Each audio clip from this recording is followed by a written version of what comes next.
Hello everyone. Welcome back to my channel, free full-length classic audiobooks. Hope you are having a good time. Today, I will be introducing The Iliad by Homer. The translator of this version is Samuel Butler.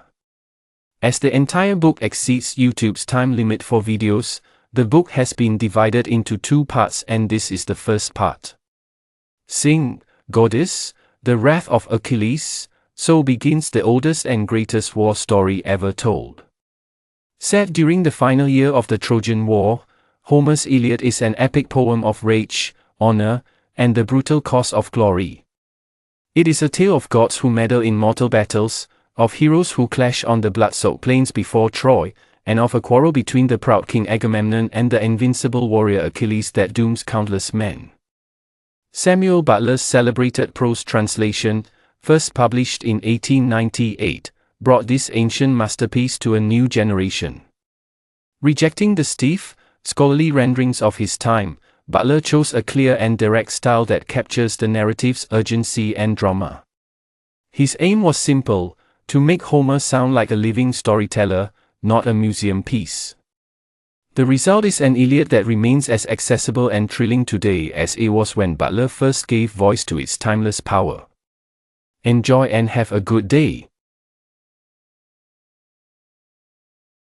Book 1.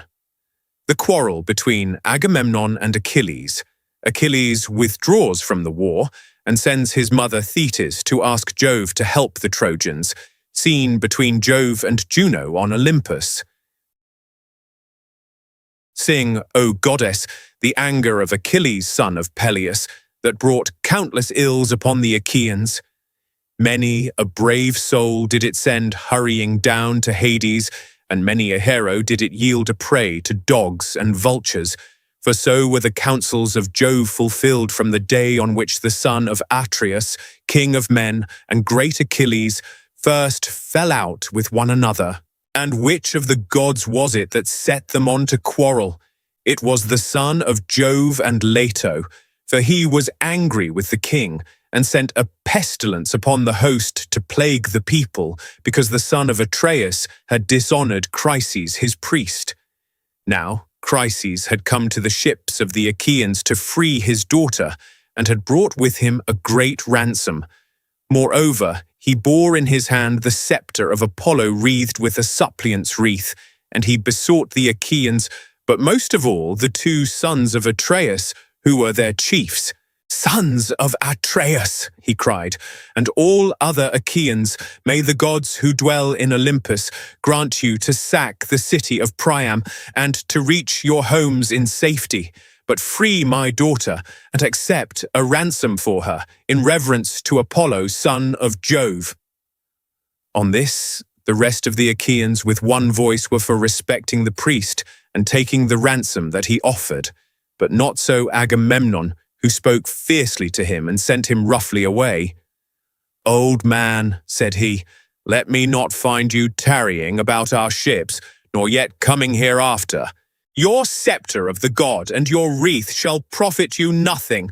I will not free her. She shall grow old in my house at Argos, far from her own home, busying herself with her loom and visiting my couch. So go, and do not provoke me, or it shall be the worse for you."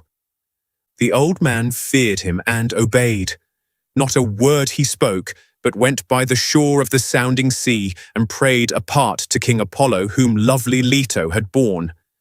"Hear me," he cried, "O god of the silver bow, that protectest Chryse and holy Scylla, and rulest Tenedos with thy might.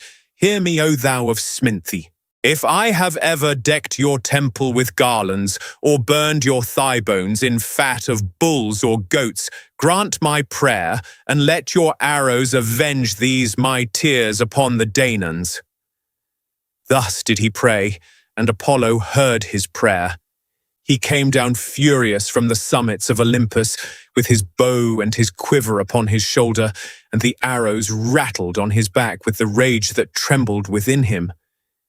He sat himself down away from the ships with a face as dark as night, and his silver bow rang death as he shot his arrow in the midst of them.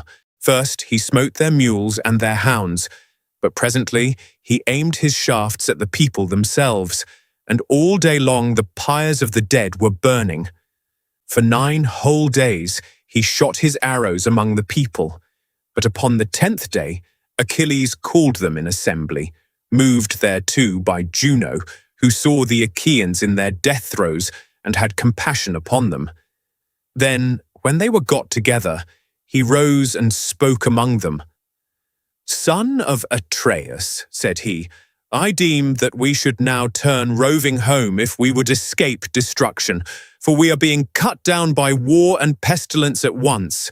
Let us ask some priest or prophet, or some reader of dreams, for dreams too are of Jove, who can tell us why Phoebus Apollo is so angry, and say whether it is for some vow that we have broken, or hecatomb that we have not offered, and whether he will accept the savour of lambs and goats without blemish, so as to take away the plague from us."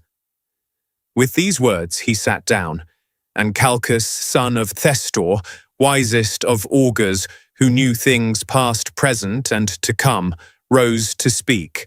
Him it was who had guided the Achaeans with their fleet to Iliad through the prophesyings with which Phoebus Apollo had inspired him. With all sincerity and goodwill, he addressed them thus: "Achilles, loved of heaven, you bid me tell you about the anger of King Apollo. I will therefore do so, but consider first and swear that you will stand by me heartily in word and deed, for I know that I shall offend one who rules the Argives with might, to whom all the Achaeans are in subjection. A plain man cannot stand against the anger of a king, who, if he swallow his displeasure now, will yet nurse revenge till he has wreaked it. Consider, therefore, whether or no you will protect me." And Achilles answered, "Fear not, but speak as it is borne in upon you from heaven, for by Apollo, Calchas, to whom you pray, and whose oracles you reveal to us, not a Danaan at our ships shall lay his hand upon you, while I yet live to look upon the face of the earth. No, not though you name Agamemnon himself, who is by far the foremost of the Achaeans." Thereon the seer spoke boldly. "The god," he said, "is angry, neither about vow nor hecatomb, but for his priest's sake, whom Agamemnon has dishonoured, in that he would not free his daughter nor take a ransom for her. Therefore has he sent these evils upon us, and will yet send others. He will not deliver the Danaans from this pestilence till Agamemnon has restored the girl without fee or ransom to her father, and has sent a holy hecatomb to Christ. Thus we may perhaps appease him." With these words he sat down, and Agamemnon rose in anger. His heart was black with rage, and his eyes flashed fire as he scowled on Calchas and said, "Seer of evil, you never yet prophesied smooth things concerning me, but have ever loved to foretell that which was evil. You have brought me neither comfort nor performance, and now you come seeing among Danaans, and saying that Apollo has plagued us because I would not take a ransom for this girl, the daughter of Chryses. I have set my heart on keeping her in my own house, for I love her better even than my own wife Clytemnestra, whose peer she is alike in form and feature, in understanding and accomplishments. Still I will give her up if I must, for I would have the people live, not die. But you must find me a prize instead, or I alone among the Argives shall be without one. This is not well, for you behold, all of you, that my prize is to go elsewhither." And Achilles answered, "Most noble son of Atreus, covetous beyond all mankind, how shall the Achaeans find you another prize? We have no common store from which to take one. Those we took from the cities have been awarded. We cannot disallow the awards that have been made already. Give this girl, therefore, to the god, and if ever Jove grants us to sack the city of Troy, we will requite you 3- and 4-fold. Then Agamemnon said, Achilles, valiant though you be, you shall not thus outwit me, you shall not overreach, and you shall not persuade me. Are you to keep your own prize, while I sit tamely under my loss and give up the girl at your bidding? Let the Achaeans find me a prize in fair exchange to my liking, or I will come and take your own, or that of Ajax or of Ulysses, and he to whomsoever I may come shall rue my coming. But of this we will take thought hereafter. For the present, let us draw a ship into the sea and find a crew for her expressly. Let us put a hecatomb on board, and let us send Chryseis also. Further, let some chief man among us be in command, either Ajax or Idomeneus, or yourself, son of Peleus, mighty warrior that you are, that we may offer sacrifice and appease the anger of the god. Achilles scowled at him and answered, You are steeped in insolence and lust of gain. With what heart can any of the Achaeans do your bidding, either on foray or in open fighting? I came not warring here for any ill the Trojans had done me. I have no quarrel with them.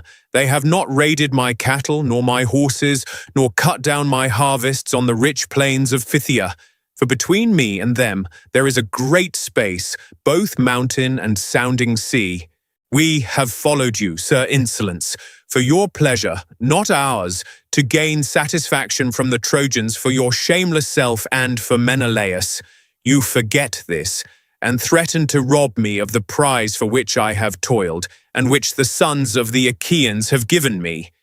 Never when the Achaeans sack any rich city of the Trojans do I receive so good a prize as you do, though it is my hands that do the better part of the fighting. When the sharing comes, your share is far the largest, and I, forsooth, must go back to my ships, take what I can get, and be thankful when my labor of fighting is done. Now, therefore, I shall go back to Phthia.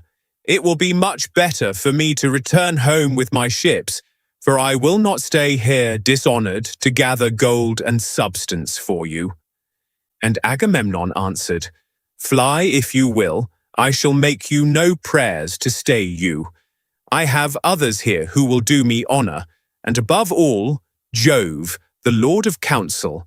There is no king here so hateful to me as you are, for you are ever quarrelsome and ill-affected.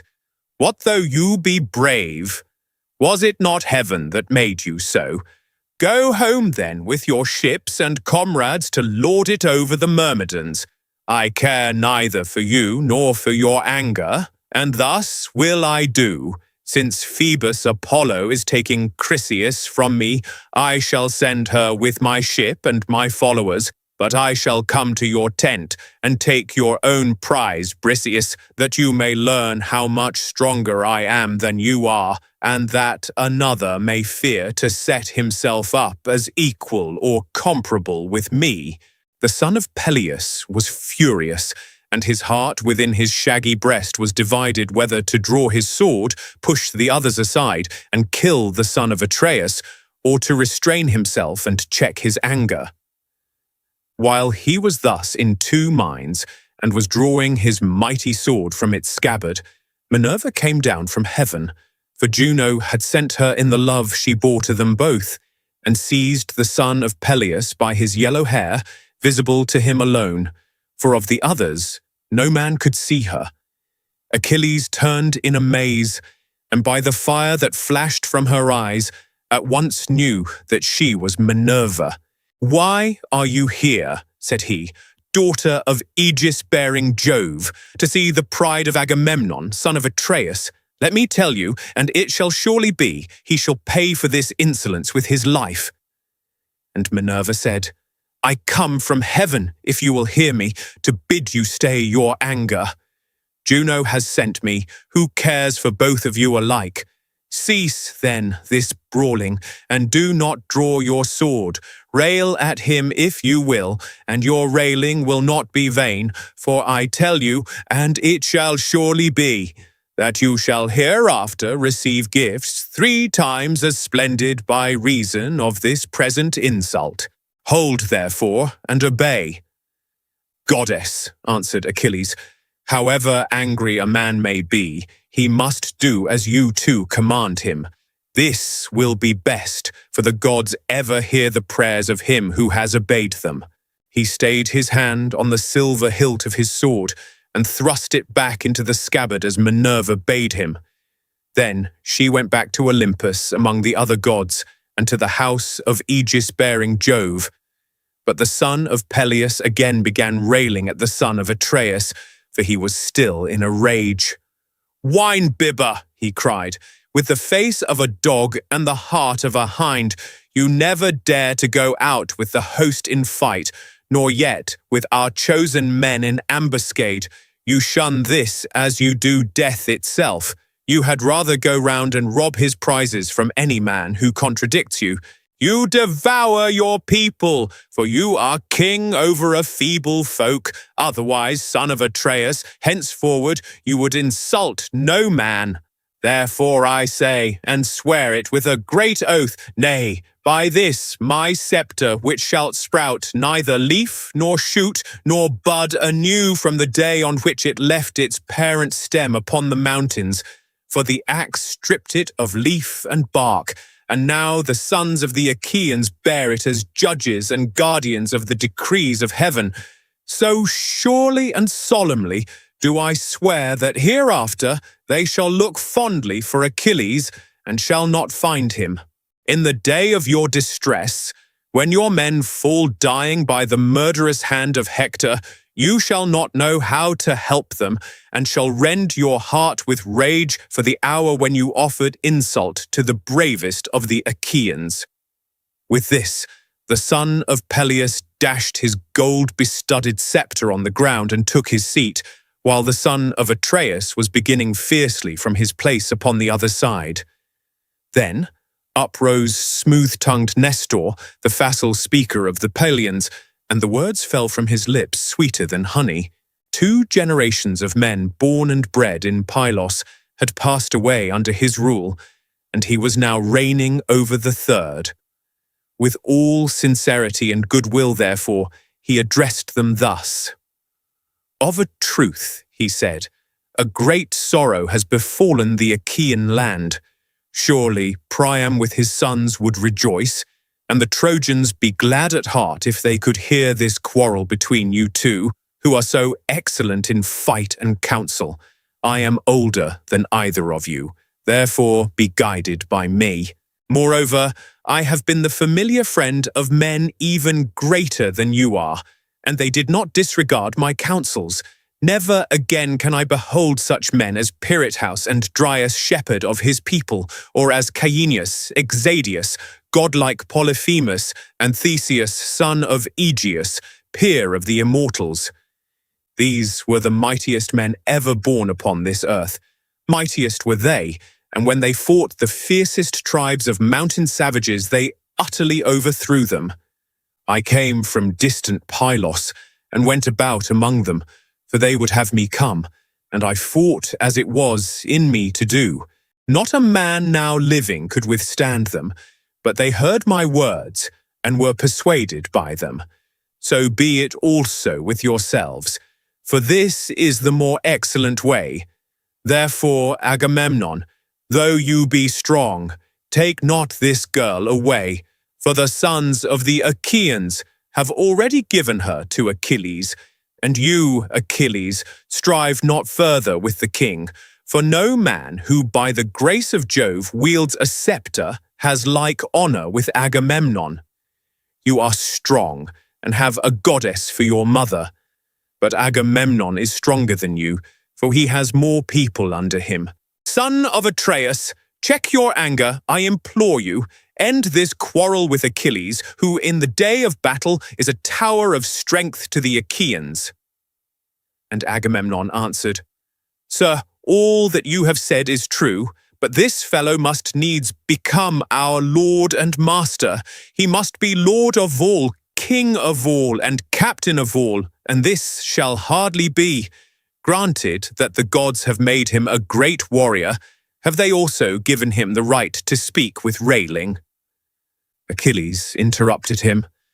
"I should be a mean coward," he cried, "were I to give in to you in all things. Order other people about, not me, for I shall obey no longer. Furthermore, I say, and lay my saying to your heart, I shall fight neither you nor any man about this girl, for those that take were those also that gave.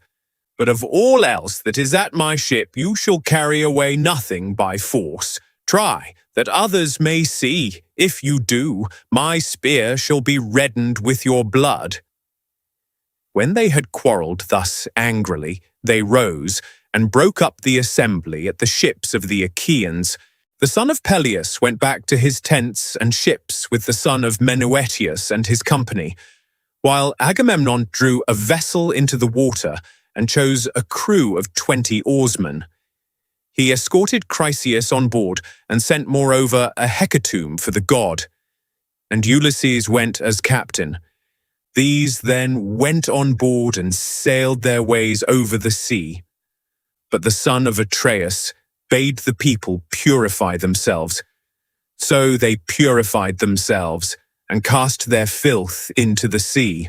Then they offered hecatombs of bulls and goats without blemish on the seashore, and the smoke with the savour of their sacrifice rose curling up towards heaven. Thus did they busy themselves throughout the host.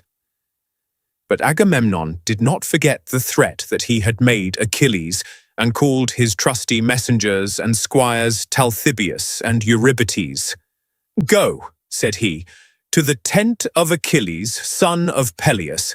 Take Briseis by the hand and bring her hither. If he will not give her, I shall come with others and take her, which will press him harder." He charged them straightly further and dismissed them, whereon they went their way sorrowfully by the seaside till they came to the tents and ships of the Myrmidons. They found Achilles sitting by his tent and his ships, and ill-pleased he was when he beheld them. They stood fearfully and reverently before him, and never a word did they speak, but he knew them, and said, "Welcome, heralds, messengers of gods and men. Draw near. My quarrel is not with you, but with Agamemnon, who has sent you for the girl Briseis. Therefore, Patroclus, bring her and give her to them, but let them be witnesses by the blessed gods, by mortal men, and by the fierceness of Agamemnon's anger, that if ever again there be need of me to save the people from ruin, they shall seek and they shall not find. Agamemnon is mad with rage, and knows not how to look before and after, that the Achaeans may fight by their ships in safety." Patroclus did as his dear comrade had bidden him. He brought Briseis from the tent, and gave her over to the heralds, who took her with them to the ships of the Achaeans, and the woman was loth to go. Then Achilles went all alone by the side of the Horse Sea, weeping and looking out upon the boundless waste of waters. He raised his hands in prayer to his immortal mother. "Mother," he cried, "you bore me doomed to live but for a little season. Surely Jove, who thunders from Olympus, might have made that little glorious. It is not so. Agamemnon, son of Atreus, has done me dishonour and has robbed me of my prize by force." As he spoke, he wept aloud, and his mother heard him where she was sitting in the depths of the sea, hard by the old man her father. Forthwith she rose as it were a grey mist out of the waves, sat down before him as he stood weeping, caressed him with her hand, and said, "My son, why are you weeping? What is it that grieves you? Keep it not from me, but tell me, that we may know it together." Achilles drew a deep sigh and said, "You know it. Why tell you what you know well already? We went to Thebe, the strong city of Aetion, sacked it, and brought hither the spoil. The sons of the Achaeans shared it duly among themselves, and chose lovely Chryseis as the meed of Agamemnon. But Chryses, priest of Apollo, came to the ships of the Achaeans to free his daughter, and brought with him a great ransom. Moreover, he bore in his hand the scepter of Apollo, wreathed with a suppliant's wreath, and he besought the Achaeans, but most of all the 2 sons of Atreus, who were their chiefs. On this, the rest of the Achaeans with one voice were for respecting the priest and taking the ransom that he offered. But not so Agamemnon, who spoke fiercely to him and sent him roughly away. So he went back in anger, and Apollo, who loved him dearly, heard his prayer. Then the god sent a deadly dart upon the Argives, and the people died thick on one another, for the arrows went every whither among the wide host of the Achaeans. At last, a seer in the fullness of his knowledge declared to us the oracles of Apollo, and I was myself first to say that we should appease him. Whereon the son of Atreus rose in anger and threatened that which he has since done. The Achaeans are now taking the girl in a ship to Chryse and sending gifts of sacrifice to the god, but the heralds have just taken from my tent the daughter of Briseis, whom the Achaeans had awarded to myself. Help your brave son, therefore, if you are able. Go to Olympus, and if you have ever done him service in word or deed, implore the aid of Jove.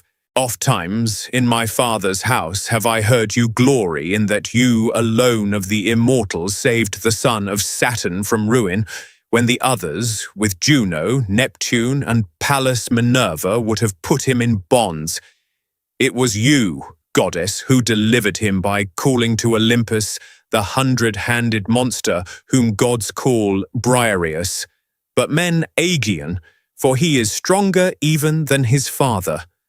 When therefore he took his seat, all glorious beside the son of Saturn, the other gods were afraid, and did not bind him. Go then to him, remind him of all this, clasp his knees, and bid him give succor to the Trojans. Let the Achaeans be hemmed in at the sterns of their ships, and perish on the seashore, that they may reap what joy they may of their king, and that Agamemnon may rue his blindness in offering insult to the foremost of the Achaeans. Thetis wept and answered, My son, woe is me that I should have borne or suckled you. Would, indeed, that you had lived your span free from all sorrow at your ships, for it is all too brief. Alas, that you should be at once short of life and long of sorrow above your peers. Woe, therefore, was the hour in which I bore you. Nevertheless, I will go to the snowy heights of Olympus and tell this tale to Jove, if he will hear our prayer. Meanwhile, stay where you are with your ships, nurse your anger against the Achaeans, and hold aloof from fight. For Jove went yesterday to Oceanus to a feast among the Ethiopians, and the other gods went with him. He will return to Olympus 12 days hence. I will then go to his mansion, paved with bronze, and will beseech him, nor do I doubt that I shall be able to persuade him. On this she left him, still furious at the loss of her that had been taken from him. Meanwhile, Ulysses reached Chryse with the hecatomb. When they had come inside the harbour, they furled the sails and laid them in the ship's hold. They slackened the forestays, lowered the mast into its place, and rowed the ship to the place where they would have her lie. There they cast out their mooring stones and made fast the hawsers. They then got out upon the seashore and landed the hecatomb for Apollo. Chryseis also left the ship, and Ulysses led her to the altar to deliver her into the hands of her father. Chryses, said he, King Agamemnon has sent me to bring you back your child, and to offer sacrifice to Apollo on behalf of the Danaans, that we may propitiate the god who has now brought sorrow upon the Argives. So saying, he gave the girl over to her father, who received her gladly, and they ranged the holy hecatomb all orderly round the altar of the god. They washed their hands and took up the barley meal to sprinkle over the victims, while Chryses lifted up his hands and prayed aloud on their behalf. "Hear me," he cried, "O God of the silver bow, that protectest Chryso and holy Scylla, and rulest Tenedos with thy might. Even as thou didst hear me aforetime when I prayed, and didst press hardly upon the Achaeans, so hear me yet again, and stay this fearful pestilence from the Danaans." Thus did he pray, and Apollo heard his prayer. When they had done praying and sprinkling the barley meal, they drew back the heads of the victims and killed and flayed them. They cut out the thigh bones, wrapped them round in 2 layers of fat, set some pieces of raw meat on the top of them, and then Chryses laid them on the wood fire and poured wine over them, while the young men stood near him with 5-pronged spits in their hands. When the thigh bones were burned and they had tasted the inward meats, they cut the rest up small, put the pieces upon the spits, roasted them till they were done, and drew them off. Then, when they had finished their work and the feast was ready, they ate it, and every man had his full share, so that all were satisfied. As soon as they had had enough to eat and drink, pages filled the mixing bowl with wine and water and handed it round, after giving every man his drink offering. Thus, all day long the young men worshipped the god with song, hymning him and chaunting the joyous paean, and the god took pleasure in their voices. But when the sun went down, and it came on dark, they laid themselves down to sleep by the stern cables of the ship, and when the child of morning, rosy-fingered dawn, appeared, they again set sail for the host of the Achaeans. Apollo sent them a fair wind, so they raised their mast and hoisted their white sails aloft. As the sail bellied with the wind, the ship flew through the deep blue water, and the foam hissed against her bows as she sped onward. When they reached the wide-stretching host of the Achaeans, they drew the vessel ashore, high and dry upon the sands, set her strong props beneath her, and went their ways to their own tents and ships. But Achilles abode at his ships and nursed his anger.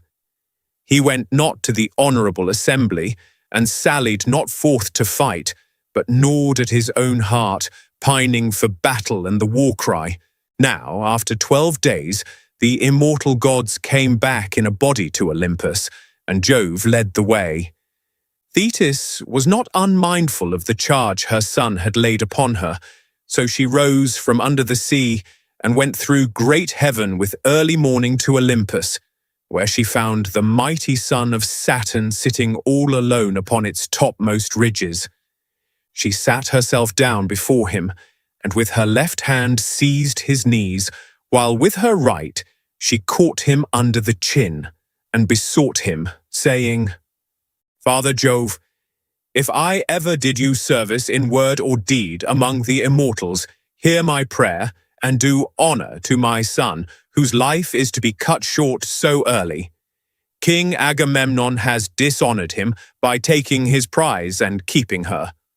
Honour him then yourself, Olympian lord of counsel, and grant victory to the Trojans, till the Achaeans give my son his due and load him with riches in requital."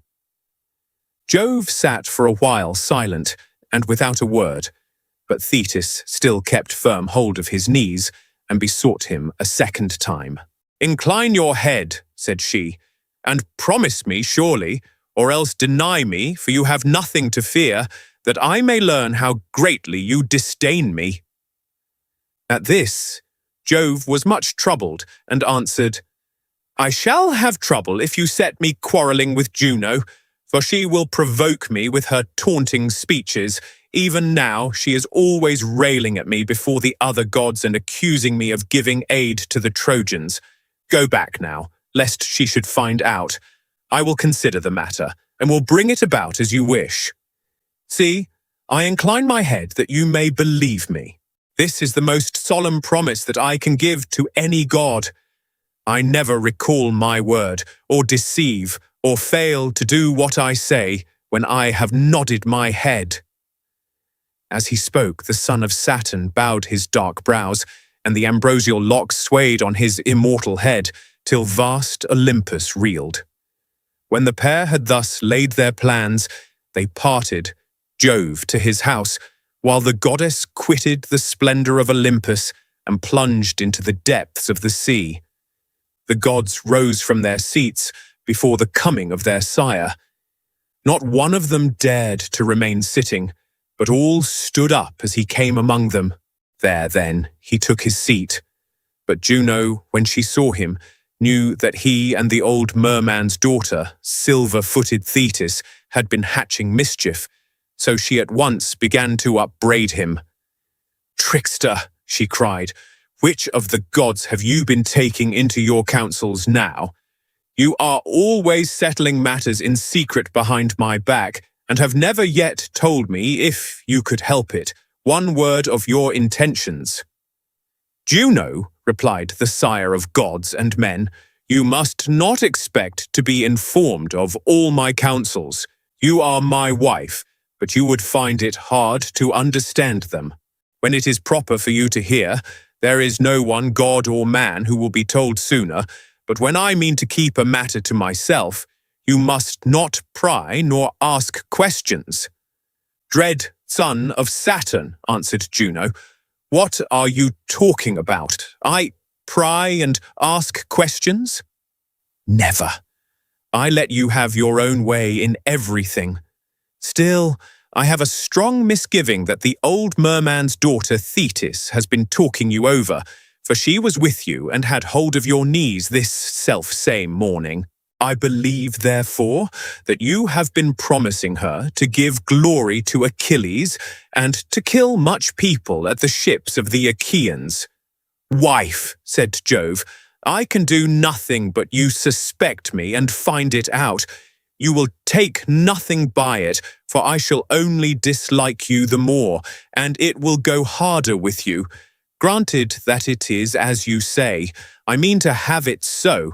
Sit down and hold your tongue as I bid you, for if I once begin to lay my hands about you, though all heaven were on your side, it would profit you nothing." On this, Juno was frightened, so she curbed her stubborn will and sat down in silence. But the heavenly beings were disquieted throughout the house of Jove, till the cunning workman Vulcan began to try and pacify his mother Juno. "It will be intolerable," said he, "if you two fall to wrangling and setting heaven in an uproar about a pack of mortals. If such ill counsels are to prevail, we shall have no pleasure at our banquet. Let me then advise my mother, and she must herself know that it will be better, to make friends with my dear father Jove, lest he again scold her and disturb our feast.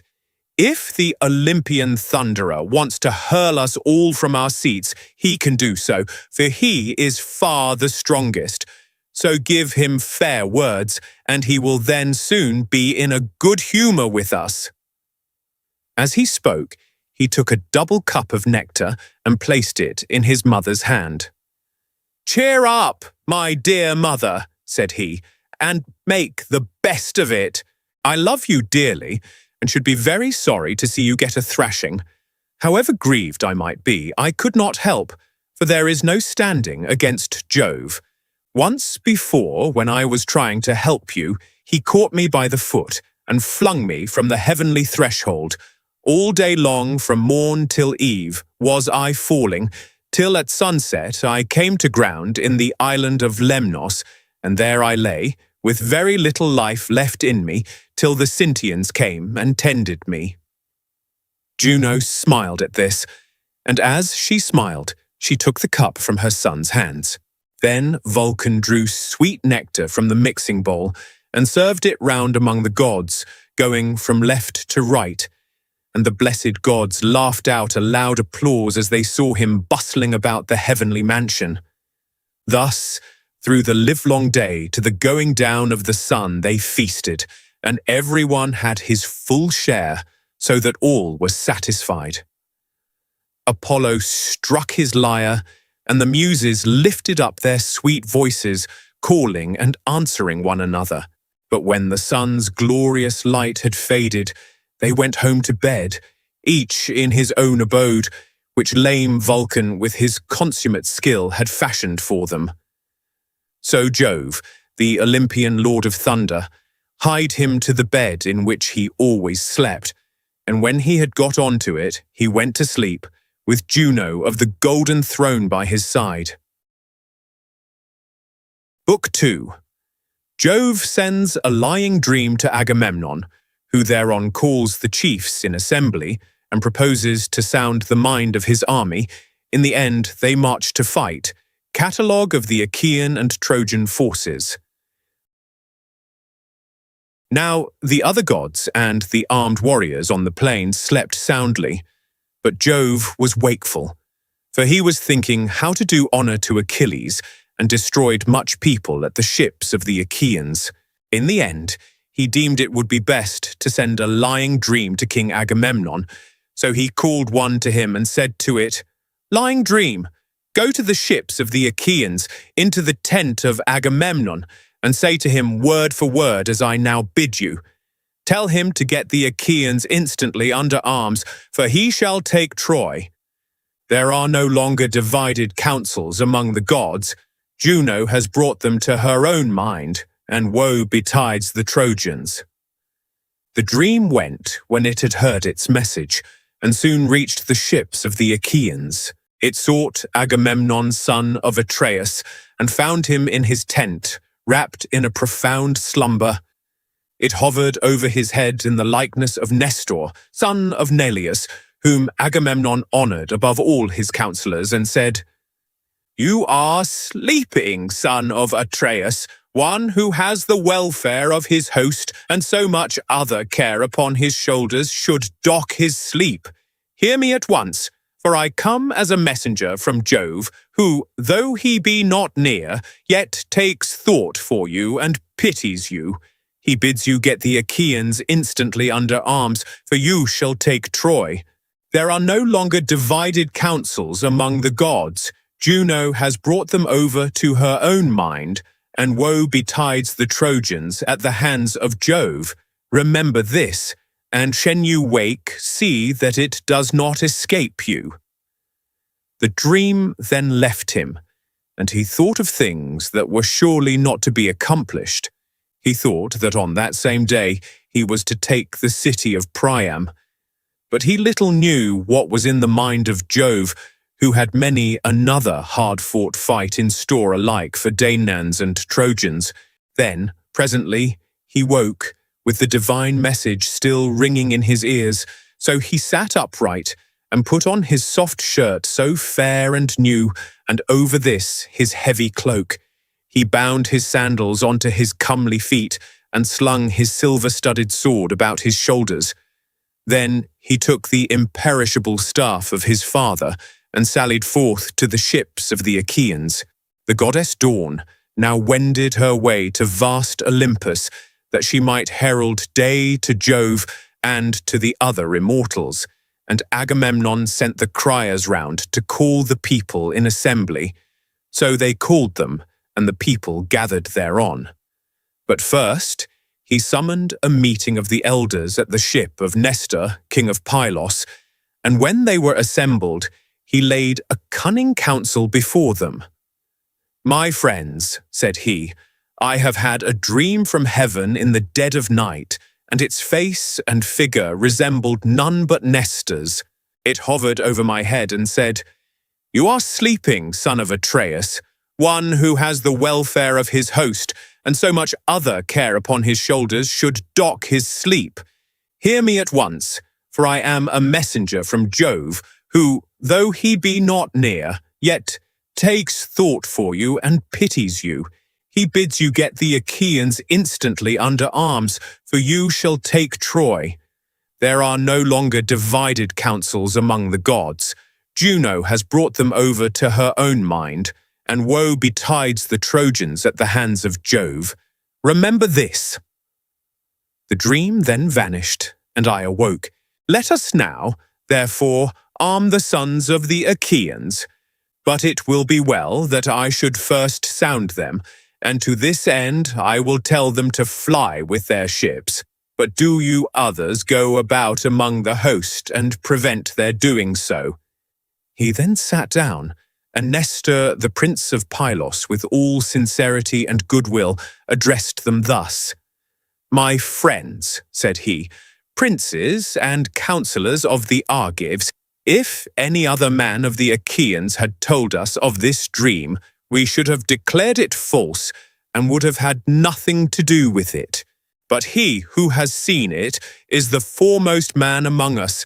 We must therefore set about getting the people under arms." With this, he led the way from the assembly, and the other sceptred kings rose with him in obedience to the word of Agamemnon. But the people pressed forward to hear. They swarmed like bees that sally from some hollow cave and flit in countless throng among the spring flowers, bunched in knots and clusters. Even so did the mighty multitude pour from ships and tents to the assembly and range themselves upon the wide-watered shore, while among them ran wildfire Rumour, messenger of Jove, urging them ever to the fore. Thus they gathered in a pell-mell of mad confusion, and the earth groaned under the tramp of men as the people sought their places. 9 heralds went crying about among them to stay their tumult and bid them listen to the kings, till at last they were got into their several places and ceased their clamour.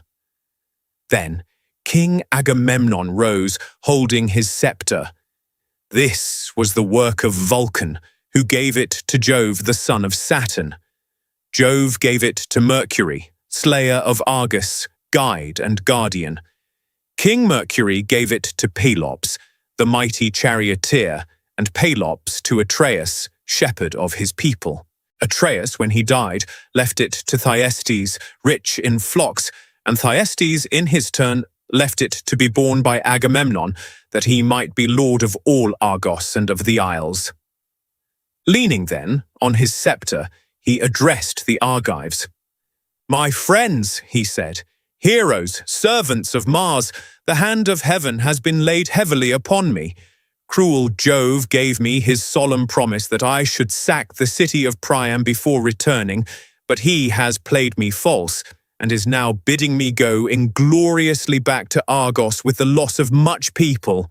Such is the will of Jove, who has laid many a proud city in the dust, as he will yet lay others, for his power is above all. It will be a sorry tale hereafter that an Achaean host, at once so great and valiant, battled in vain against men fewer in number than themselves. But as yet the end is not in sight. Think that the Achaeans and Trojans have sworn to a solemn covenant, and that they have each been numbered, the Trojans by the roll of their householders, and we by companies of 10. Think further, that each of our companies desired to have a Trojan householder to pour out their wine. We are so greatly more in number that full many a company would have to go without its cupbearer. But they have in the town allies from other places, and it is these that hinder me from being able to sack the rich city of Iliad. 9 of Jove's years are gone, the timbers of our ships have rotted, their tackling is sound no longer. Our wives and little ones at home look anxiously for our coming. But the work that we came hither to do has not been done. Now, therefore, let us all do as I say. Let us sail back to our own land, for we shall not take Troy." With these words, he moved the hearts of the multitude, so many of them as knew not the cunning counsel of Agamemnon. They surged to and fro like the waves of the Icarian Sea, when the east and south winds break from heaven's clouds to lash them, or as when the west wind sweeps over a field of corn and the airs bow beneath the blast. Even so were they swayed as they flew with loud cries towards the ships, and the dust from under their feet rose heavenward. They cheered each other on to draw the ships into the sea. They cleared the channels in front of them. They began taking away the stays from underneath them. and the welkin rang with their glad cries, so eager were they to return. Then surely the Argives would have returned after a fashion that was not fated. But Juno said to Minerva, "Alas, daughter of Aegis-bearing Jove, unweariable, shall the Argives fly home to their own land over the broad sea, and leave Priam and the Trojans the glory of still keeping Helen, for whose sake so many of the Achaeans have died at Troy, far from their homes? Go about at once among the host, and speak fairly to them, man by man, that they draw not their ships into the sea." Minerva was not slack to do her bidding. Down she darted from the topmost summits of Olympus, and in a moment she was at the ships of the Achaeans. There she found Ulysses, peer of Jove in council, standing alone. He had not as yet laid a hand upon his ship, for he was grieved and sorry. So she went close up to him and said, "Ulysses, noble son of Laertes, are you going to fling yourselves into your ships and be off home to your own land in this way? Will you leave Priam and the Trojans the glory of still keeping Helen, for whose sake so many of the Achaeans have died at Troy, far from their homes? Go about at once among the host, and speak fairly to them, man by man, that they draw not their ships into the sea." Ulysses knew the voice as that of the goddess. He flung his cloak from him and set off to run. His servant Eurybates, a man of Ithaca, who waited on him, took charge of the cloak, whereon Ulysses went straight up to Agamemnon and received from him his ancestral, imperishable staff. With this, he went about among the ships of the Achaeans. Whenever he met a king or chieftain, he stood by him and spoke him fairly. "Sir," said he, "this flight is cowardly and unworthy. Stand to your post, and bid your people also keep their places. You do not yet know the full mind of Agamemnon. He was sounding us, and ere long will visit the Achaeans with his displeasure. We were not all of us at the council to hear what he then said. See to it lest he be angry and do us a mischief, for the pride of kings is great, and the hand of Jove is with them." But when he came across any common man who was making a noise, he struck him with his staff and rebuked him, saying, "Sirrah, hold your peace and listen to better men than yourself.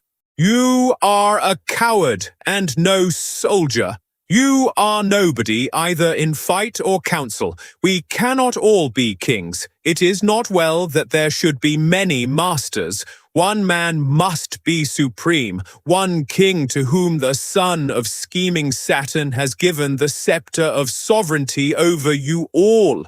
Thus, masterfully, did he go about among the host, and the people hurried back to the council from their tents and ships with a sound as the thunder of surf when it comes crashing down upon the shore, and all the sea is in an uproar.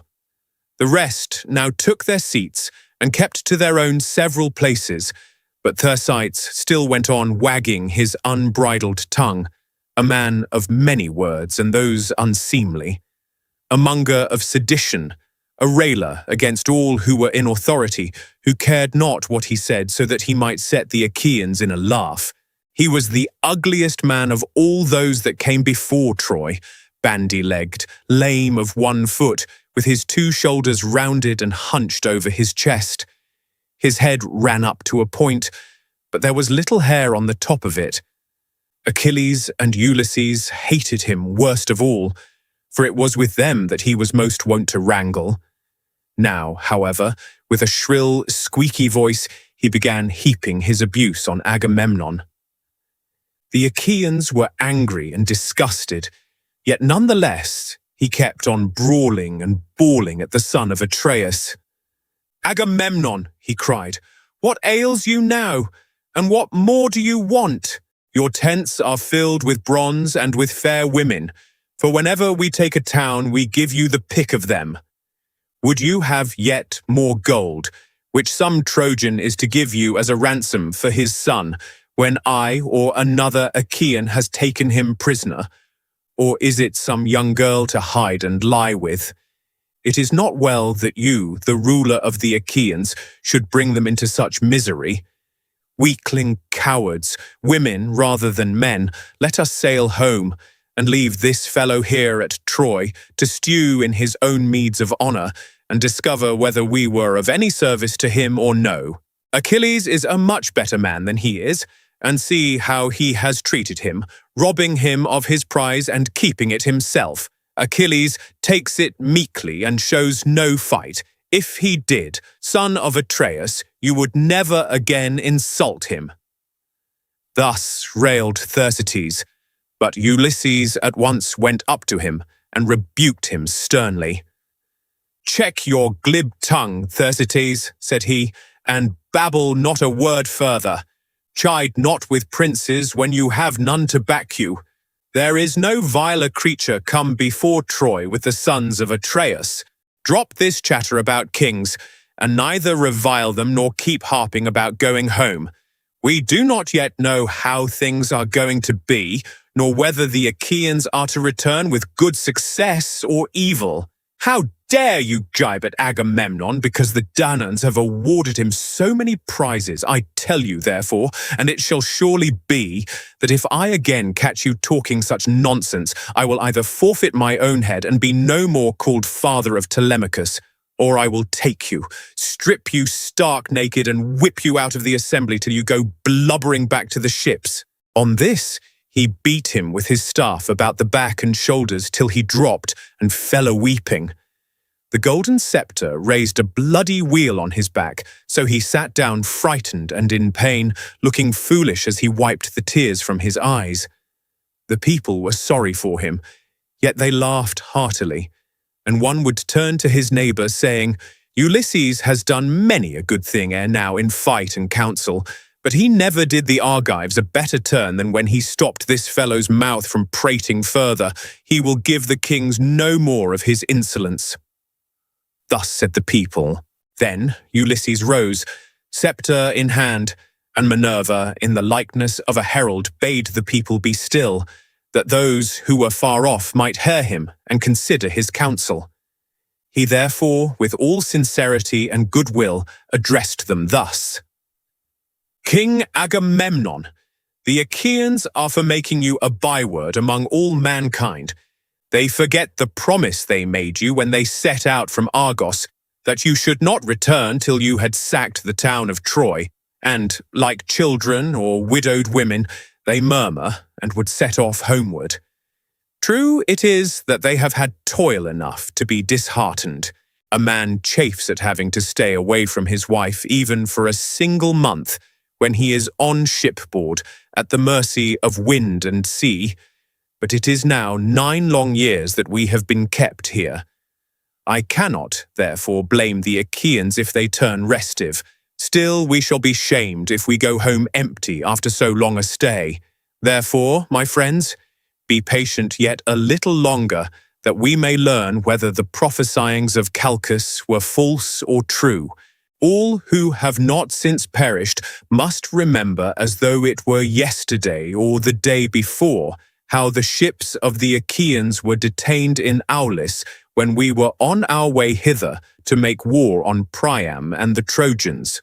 We were ranged round about a fountain, offering hecatombs to the gods upon their holy altars, and there was a fine plane tree from beneath which there welled a stream of pure water.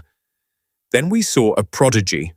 For Jove sent a fearful serpent out of the ground, with blood-red stains upon its back, and it darted from under the altar onto the plane tree. Now there was a brood of young sparrows, quite small, upon the topmost bough, peeping out from under the leaves, 8 in all, and their mother that hatched them made 9. The serpent ate the poor cheeping things, while the old bird flew about lamenting her little ones. But the serpent threw his coils about her and caught her by the wing as she was screaming. Then, when he had eaten both the sparrow and her young, the god who had sent him made him become a sign. For the son of scheming Saturn turned him into stone, and we stood there wondering at that which had come to pass. Seeing then that such a fearful portent had broken in upon our hecatombs, Calchas forthwith declared to us the oracles of heaven. "Why, Achaeans," said he, "are you thus speechless? Jove has sent us this sign, long in coming, and long ere it be fulfilled, though its fame shall last forever. As the serpent ate the 8 fledglings and the sparrow that hatched them, which makes 9, so shall we fight 9 years at Troy, but in the 10th shall take the town." This was what he said, and now it is all coming true. Stay here, therefore, all of you, till we take the city of Priam. On this, the Argives raised a shout, till the ships rang again with the uproar. Nestor, knight of Gerene, then addressed them. "Shame on you," he cried, "to stay talking here like children, when you should fight like men. Where are our covenants now, and where the oaths that we have taken? Shall our counsels be flung into the fire, with our drink offerings and the right hands of fellowship, wherein we have put our trust? We waste our time in words, and for all our talking here shall be no further forward. Stand, therefore, son of Atreus, by your own steadfast purpose, lead the Argives on to battle, and leave this handful of men to rot, who scheme and scheme in vain to get back to Argos, ere they have learned whether Jove be true or a liar, for the mighty son of Saturn surely promised that we should succeed, when we Argives set sail to bring death and destruction upon the Trojans. He showed us favourable signs by flashing his lightning on our right hands. Therefore let none make haste to go, till he has first lain with the wife of some Trojan, and avenged the toil and sorrow that he has suffered for the sake of Helen. Nevertheless, if any man is in such haste to be at home again, let him lay his hand to his ship, that he may meet his doom in the sight of all. But, O king, consider and give ear to my counsel, for the word that I say may not be neglected lightly. Divide your men, Agamemnon, into their several tribes and clans, that clans and tribes may stand by and help one another.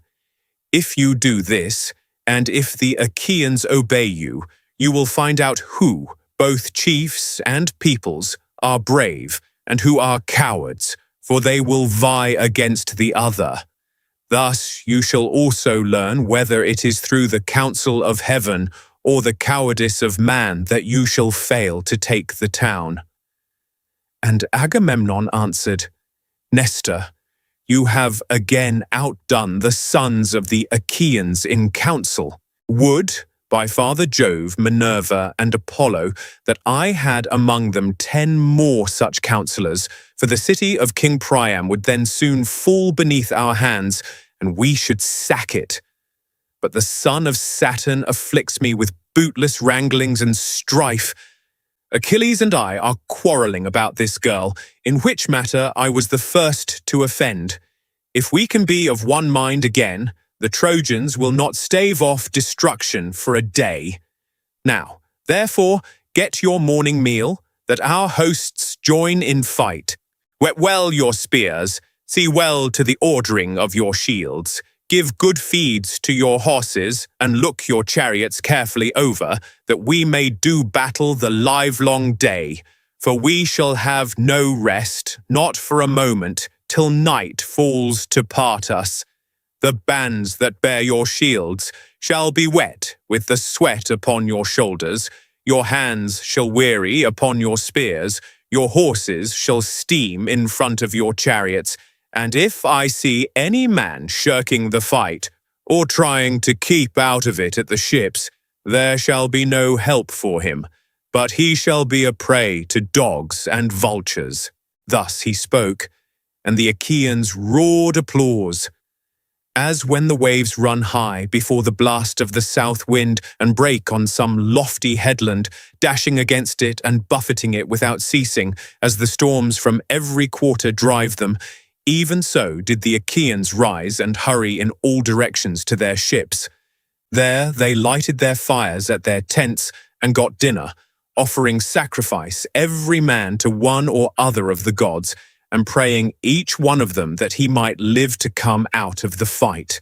Agamemnon, king of men, sacrificed a fat 5-year-old bull to the mighty son of Saturn and invited the princes and elders of his host.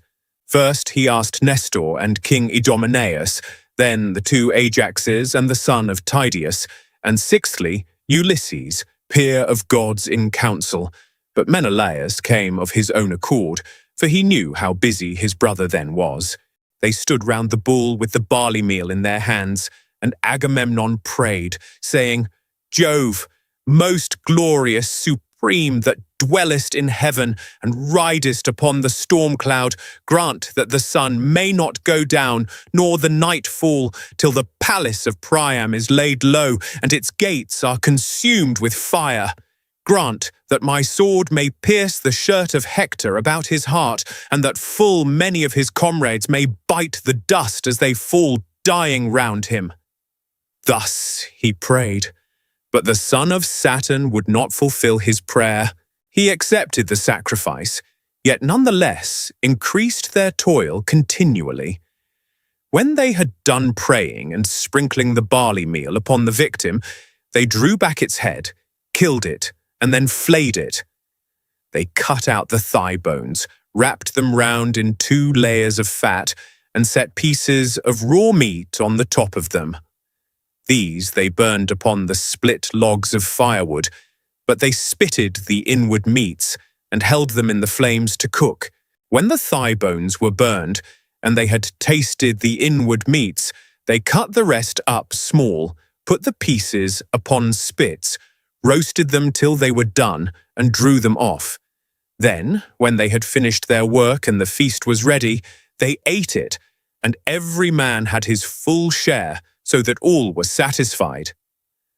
As soon as they had had enough to eat and drink, Nestor, knight of Gerene, began to speak. King Agamemnon, said he, let us not stay talking here, nor be slack in the work that heaven has put into our hands.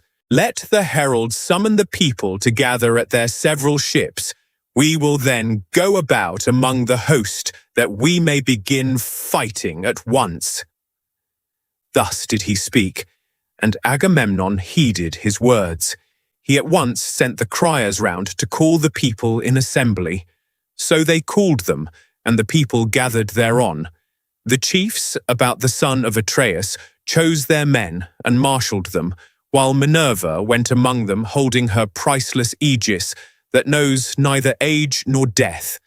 From it there waved 100 tassels of pure gold, all deftly woven, and each one of them worth 100 oxen. With this she darted furiously everywhere among the hosts of the Achaeans, urging them forward and putting courage into the heart of each, so that he might fight and do battle without ceasing. Thus, war became sweeter in their eyes, even than returning home in their ships. As when some great forest fire is raging upon a mountain top, and its light is seen afar, even so, as they marched, the gleam of their armor flashed up into the firmament of heaven. They were like great flocks of geese, or cranes, or swans on the plain about the waters of Cayster, that wing their way hither and thither, glorying in the pride of flight, and crying as they settle till the fen is alive with their screaming. Even thus did their tribes pour from ships and tents onto the plain of the Scamander, and the ground rang as brass under the feet of men and horses. They stood as thick upon the flower-bespangled field as leaves that bloom in summer, as countless swarms of flies buzz around a herdsman's homestead in the time of spring when the pails are drenched with milk. Even so did the Achaeans swarm onto the plain to charge the Trojans and destroy them. The chiefs disposed their men this way and that before the fight began, drafting them out as easily as goat herds draft their flocks when they have got mixed while feeding. And among them went King Agamemnon, with a head and face like Jove the Lord of Thunder, a waist like Mars, and a chest like that of Neptune. As some great bull that lords it over the herds upon the plain, even so did Jove make the son of Atreus stand peerless among the multitude of heroes. And now, O Muses, dwellers in the mansions of Olympus, tell me, for you are goddesses, and are in all places so that you see all things, while we know nothing but by report, who were the chiefs and princes of the Danaans. As for the common soldiers, they were so that I could not name every single one of them, though I had 10 tongues, and though my voice failed not, and my heart were of bronze within me, unless you, O Olympian Muses, daughters of aegis-bearing Jove, were to recount them to me. Nevertheless, I will tell the captains of the ships and all the fleet together. Peneleos, Lytus, Arcesilaus, Prothena, and Clonius were captains of the Boeotians. These were they that dwelt in Hyria and rocky Aulis, and who held Schoenus, Scolus, and the highlands of Eteonus, with Thespeia, Graia, and the fair city of Mycalessus. They also held Hama, Elysium, and Erythrae, and they had Elion, Hiel, and Petion, Ochaleia, and the strong fortress of Median, Copae, Eutresis, and Thisbe, the haunt of doves, Coronea, and the pastures of Haliartus, Platea and Glysus, the fortress of Thebes the less, holy Onchestus with its famous grove of Neptune, Arna, rich in vineyards, Medea, sacred Nisa, and Anthedon upon the sea. From these there came 50 ships, and in each there were 120 young men of the Boeotians. Ascalaphus and Ialmenus, sons of Mars, led the people that dwelt in Aspledon and Orchomenus, the realm of Minyas. Astyocha, a noble maiden, bore them in the house of Actor son of Azeus, for she had gone with Mars secretly into an upper chamber, and he had lain with her. With these there came 30 ships. The Phocians were led by Schedius and Epistrophus, sons of mighty Iphitus, the son of Norbalus. These were they that held Xeparissus, rocky Pytho, holy Crisa, Daulis, and Panopeus. They also that dwelt in Anamareia and Hyampolis, and about the waters of the river Cephissus, and Lilaea by the springs of the Cephissus. With their chieftains came 40 ships, and they marshalled the forces of the Phocians, which were stationed next to the Boeotians on their left.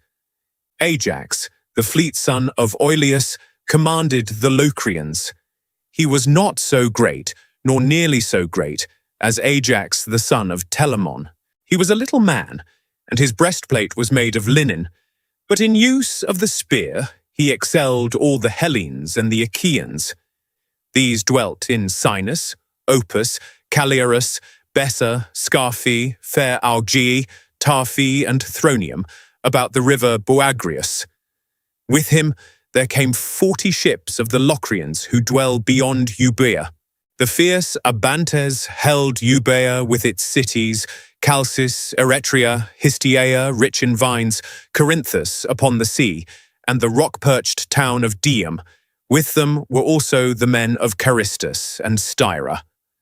Elephenor of the race of Mars was in command of these. He was son of Chalcodon, and chief over all the Abantes. With him they came, fleet of foot, and wearing their hair long behind, brave warriors who would ever strive to tear open the corslets of their foes with their long ashen spears. Of these there came 50 ships, and they that held the strong city of Athens, the people of great Erechtheus, who was born of the soil itself. But Jove's daughter, Minerva, fostered him and established him at Athens in her own rich sanctuary. There, year by year, the Athenian youths worship him with sacrifices of bulls and rams. These were commanded by Menestheus, son of Petios. No man living could equal him in the marshalling of chariots and foot soldiers. Nestor could alone rival him, for he was older. With him there came 50 ships. Ajax brought 12 ships from Salamis and stationed them alongside those of the Athenians. The men of Argos, again, and those who held the walls of Tiryns, with Hermione and Aeson upon the gulf, Trojan, Ione, and the vineyard lands of Epidaurus. The Achaean youths, moreover, who came from Aegina and Mazes. These were led by Diomed of the loud battle cry, and Sthenelus son of famed Capaneus. With them in command was Euryalus, son of King Mecistius, son of Talaus. But Diomed was chief over them all. With these there came 80 ships, those who held the strong city of Mycenae, rich Corinth and Cleonae, Orneae, Erythrea, and Lycion, where Adrastus reigned of old, Hyperesia, High Gonoessa, and Pelene, Aegium, and all the coastland round about Helice. These sent 100 ships under the command of King Agamemnon, son of Atreus. His force was far both finest and most numerous, and in their midst was the king himself, all glorious in his armor of gleaming bronze, foremost among the heroes, for he was the greatest king, and had most men under him. And those that dwelt in Lacedaemon, lying low among the hills, Pharis, Sparta, with Messe the haunt of doves, Brasiae, Orgiae, Amyclae, and Helos upon the sea, Laas, moreover, and Oetalus. These were led by Menelaus of the loud battle cry, brother to Agamemnon, and of them there were 60 ships, drawn up apart from the others. Among them went Menelaus himself, strong in zeal, urging his men to fight, for he longed to avenge the toil and sorrow that he had suffered for the sake of Helen. The men of Pylos and Arene, and Threum, where is the ford of the river Alpheus, strong Ipy, Cyparisses, and Amphigeneia, Teleum, Helos, and Dorium, where the Muses met Thamaris and stilled his minstrelsy forever. He was returning from Oechalia, where Eurytus lived and reigned, and boasted that he would surpass even the Muses, daughters of Aegis-bearing Jove, if they should sing against him, whereon they were angry and maimed him. They robbed him of his divine power of song, and thenceforth he could strike the lyre no more. These were commanded by Nestor, knight of Gerene, and with him there came 90 ships, and those that held Arcadia, under the high mountain of Cyllene, near the tomb of Epitus, where the people fight hand to hand. The men of Pheneus also, and Orchomenus, rich in flocks, of Rhipae, Stratia, and bleak Anispe, of Tegea and fair Mantinea, of Stymphalus and Parasia. Of these King Agapenor, son of Anchias, was commander, and they had 60 ships. Many Arcadians, good soldiers, came in each one of them, but Agamemnon found them the ships in which to cross the sea, for they were not a people that occupied their business upon the waters. The men, moreover, of Buprasium and of Elis, so much of it as is enclosed between Hyrmene, Mercinus upon the seashore, the rock Olene and Alesium. These had 4 leaders, and each of them had 10 ships, with many Appians on board. Their captains were Amphimachus and Thalpius, the one son of Cteatus, and the other of Eurytus, both of the race of Actor. The 2 others were Diores, son of Amarynceus, and Polyxenus, son of King Agasthenes, son of Augeas, and those of Dulichium with the sacred Iconian islands who dwelt beyond the sea off Elis. These were led by Meges, peer of Mars, and the son of valiant Phyleus, dear to Jove, who quarrelled with his father and went to settle in Dulichium. With him there came 40 ships. Ulysses led the brave Cephalenians who held Ithaca, Neritum with its forests, Crocylea, rugged Aegylips, Samos and Zacynthus, with the mainland also that was over against the islands. These were led by Ulysses, peer of Jove in council, and with him there came 12 ships. Thoas, son of Andremon, commanded the Aetolians who dwelt in Pleuron, Elenus, Pylene, Chalcis by the sea, and rocky Calydon, for the great king Oeneus had now no sons living, and was himself dead, as was also golden-haired Meleager, who had been set over the Aetolians to be their king, and with Thoas there came 40 ships. The famous spearsman Idomeneus led the Cretans, who held Knossos and the well-walled city of Gortys, Lyctus also, Miletus and Lycastus that lies upon the chalk, the populous towns of Phaestus and Rhytium, with the other peoples that dwelt in the 100 cities of Crete. All these were led by Idomeneus and by Meriones, peer of murderous Mars, and with these there came 80 ships. Tlepolemus, son of Hercules, a man both brave and large of stature, brought 9 ships of lordly warriors from Rhodes. These dwelt in Rhodes, which is divided among the 3 cities of Lindus, Ialissus, and Camirus, that lies upon the chalk. These were commanded by Tlepolemus, son of Hercules, by Astyochia, whom he had carried off from Ephyra on the river Selais, after sacking many cities of valiant warriors. When Tlepolemus grew up, he killed his father's uncle Lysimnius, who had been a famous warrior in his time, but was then grown old. On this, he built himself a fleet, gathered a great following, and fled beyond the sea, for he was menaced by the other sons and grandsons of Hercules. After a voyage, during which he suffered great hardship, he came to Rhodes, where the people divided into 3 communities, according to their tribes, and were dearly loved by Jove, the lord of gods and men, wherefore the son of Saturn showered down great riches upon them. And Nereus brought 3 ships from Syme, Nereus, who was the handsomest man that came up under Ilias of all the Danaans after the son of Peleus. But he was a man of no substance, and had but a small following. And those that held Nisyrus, Crapathus, and Casus, with Cos, the city of Eurypylus, and the Calydnian islands, these were commanded by Pheidipus and Antiphus, 2 sons of King Thessalus, the son of Hercules. And with them there came 30 ships. Those again who held Pelasgic Argos, Alos, Alope, and Trachis, and those of Phthia and Hellas, the land of fair women, who were called Myrmidons, Hellenes, and Achaeans. These had 50 ships, over which Achilles was in command.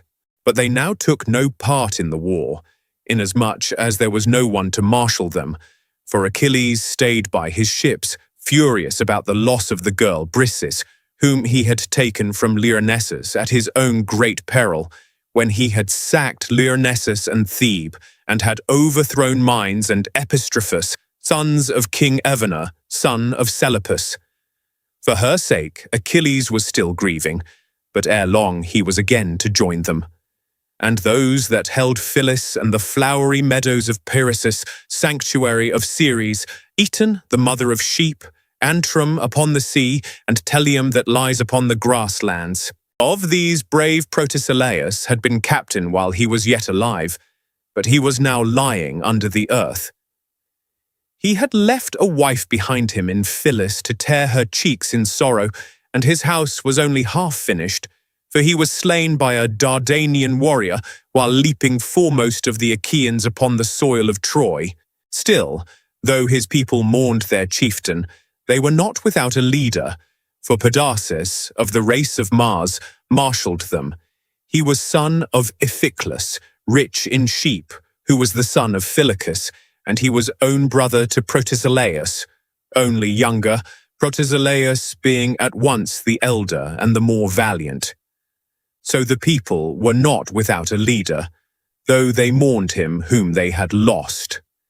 With him there came 40 ships, and those that held Pheræ by the Bebæan lake, with Bobe, Glaphyrae, and the populous city of Iolcus, these with their 11 ships were led by Eumelus, son of Admetus, whom Alcestis bore to him, loveliest of the daughters of Peleus. And those that held Methone and Thaumacia, with Melibea and rugged Olizon, these were led by the skillful archer Philoctetes, and they had 7 ships, each with 50 oarsmen, all of them good archers. But Philoctetes was lying in great pain in the island of Lemnos, where the sons of the Achaeans left him, for he had been bitten by a poisonous water snake. There he lay sick and sorry, and full soon did the Argives come to miss him. But his people, though they felt his loss, were not leaderless, for Medon, the bastard son of Oileus by Rhene, set them in array. Those, again, of Tricca, and the stony region of Ithome, and they that held Oechalia, the city of Oechalian Eurytus. These were commanded by the two sons of Aesculapius, skilled in the art of healing, Podalirius and Machaon. And with them there came 30 ships. The men, moreover, of Ormenius, and by the fountain of Hypereia, with those that held Asterius and the white crests of Titanus, these were led by Eurypylus, the son of Euammon, and with them there came 40 ships. Those that held Argissa and Girtone, Orthe, Elone, and the white city of Olusen, of these brave Polypoetes was leader. He was son of Piritaus, who was son of Jove himself, for Hippodamia bore him to Piritaus on the day when he took his revenge on the shaggy mountain savages and drove them from Metpelion to the Athases. But Polypoetes was not sole in command, for with him was Leonteus, of the race of Mars, who was son of Coronis, the son of Caneus. And with these there came 40 ships.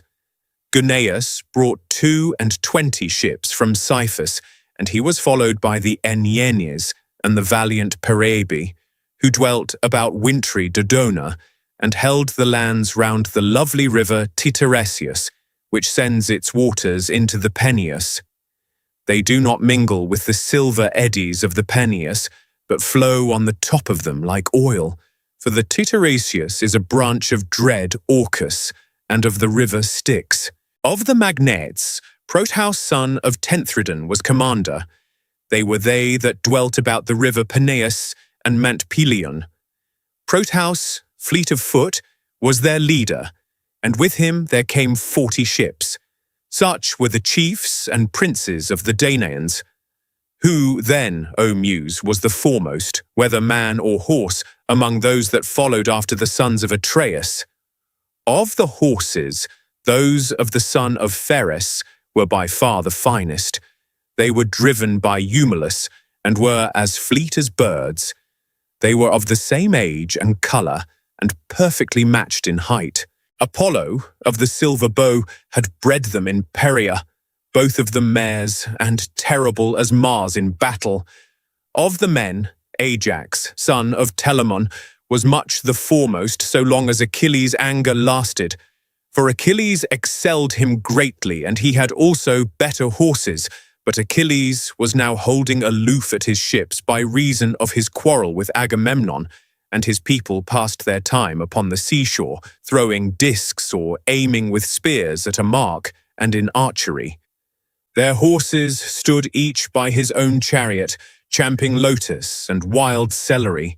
The chariots were housed under cover, but their owners, for lack of leadership, wandered hither and thither about the host, and went not forth to fight.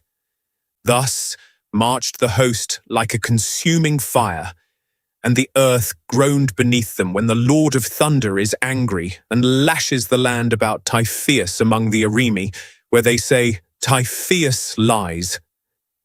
Even so did the earth groan beneath them as they sped over the plain. And now Iris, fleet as the wind, was sent by Jove to tell the bad news among the Trojans. They were gathered in assembly, old and young, at Priam's gates, and Iris came close up to Priam, speaking with the voice of Priam's son Polites, who, being fleet of foot, was stationed as watchman for the Trojans on the tomb of old Asietes, to look out for any sally of the Achaeans. In his likeness Iris spoke, saying, Old man, you talk idly, as in time of peace, while war is at hand. I have been in many a battle, but never yet saw such a host as is now advancing. They are crossing the plain to attack the city as thick as leaves, or as the sands of the sea. Hector, I charge you above all others, do as I say. There are many allies dispersed about the city of Priam from distant places and speaking divers tongues. Therefore, let each chief give orders to his own people, setting them severally in array and leading them forth to battle." Thus she spoke, but Hector knew that it was the goddess, and at once broke up the assembly. The men flew to arms, all the gates were opened, and the people thronged through them, horse and foot, with the tramp as of a great multitude. Now there is a high mound before the city, rising by itself upon the plain. Men call it Bartiea, but the gods know that it is the tomb of lithe Myron. Here the Trojans and their allies divided their forces. Priam's son, great Hector of the gleaming helmet, commanded the Trojans, and with him were arrayed by far the greater number and most valiant of those who were longing for the fray. The Dardanians were led by brave Aeneas, whom Venus bore to Anchises, when she, goddess though she was, had lain with him upon the mountain slopes of Ida. He was not alone, for with him were the two sons of Antenor, Archelicus and Acamas, both skilled in all the arts of war. They that dwelt in Telia under the lowest spurs of Mentida, men of substance who drink the limpid waters of the Aesopus and are of Trojan blood. These were led by Pandarus son of Lycion, whom Apollo had taught to use the bow. They that held Adrasteia and the land of Apasus with Pityeia and the high mountain of Tereia, these were led by Adrestus and Amphius, whose breastplate was of linen. These were the sons of Merops of Percota, who excelled in all kinds of divination. He told them not to take part in the war, but they gave him no heed, for fate lured them to destruction. They that dwelt about Percota and Practius, with Sestos, Abydos, and Arisbe, these were led by Asius, son of Hyrtacus, a brave commander, Asius, the son of Hyrtacus, whom his powerful dark bay steeds of the breed that comes from the river Seles had brought from Arisbe. Hippothous led the tribes of Pelasgian spearsmen, who dwelt in fertile Larissa. Hippothous and Peleus of the race of Mars, two sons of the Pelasgian Lethus, son of Teutamus. Acamas and the warrior Pyrrhus commanded the Thracians, and those that came from beyond the mighty stream of the Hellespont. Euphemus, son of Trosanus, the son of Theos, was captain of the Shiconian spearsmen. Pyrechmes led the Paeonian archers from distant Amydon by the broad waters of the river Axius, the fairest that flow upon the earth. The Paphlagonians were commanded by stout-hearted Prelimenes from Enate, where the mules run wild in herds. These were they that held Cytorus and the country round Sesamus, with the cities by the river Parthenius, Cromna, Aegialus, and lofty Erythini. Odius and Epistrophus were captains over the Halizoni from distant Alybe, where there are mines of silver. Chromis and Ennomus the augur led the Mysians, but his skill in augury availed not to save him from destruction, for he fell by the hand of the fleet descendant of Aeacus in the river, where he slew others also of the Trojans. Phorcys again, and noble Ascanius, led the Phrygians from the far country of Ascania, and both were eager for the fray. Mesthles and Antiphus commanded the Meonians, sons of Talaemenes, born to him of the Gygaean lake. These led the Meonians, who dwelt under Mat Temulus. Nastes led the Carians, men of a strange speech. These held Miletus and the wooded mountain of Phthias, with the water of the river Meander and the lofty crests of Mat Michael. These were commanded by Nastes and Amphimachus, the brave sons of Nomion. He came into the fight with gold about him, like a girl. Fool that he was, his gold was of no avail to save him, for he fell in the river by the hand of the fleet descendant of Aeacus, and Achilles bore away his gold. Sarpedon and Glaucus led the Lycians from their distant land by the eddying waters of the Xanthus. Book 3. Alexandria, also called Paris, challenges Menelaus. Helen and Priam view the Achaeans from the wall, the covenant. Paris and Menelaus fight, and Paris is worsted. Venus carries him off to save him, scene between him and Helen. When the companies were thus arrayed, each under its own captain, the Trojans advanced as a flight of wildfowl or cranes that scream overhead when rain and winter drive them over the flowing waters of Oceanus to bring death and destruction on the pygmies, and they wrangle in the air as they fly. But the Achaeans marched silently, in high heart, and minded to stand by one another, as when the south wind spreads a curtain of mist upon the mountain tops, bad for shepherds, but better than night for thieves, and a man can see no further than he can throw a stone. Even so rose the dust from under their feet, as they made all speed over the plain. When they were close up with one another, Alexandrus came forward as champion on the Trojan side. On his shoulders he bore the skin of a panther, his bow and his sword, and he brandished 2 spears shod with bronze as a challenge to the bravest of the Achaeans to meet him in single fight. Menelaus saw him thus stride out before the ranks, and was glad as a hungry lion that lights on the carcass of some goat or horned stag, and devours it there and then, though dogs and youth set upon him. Even thus was Menelaus glad when his eyes caught sight of Alexandrus, for he deemed that now he should be revenged. He sprang, therefore, from his chariot, clad in his suit of armor. Alexandrus quailed as he saw Menelaus come forward, and shrank in fear of his life under cover of his men, as one who starts back affrighted, trembling and pale, when he comes suddenly upon a serpent in some mountain glade.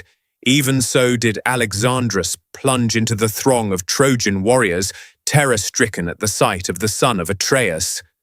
Then Hector upbraided him. "Paris," said he, "evil-hearted Paris, fair to see, but woman-mad and false of tongue, would that you had never been born, or that you had died unwed. Better so than lived to be disgraced and looked askance at. Will not the Achaeans mock at us and say that we have sent one to champion us who is fair to see, but who has neither wit nor courage? Did you not, such as you are, get your following together and sail beyond the seas? Did you not, from your far country, carry off a lovely woman wedded among a people of warriors, to bring sorrow upon your father, your city, and your whole country, but joy to your enemies, and hang-dog shamefacedness to yourself? And now, can you not dare face Menelaus, and learn what manner of man he is whose wife you have stolen? Where indeed would be your lyre and your love tricks, your comely locks, and your fair favour, when you were lying in the dust before him? The Trojans are a weak-kneed people, or ere this you would have had a shirt of stones for the wrongs you have done them." And Alexandrus answered, "Hector, your rebuke is just. You are hard as the axe which a shipwright wields at his work, and cleaves the timber to his liking. As the axe in his hand, so keen is the edge of your scorn. Still, taunt me not with the gifts that golden Venus has given me. They are precious. Let not a man disdain them, for the gods give them where they are minded, and none can have them for the asking. If you would have me do battle with Menelaus, bid the Trojans and Achaeans take their seats, while he and I fight in their midst for Helen and all her wealth. Let him who shall be victorious and prove to be the better man take the woman and all she has, to bear them to his home, but let the rest swear to a solemn covenant of peace, whereby you Trojans shall stay here in Troy, while the others go home to Argos and the land of the Achaeans." When Hector heard this, he was glad, and went about among the Trojan ranks holding his spear by the middle to keep them back, and they all sat down at his bidding. But the Achaeans still aimed at him with stones and arrows, till Agamemnon shouted to them, saying, "Hold, Argives, shoot not, sons of the Achaeans. Hector desires to speak." They ceased taking aim, and were still, whereon Hector spoke.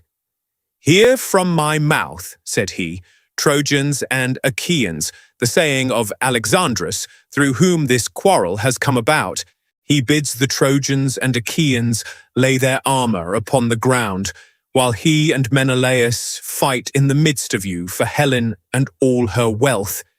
Let him who shall be victorious and prove to be the better man take the woman and all she has, to bear them to his own home, but let the rest swear to a solemn covenant of peace." Thus he spoke, and they all held their peace, till Menelaus of the loud battle cry addressed them. "And now," he said, "hear me too, for it is I who am the most aggrieved.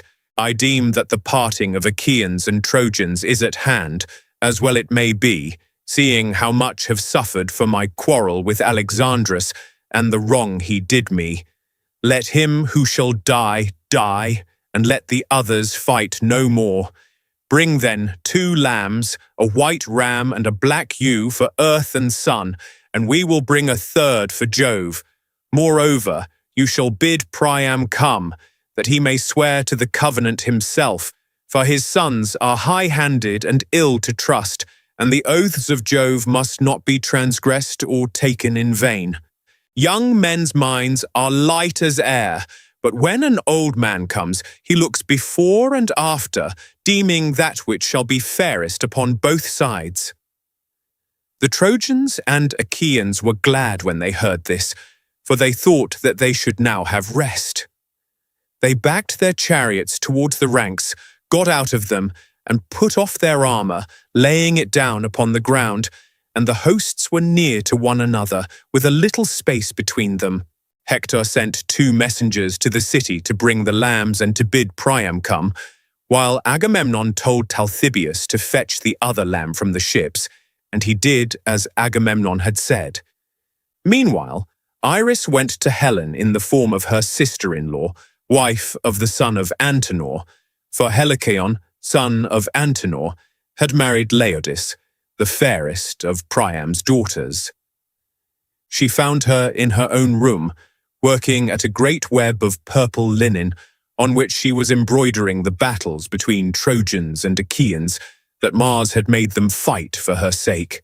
Iris then came close up to her and said, "Come hither, child, and see the strange doings of the Trojans and Achaeans. Till now they have been warring upon the plain, mad with lust of battle. But now they have left off fighting, and are leaning upon their shields, sitting still with their spears planted beside them. Alexandrus and Menelaus are going to fight about yourself, and you are to be the wife of him who is the victor." Thus spoke the goddess, and Helen's heart yearned after her former husband, her city, and her parents. She threw a white mantle over her head and hurried from her room, weeping as she went, not alone, but attended by 2 of her handmaids, Aithrae, daughter of Pythias, and Clymene. And straightway they were at the Scaean gates. The 2 sages, Eucaligon and Antenor, elders of the people, were seated by the Scaean gates, with Priam, Pantaus, Thymoetes, Lampus, Cleitius, and Hecation of the race of Mars. These were too old to fight, but they were fluent orators, and sat on the tower like cycles that chirrup delicately from the boughs of some high tree in a wood. When they saw Helen coming towards the tower, they said softly to one another, "Small wonder that Trojans and Achaeans should endure so much and so long for the sake of a woman so marvelously and divinely lovely. Still, fair though she be, let them take her and go, or she will breed sorrow for us and for our children after us." But Priam bade her draw nigh. "My child," said he, "take your seat in front of me, that you may see your former husband, your kinsmen, and your friends. I lay no blame upon you. It is the gods, not you, who are to blame. It is they that have brought about this terrible war with the Achaeans. Tell me then, who is yonder huge hero so great and goodly? I have seen men taller by a head, but none so comely and so royal. Surely he must be a king. Sir, answered Helen, father of my husband, dear and reverend in my eyes, would that I had chosen death rather than to have come here with your son, far from my bridal chamber, my friends, my darling daughter, and all the companions of my girlhood. But it was not to be, and my lot is one of tears and sorrow. As for your question, the hero of whom you ask is Agamemnon, son of Atreus, a good king and a brave soldier, brother-in-law as surely as that he lives, to my abhorred and miserable self. The old man marvelled at him and said, Happy son of Atreus, child of good fortune, I see that the Achaeans are subject to you in great multitudes. When I was in Phrygia, I saw much horsemen, the people of Otreus and of Mygdon, who were camping upon the banks of the river Sangarius. I was their ally, and with them when the Amazons, peers of men, came up against them, but even they were not so many as the Achaeans. The old man next looked upon Ulysses.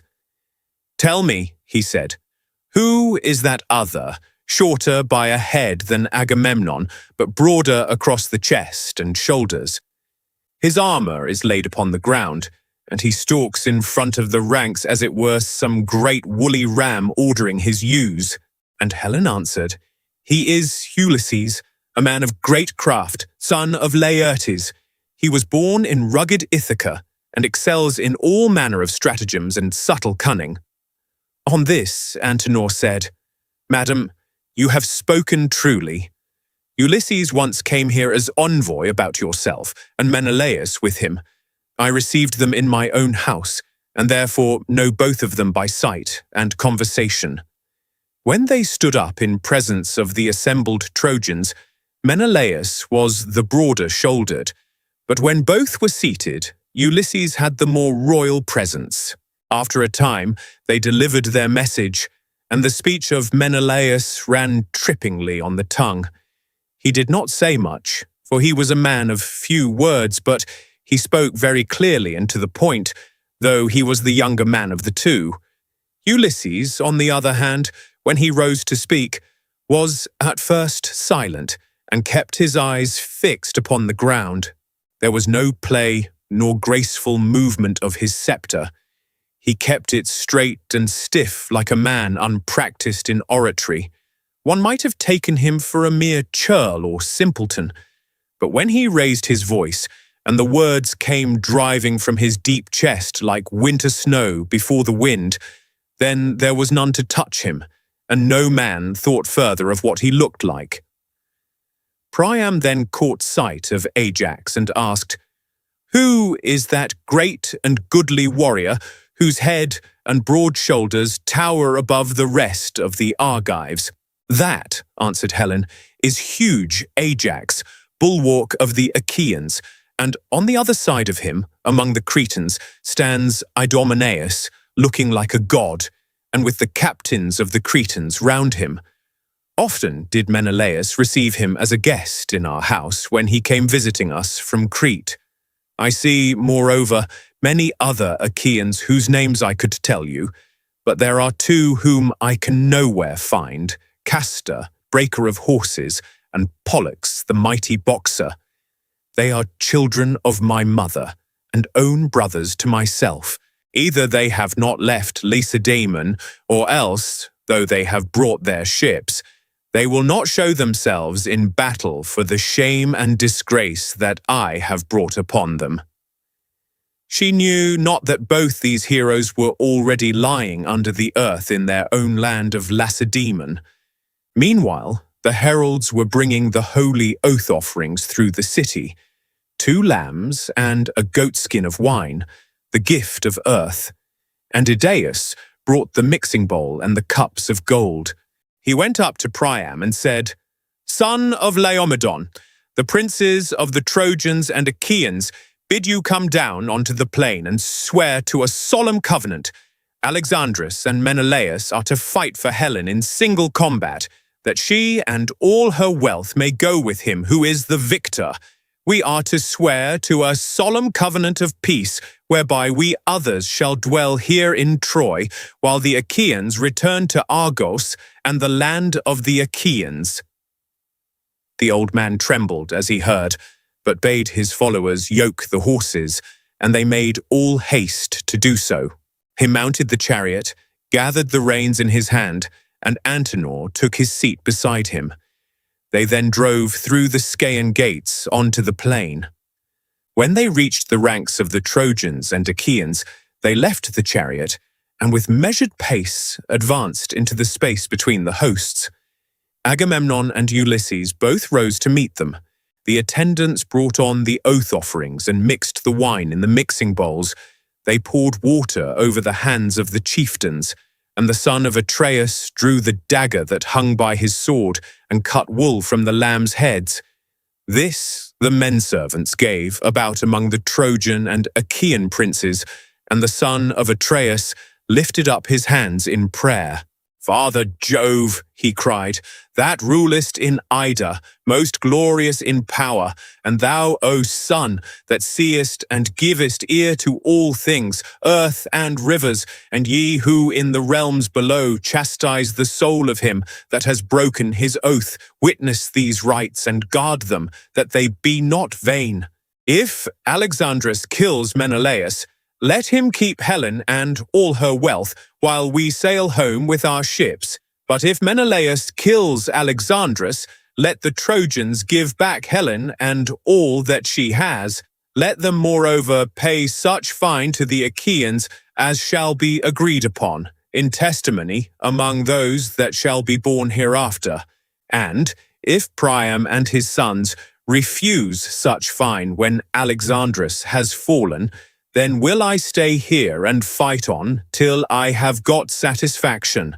As he spoke, he drew his knife across the throats of the victims and laid them down, gasping and dying upon the ground, for the knife had reft them of their strength. Then they poured wine from the mixing bowl into the cups and prayed to the everlasting gods, saying, "Trojans and Achaeans among one another, Jove, most great and glorious, and ye other everlasting gods, grant that the brains of them who shall first sin against their oaths, of them and their children, may be shed upon the ground even as this wine, and let their wives become the slaves of strangers." Thus they prayed, but not as yet would Jove grant them their prayer. Then Priam, descendant of Dardanus, spoke, saying, "Hear me, Trojans and Achaeans. I will now go back to the wind-beaten city of Ilias. I dare not with my own eyes witness this fight between my son and Menelaus, for Jove and the other immortals alone know which shall fall." On this, he laid the 2 lambs on his chariot and took his seat. He gathered the reins in his hand, and Antenor sat beside him. The 2 then went back to Ilias. Hector and Ulysses measured the ground and cast lots from a helmet of bronze to see which should take aim first. Meanwhile, the 2 hosts lifted up their hands and prayed, saying, "Father Jove, that rulest from Ida, most glorious in power, grant that he who first brought about this war between us may die and enter the house of Hades, while we others remain at peace and abide by our oaths." Great Hector now turned his head aside while he shook the helmet, and the lot of Paris flew out first. The others took their several stations, each by his horses and the place where his arms were lying, while Alexandrus, husband of lovely Helen, put on his goodly armor. First he greaved his legs with greaves of good make and fitted with ankle clasps of silver. After this he donned the cuirass of his brother Lycaon, and fitted it to his own body. He hung his silver-studded sword of bronze about his shoulders, and then his mighty shield. On his comely head he set his helmet, well wrought, with a crest of horsehair that nodded menacingly above it, and he grasped a redoubtable spear that suited his hands. In like fashion, Menelaus also put on his armor. When they had thus armed, each amid his own people, they strode fierce of aspect into the open space, and both Trojans and Achaeans were struck with awe as they beheld them. They stood near one another on the measured ground, brandishing their spears, and each furious against the other. Alexandrus aimed first, and struck the round shield of the son of Atreus, but the spear did not pierce it, for the shield turned its point. Menelaus next took aim, praying to Father Jove as he did so. "King Jove," he said, "grant me revenge on Alexandrus, who has wronged me. Subdue him under my hand, that in ages yet to come a man may shrink from doing ill deeds in the house of his host." He poised his spear as he spoke and hurled it at the shield of Alexandrus. Through shield and cuirass it went, and tore the shirt by his flank, but Alexandrus swerved aside, and thus saved his life. Then the son of Atreus drew his sword and drove at the projecting part of his helmet, but the sword fell shivered in 3 or 4 pieces from his hand, and he cried, looking towards heaven, "Father Jove, of all gods, thou art the most despiteful. I made sure of my revenge, but the sword has broken in my hand, my spear has been hurled in vain, and I have not killed him." With this he flew at Alexandrus, caught him by the horsehair plume of his helmet, and began dragging him towards the Achaeans. The strap of the helmet that went under his chin was choking him, and Menelaus would have dragged him off to his own great glory had not Jove's daughter Venus been quick to mark and to break the strap of oxhide, so that the empty helmet came away in his hand. This he flung to his comrades among the Achaeans, and was again springing upon Alexandrus to run him through with a spear. But Venus snatched him up in a moment, as a god can do, hid him under a cloud of darkness, and conveyed him to his own bedchamber. Then she went to call Helen, and found her on a high tower with the Trojan women crowding round her. She took the form of an old woman who used to dress wool for her when she was still in Lacedaemon, and of whom she was very fond. Thus disguised, she plucked her by perfumed robe and said, "Come hither. Alexandrus says you are to go to the house. He is on his bed in his own room, radiant with beauty and dressed in gorgeous apparel. No one would think he had just come from fighting, but rather that he was going to a dance, or had done dancing and was sitting down." With these words, she moved the heart of Helen to anger. When she marked the beautiful neck of the goddess, her lovely bosom and sparkling eyes, she marveled at her and said, "Goddess, why do you thus beguile me? Are you going to send me afield still further to some man whom you have taken up in Phrygia or fair Meonia? Menelaus has just vanquished Alexandrus, and is to take my hateful self back with him. You are come here to betray me. Go sit with Alexandrus yourself. Henceforth be goddess no longer. Never let your feet carry you back to Olympus. Worry about him and look after him till he make you his wife, or, for the matter of that, his slave. But me? I shall not go. I can garnish his bed no longer. I should be a byword among all the women of Troy. Besides, I have trouble on my mind." Venus was very angry and said, "Bold hussy, do not provoke me. If you do, I shall leave you to your fate and hate you as much as I have loved you. I will stir up fierce hatred between Trojans and Achaeans, and you shall come to a bad end." At this, Helen was frightened. She wrapped her mantle about her and went in silence, following the goddess, and unnoticed by the Trojan women. When they came to the house of Alexandrus, the maidservants set about their work, but Helen went into her own room, and the laughter-loving goddess took a seat and set it for her facing Alexandrus. On this, Helen, daughter of Aegis-bearing Jove, sat down and with eyes askance began to upbraid her husband. "So you are come from the fight," said she. "Would that you had fallen rather by the hand of that brave man who was my husband. You used to brag that you were a better man with hands and spear than Menelaus. Go then and challenge him again, but I should advise you not to do so, for if you are foolish enough to meet him in single combat, you will soon fall by his spear." And Paris answered, "Wife, do not vex me with your reproaches.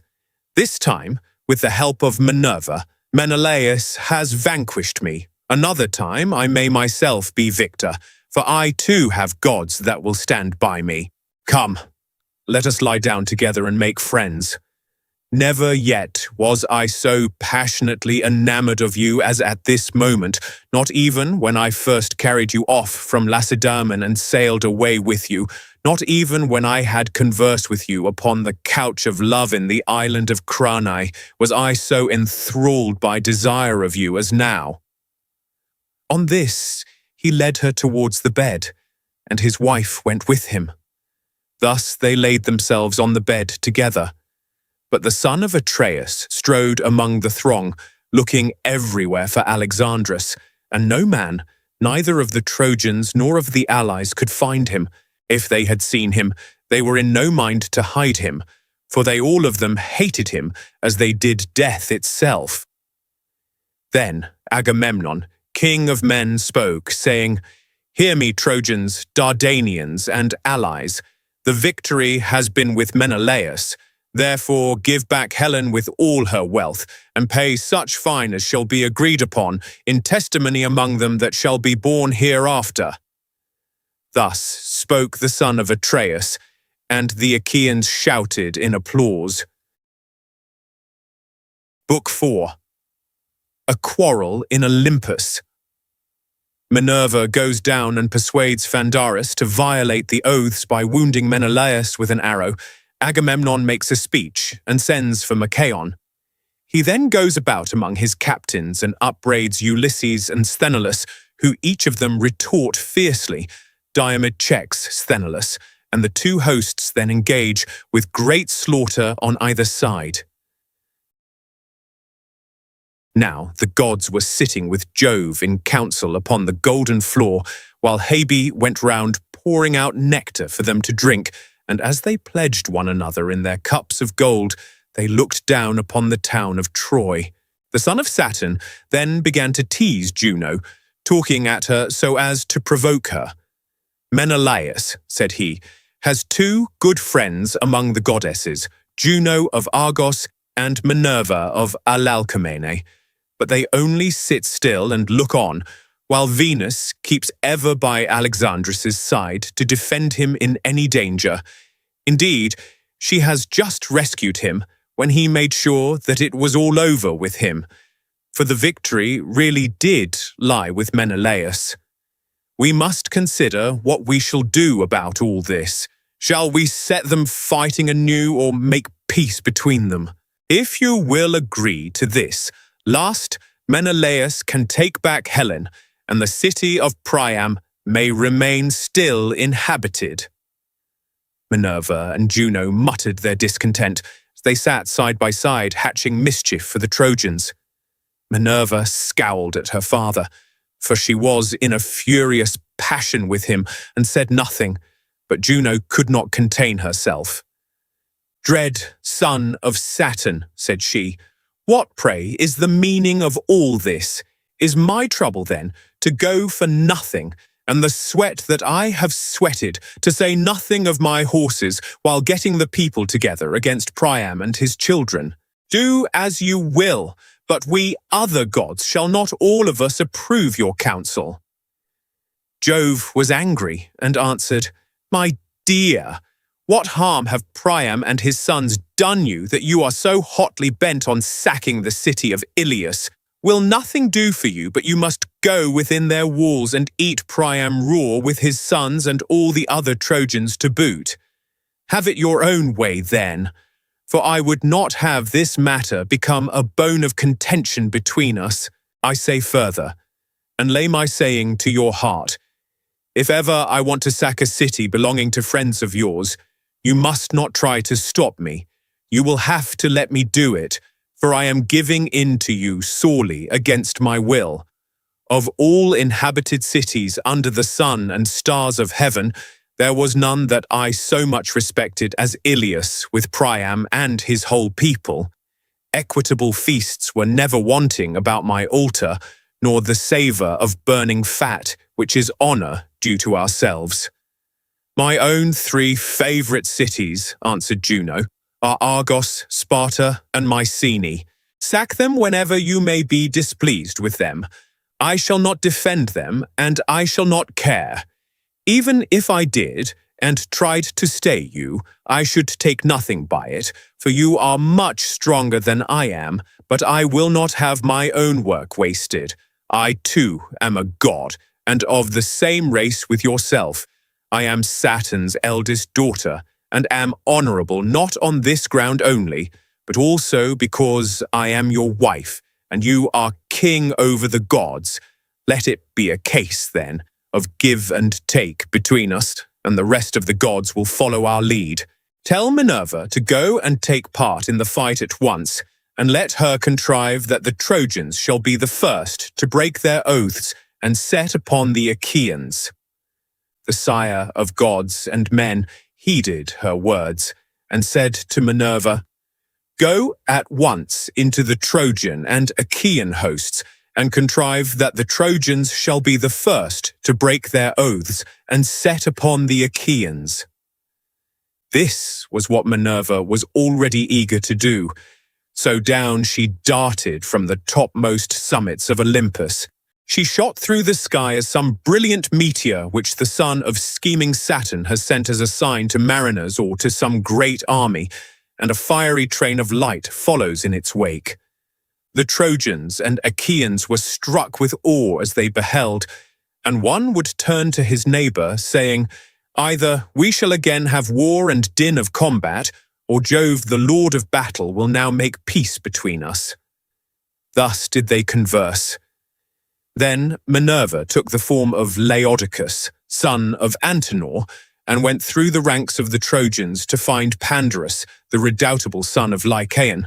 She found him standing among the stalwart heroes who had followed him from the banks of the Aesopus. So she went close up to him and said, Brave son of Lycaon, will you do as I tell you?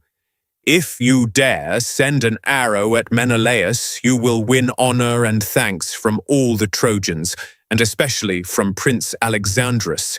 He would be the first to requite you very handsomely if he could see Menelaus mount his funeral pyre, slain by an arrow from your hand.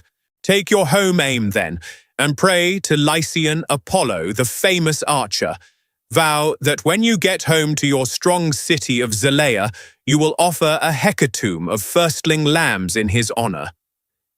His fool's heart was persuaded, and he took his bow from its case. This bow was made from the horns of a wild ibex which he had killed as it was bounding from a rock. He had stalked it, and it had fallen as the arrow struck it to the heart. Its horns were 16 palms long, and a worker in horn had made them into a bow, smoothing them well down and giving them tips of gold. When Pandarus had strung his bow, he laid it carefully on the ground, and his brave followers held their shields before him, lest the Achaeans should set upon him before he had shot Menelaus. Then he opened the lid of his quiver, and took out a winged arrow that had not yet been shot, fraught with the pangs of death. He laid the arrow on the string, and prayed to Lycian Apollo, the famous archer, vowing that when he got home to his strong city of Zelea, he would offer a hecatomb of firstling lambs in his honor. He laid the notch of the arrow on the ox-hide bowstring, and drew both notch and string to his breast, till the arrowhead was near the bow. Then, when the bow was arched into a half circle, he let fly, and the bow twanged, and the string sang as the arrow flew gladly on over the heads of the throng. But the blessed gods did not forget thee, O Menelaus, and Jove's daughter, driver of the spoil, was the first to stand before thee and ward off the piercing arrow. She turned it from his skin, as a mother whisks a fly from off her child when it is sleeping sweetly. She guided it to the part where the golden buckles of the belt that passed over his double cuirass were fastened, so the arrow struck the belt that went tightly round him. It went right through this, and through the cuirass of cunning workmanship. It also pierced the belt beneath it, which he wore next his skin to keep out darts or arrows. It was this that served him in the best stead. Nevertheless, the arrow went through it and grazed the top of the skin, so that blood began flowing from the wound. As when some woman of Meonia or Caria strains purple dye onto a piece of ivory that is to be the cheek piece of a horse and is to be laid up in a treasure house, many a knight is fain to bear it, but the king keeps it as an ornament of which both horse and driver may be proud. Even so, O Menelaus, were your shapely thighs and your legs down to your fair ankles stained with blood. When King Agamemnon saw the blood flowing from the wound, he was afraid, and so was brave Menelaus himself, till he saw that the barbs of the arrow and the thread that bound the arrowhead to the shaft were still outside the wound. Then he took heart, but Agamemnon heaved a deep sigh as he held Menelaus's hand in his own, and his comrades made moan in concert. "Dear brother," he cried, "I have been the death of you in pledging this covenant and letting you come forward as our champion. The Trojans have trampled on their oaths and have wounded you. Nevertheless, the oath, the blood of lambs, the drink offerings, and the right hands of fellowship in which we have put our trust shall not be vain. If he that rules Olympus fulfill it not here and now, he will yet fulfill it hereafter, and they shall pay dearly with their lives and with their wives and children. The day will surely come when mighty Iliad shall be laid low with Priam and Priam's people, when the son of Saturn from his high throne shall overshadow them with his awful aegis in punishment of their present treachery. This shall surely be. But how, Menelaus, shall I mourn you if it be your lot now to die? I should return to Argos as a byword, for the Achaeans will at once go home.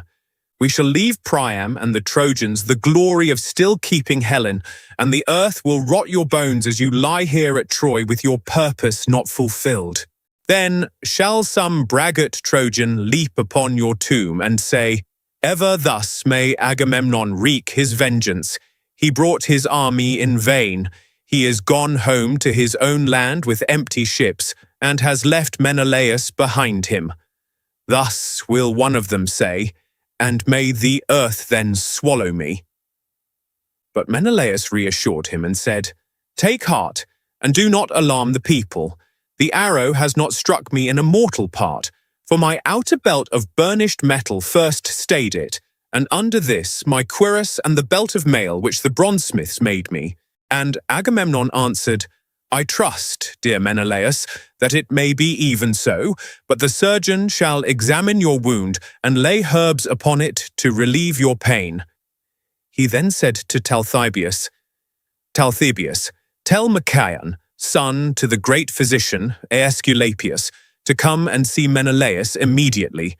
Some Trojan or Lycian archer has wounded him with an arrow to our dismay, and to his own great glory." Talthybius did as he was told, and went about the host trying to find Machaon. Presently, he found standing amid the brave warriors who had followed him from Tricca. Thereon, he went up to him and said, "Son of Aesculapius, King Agamemnon says you are to come and see Menelaus immediately. Some Trojan or Lycian archer has wounded him with an arrow to our dismay and to his own great glory." Thus did he speak, and Machaon was moved to go. They passed through the spreading host of the Achaeans and went on till they came to the place where Menelaus had been wounded and was lying with the chieftains gathered in a circle round him. Machaon passed into the middle of the ring and at once drew the arrow from the belt, bending its barbs back through the force with which he pulled it out. He undid the burnished belt, and beneath this, the cuirass and the belt of mail which the bronze-smiths had made. Then, when he had seen the wound, he wiped away the blood and applied some soothing drugs which Chiron had given to Aesculapius out of the goodwill he bore him. While they were thus busy about Menelaus, the Trojans came forward against them, for they had put on their armor and now renewed the fight. You would not have then found Agamemnon asleep, nor cowardly and unwilling to fight, but eager rather for the fray. He left his chariot rich with bronze and his panting steeds in charge of Eurymedon, son of Ptolemaeus the son of Piraeus, and bade him hold them in readiness against the time his limbs should weary of going about and giving orders to so many, for he went among the ranks on foot. When he saw men hasting to the front, he stood by them and cheered them on. "Argives," said he, "slacken not one whit in your onset. Father Jove will be no helper of liars. The Trojans have been the first to break their oaths and to attack us. Therefore they shall be devoured of vultures. We shall take their city and carry off their wives and children in our ships." But Har angrily rebuked those whom he saw shirking and disinclined to fight. "Argives," he cried, "cowardly, miserable creatures, have you no shame to stand here like frightened fawns who, when they can no longer scud over the plain, huddle together, but show no fight? You are as dazed and spiritless as deer. Would you wait till the Trojans reach the sterns of our ships as they lie on the shore to see whether the son of Saturn will hold his hand over you to protect you?" Thus did he go about giving his orders among the ranks. Passing through the crowd, he came presently on the Cretans, arming round Idomeneus, who was at their head, fierce as a wild boar, while Meriones was bringing up the battalions that were in the rear. Agamemnon was glad when he saw him, and spoke him fairly. "Idomeneus," said he, "I treat you with greater distinction than I do any others of the Achaeans, whether in war or in other things, or at table. When the princes are mixing my choicest wines in the mixing bowls, they have each of them a fixed allowance. But your cup is kept always full like my own, that you may drink whenever you are minded. Go, therefore, into battle, and show yourself the man you have been always proud to be." Idomeneus answered, "I will be a trusty comrade, as I promised you from the first I would be. Urge on the other Achaeans that we may join battle at once, for the Trojans have trampled upon their covenants. Death and destruction shall be theirs, seeing they have been the first to break their oaths and to attack us." The son of Atreus went on, glad at heart, till he came upon the two Ajaxes arming themselves amid a host of foot soldiers, as when a goat herd from some high post watches a storm drive over the deep before the west wind. Black as pitch is the offing, and a mighty whirlwind draws towards him, so that he is afraid and drives his flock into a cave. Even thus did the ranks of stalwart youths move in a dark mass to battle under the Ajaxes, horrid with shield and spear. Glad was King Agamemnon when he saw them. "No need," he cried, "to give orders to such leaders of the Argives as you are, for of your own selves you spur your men on to fight with might and main.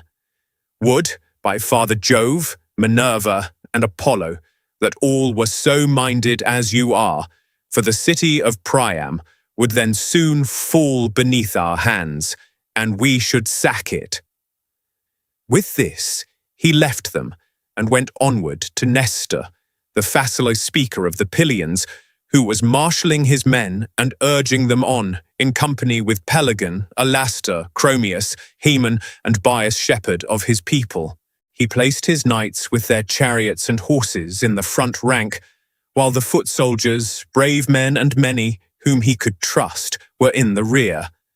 The cowards he drove into the middle, that they might fight whether they would or no. He gave his orders to the knights first, bidding them hold their horses well in hand, so as to avoid confusion. "Let no man," he said, "relying on his strength or horsemanship, get before the others and engage singly with the Trojans, nor yet let him lag behind, or you will weaken your attack. But let each, when he meets an enemy's chariot, throw his spear from his own. This be much the best. This is how the men of old took towns and strongholds. In this wise were they minded." Thus did the old man charge them, for he had been in many a fight, and King Agamemnon was glad. "I wish," he said to him, "that your limbs were as supple and your strength as sure as your judgment is. But age, the common enemy of mankind, has laid his hand upon you. Would that it had fallen upon some other, and that you were still young."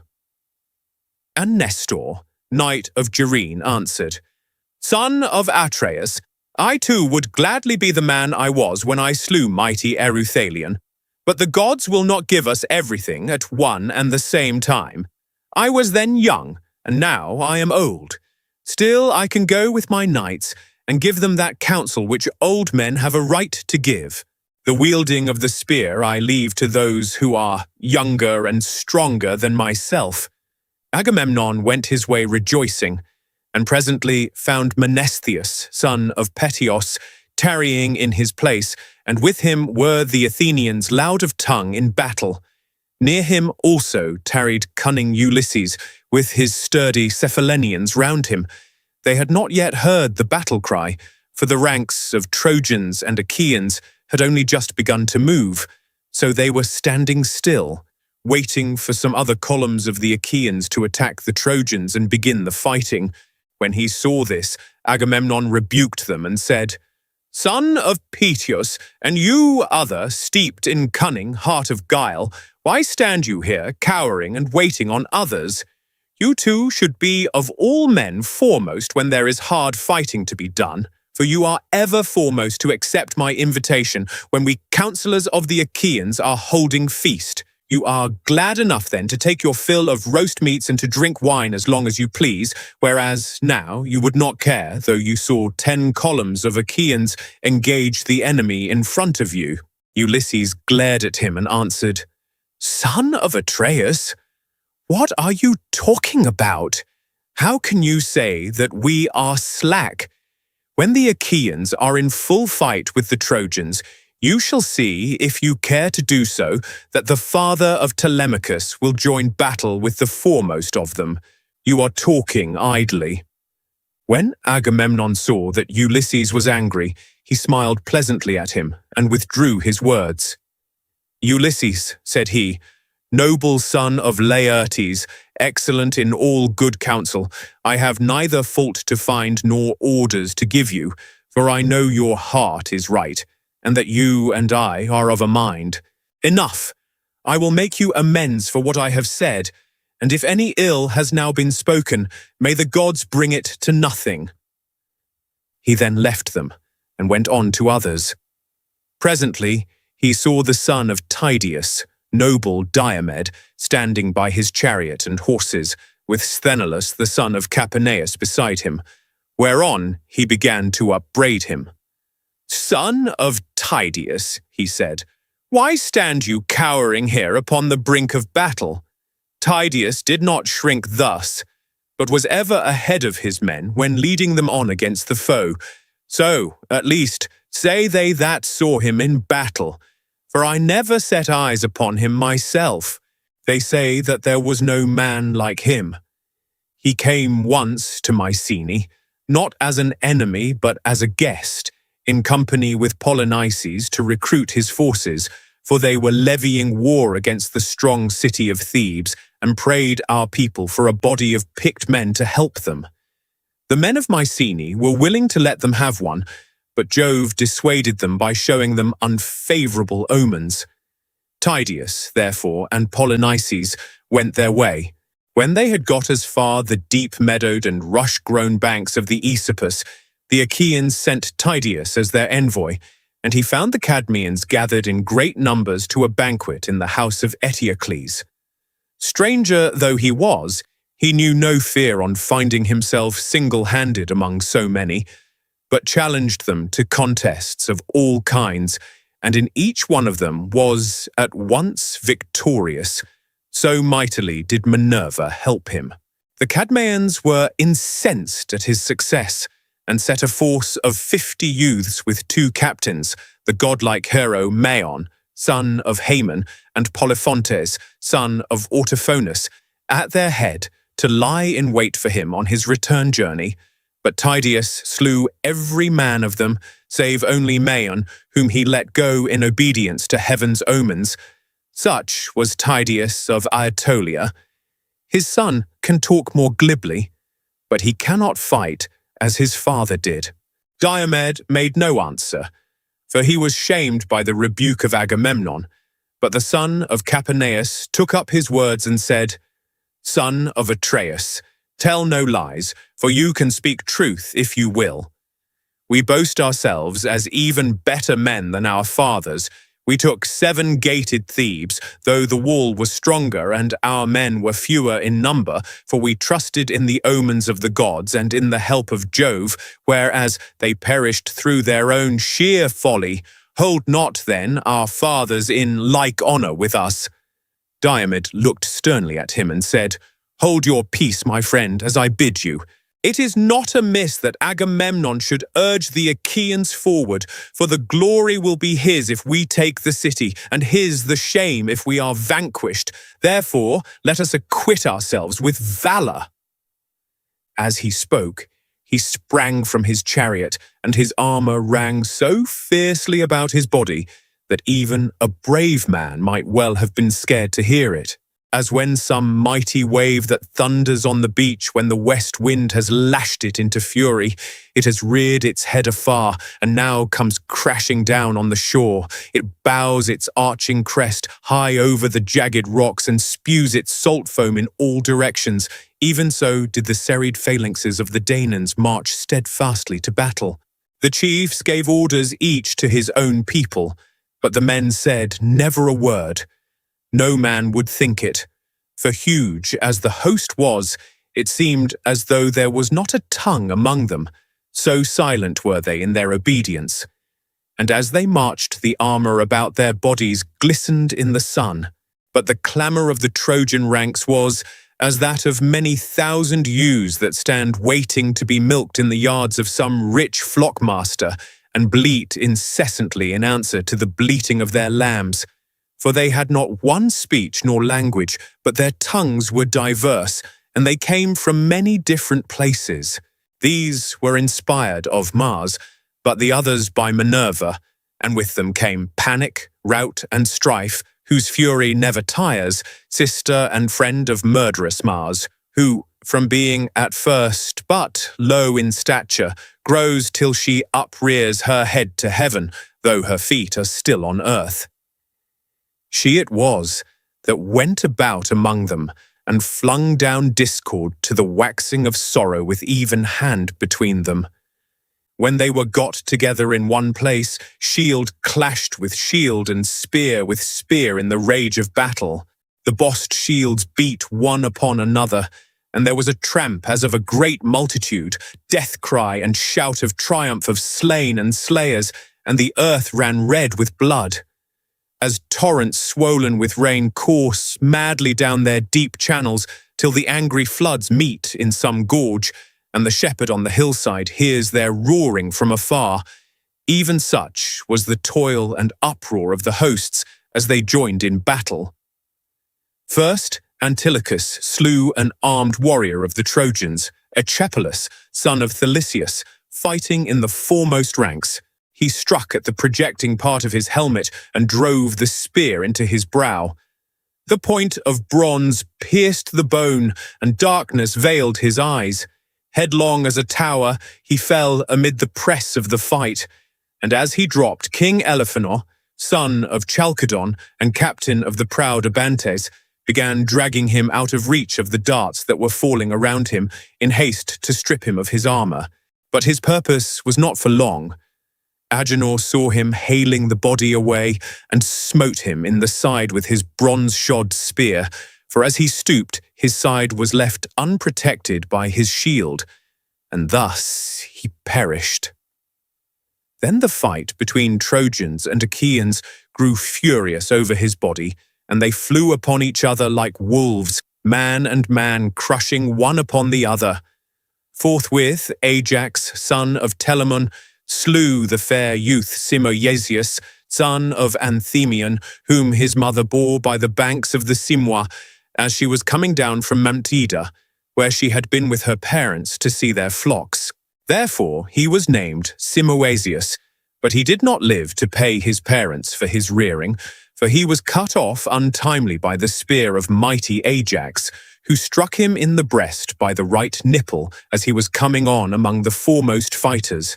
The spear went right through his shoulder, and he fell as a poplar that has grown straight and tall in a meadow by some mere, and its top is thick with branches.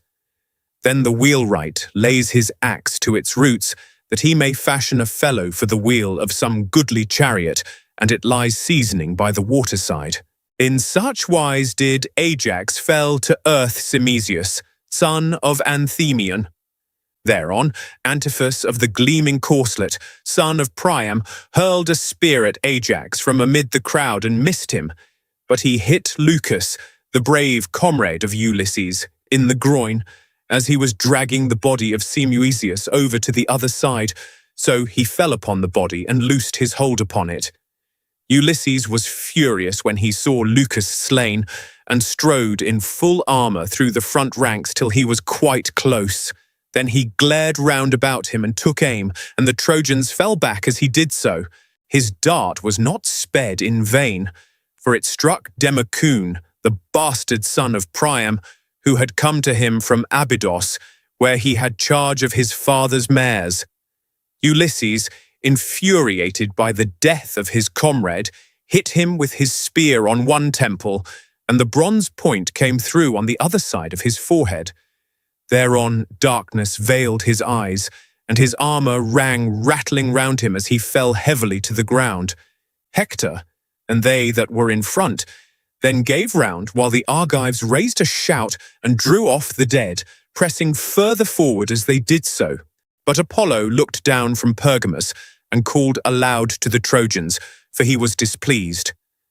"Trojans," he cried, "rush on the foe, and do not let yourselves be thus beaten by the Argives. Their skins are not stone nor iron, that when you hit them, you do them no harm.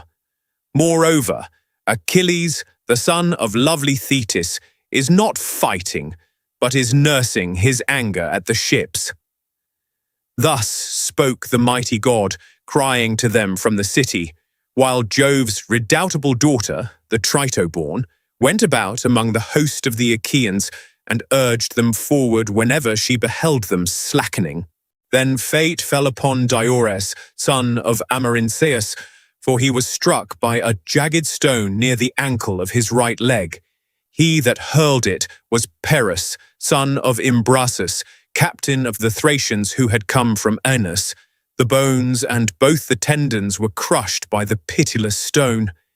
He fell to the ground on his back, and in his death throes stretched out his hands towards his comrades. But Pyrrhus, who had wounded him, sprang on him and thrust a spear into his belly, so that his bowels came gushing out upon the ground, and darkness veiled his eyes. As he was leaving the body, Thoas of Aetolia struck him in the chest near the nipple, and the point fixed itself in his lungs. Thoas came close up to him, pulled the spear out of his chest, and then drawing his sword, smote him in the middle of the belly so that he died. But he did not strip him of his armor, for his Thracian comrades, men who wear their hair in a tuft at the top of their heads, stood round the body and kept him off with their long spears for all his great stature and valor. So he was driven back. Thus the two corpses lay stretched on earth near to one another, the one captain of the Thracians, and the other of the Epeans, and many another fell round them. And now no man would have made light of the fighting if he could have gone about among it scatheless and unwounded, with Minerva leading him by the hand and protecting him from the storm of spears and arrows. For many Trojans and Achaeans on that day lay stretched side by side, face downwards upon the earth. Book 5. The exploits of Diomed, who, though wounded by Pandarus, continues fighting. He kills Pandarus and wounds Aeneas. Venus rescues Aeneas, but being wounded by Diomed, commits him to the care of Apollo and goes to Olympus, where she is tended by her mother Dione.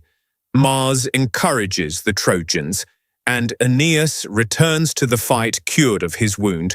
Minerva and Juno help the Achaeans, and by the advice of the former Diomed wounds Mars, who returns to Olympus to get cured. Then Pallas Minerva put valour into the heart of Diomed, son of Tydeus, that he might excel all the other Argives and cover himself with glory. She made a stream of fire flare from his shield and helmet, like the star that shines most brilliantly in summer after its bath in the waters of Oceanus. Even such a fire did she kindle upon his head and shoulders as she bade him speed into the thickest hurly-burly of the fight. Now there was a certain rich and honourable man among the Trojans, priest of Vulcan, and his name was Dares. He had 2 sons, Phegeus and Idaeus, both of them skilled in all the arts of war. These 2 came forward from the main body of Trojans and set upon Diomed, he being on foot, while they fought from their chariot. When they were close up to one another, Phegeus took aim first, but his spear went over Diomed's left shoulder without hitting him. Diomed then threw, and his spear sped not in vain, for it hit Phegeus on the breast near the nipple, and he fell from his chariot. Idaeus did not dare to bestride his brother's body, but sprang from the chariot and took to flight, or he would have shared his brother's fate, whereon Vulcan saved him by wrapping him in a cloud of darkness, that his old father might not be utterly overwhelmed with grief. But the son of Tydeus drove off with the horses and bade his followers take them to the ships. The Trojans were scared when they saw the 2 sons of Dares, one of them in fright and the other lying dead by his chariot. Minerva therefore took Mars by the hand and said, Mars, bane of men, blood-stained stormer of cities, may we not now leave the Trojans and Achaeans to fight it out, and see to which of the 2 Jove will vouchsafe the victory? Let us go away, and thus avoid his anger. So saying, she drew Mars out of the battle, and set him down upon the steep banks of the Scamander. Upon this, the Danaans drove the Trojans back, and each one of their chieftains killed his man. First, King Agamemnon flung mighty Odius, captain of the Halizoni, from his chariot. The spear of Agamemnon caught him on the broad of his back, just as he was turning in flight. It struck him between the shoulders and went right through his chest, and his armour rang rattling round him as he fell heavily to the ground. Then Idomeneus killed Phaesus, son of Boreas the Maeonian, who had come from Varne. Mighty Idomeneus speared him on the right shoulder as he was mounting his chariot, and the darkness of death enshrouded him as he fell heavily from the car. The squires of Idomeneus spoiled him of his armour, while Menelaus, son of Atreus, killed Scamandrius, the son of Strophius, a mighty huntsman and keen lover of the chase. Diana herself had taught him how to kill every kind of wild creature that is bred in mountain forests, but neither she nor his famed skill in archery could now save him, for the spear of Menelaus struck him in the back as he was flying. It struck him between the shoulders and went right through his chest, so that he fell headlong and his armour rang rattling round him. Meriones then killed Pheroclus, the son of Tecton, who was the son of Hermon, a man whose hand was skilled in all manner of cunning workmanship, for Pallas Minerva had dearly loved him. It was, that made the ships for Alexandrus, which were the beginning of all mischief, and brought evil alike both on the Trojans and on Alexandrus himself, for he heeded not the decrees of heaven.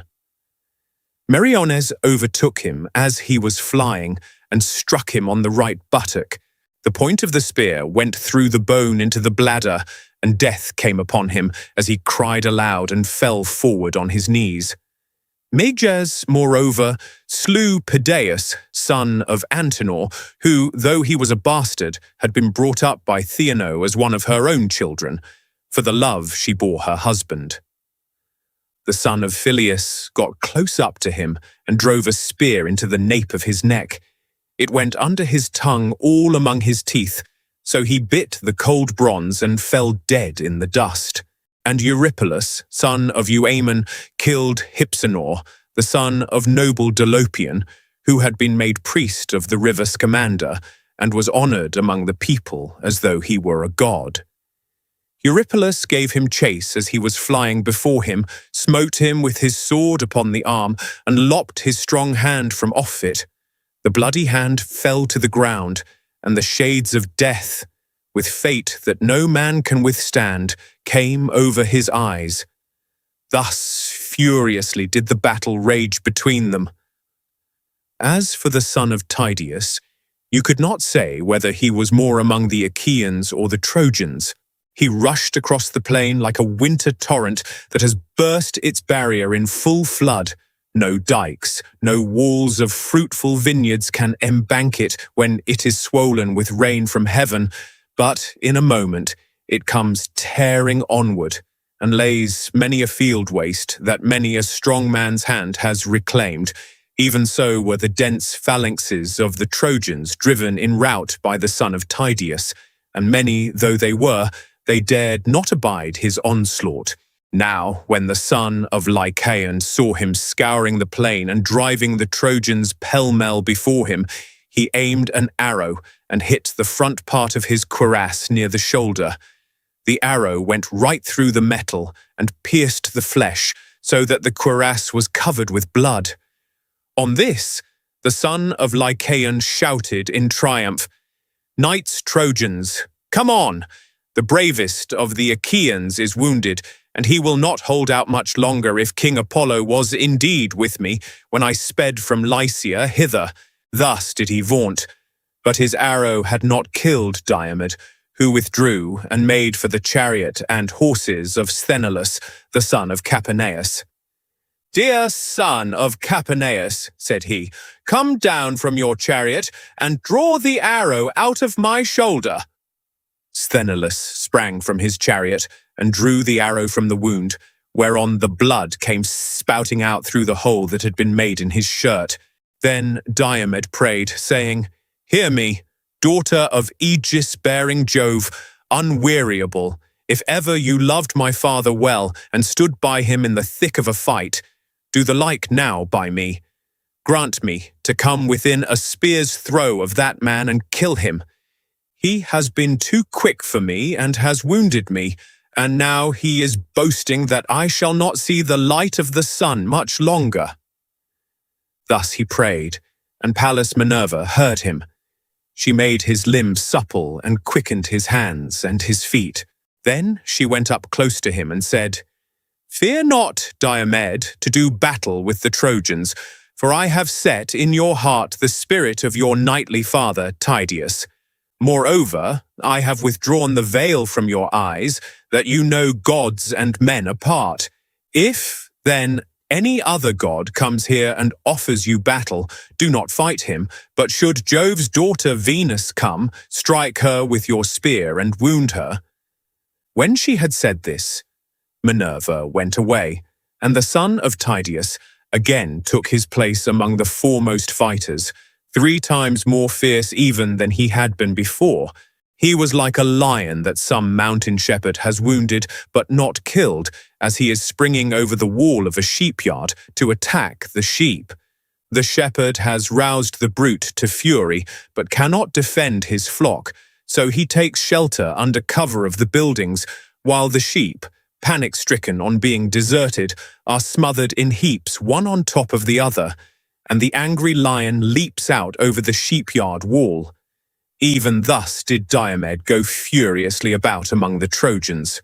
He killed Astinus, and Hyperion shepherd of his people, the one with a thrust of his spear, which struck him above the nipple, the other with a sword cut on the collarbone that severed his shoulder from his neck and back.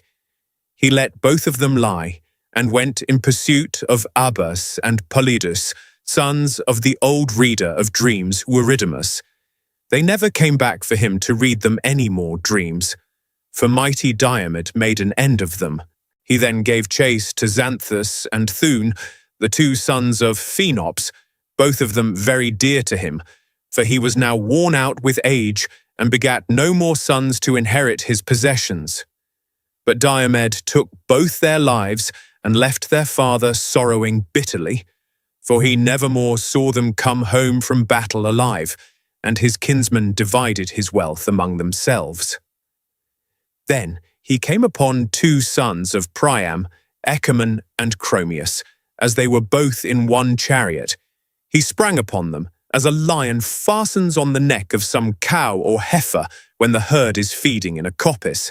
For all their vain struggles, he flung them both from their chariot and stripped the armor from their bodies. Then he gave their horses to his comrades to take them back to the ships. When Aeneas saw him thus making havoc among the ranks, he went through the fight amid the rain of spears to see if he could find Pandarus.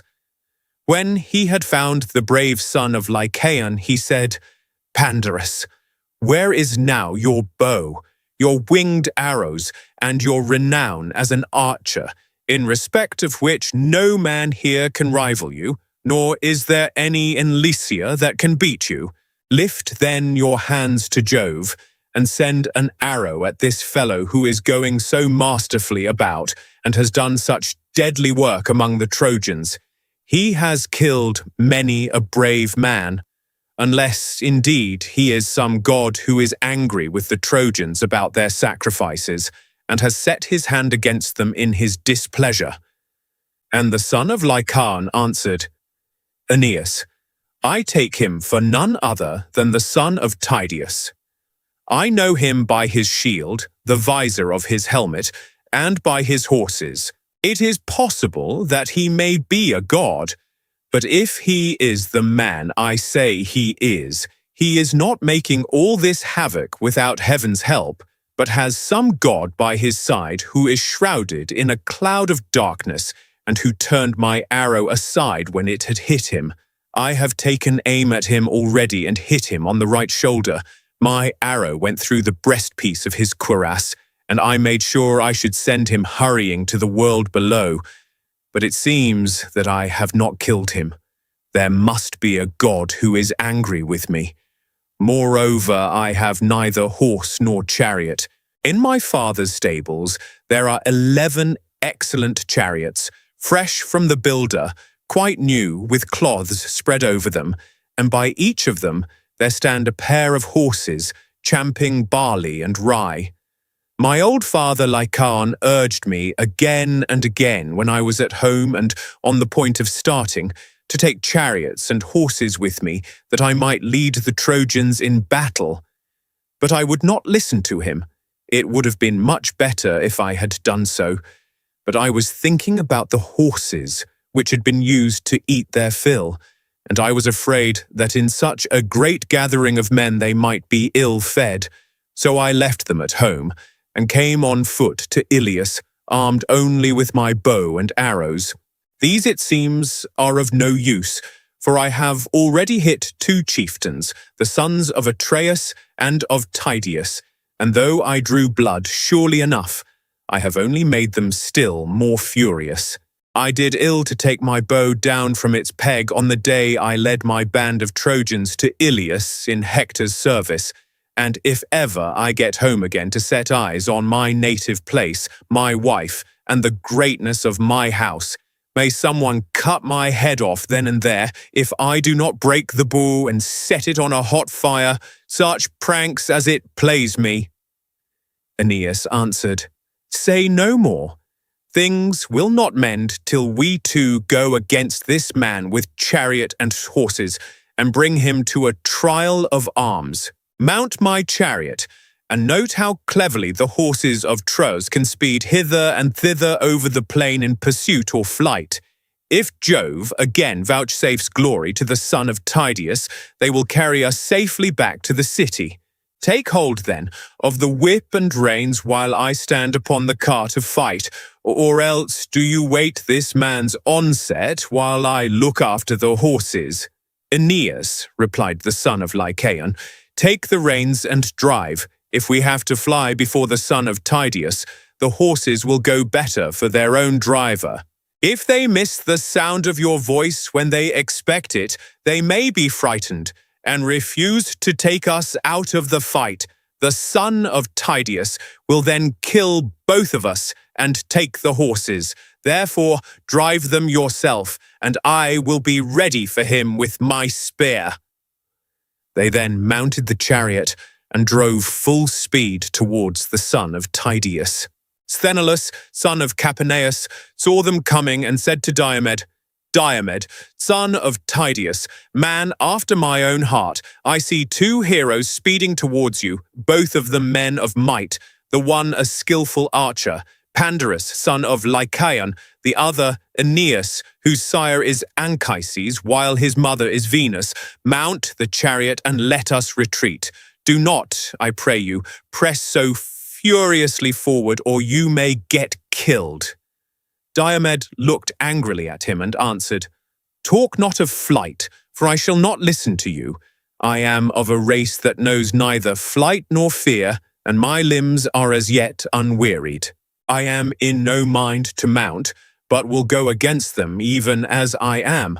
Pallas Minerva bids me be afraid of no man, and even though one of them escape, their steeds shall not take both back again. I say further, and lay my saying to your heart, if Minerva sees fit to vouchsafe me the glory of killing both, stay your horses here and make the reins fast to the rim of the chariot. Then be sure you spring Aeneas' horses and drive them from the Trojan to the Achaean ranks. They are of the stock that great Jove gave to Tros in payment for his son Ganymede, and are the finest that live and move under the sun. King Anchises stole the blood by putting his mares to them without Laomedon's knowledge, and they bore him 6 foals. 4 are still in his stables, but he gave the other 2 to Aeneas.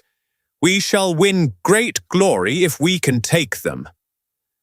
Thus did they converse, but the other 2 had now driven close up to them, and the son of Lycaon spoke first. "Great and mighty son," said he, "of noble Tydeus, my arrow failed to lay you low, so I will now try with my spear." He poised his spear as he spoke and hurled it from him. It struck the shield of the son of Tydeus. The bronze point pierced it and passed on till it reached the breastplate. Thereon, the son of Lycaon shouted out and said, "You are hit clean through the belly. You will not stand out for long, and the glory of the fight is mine."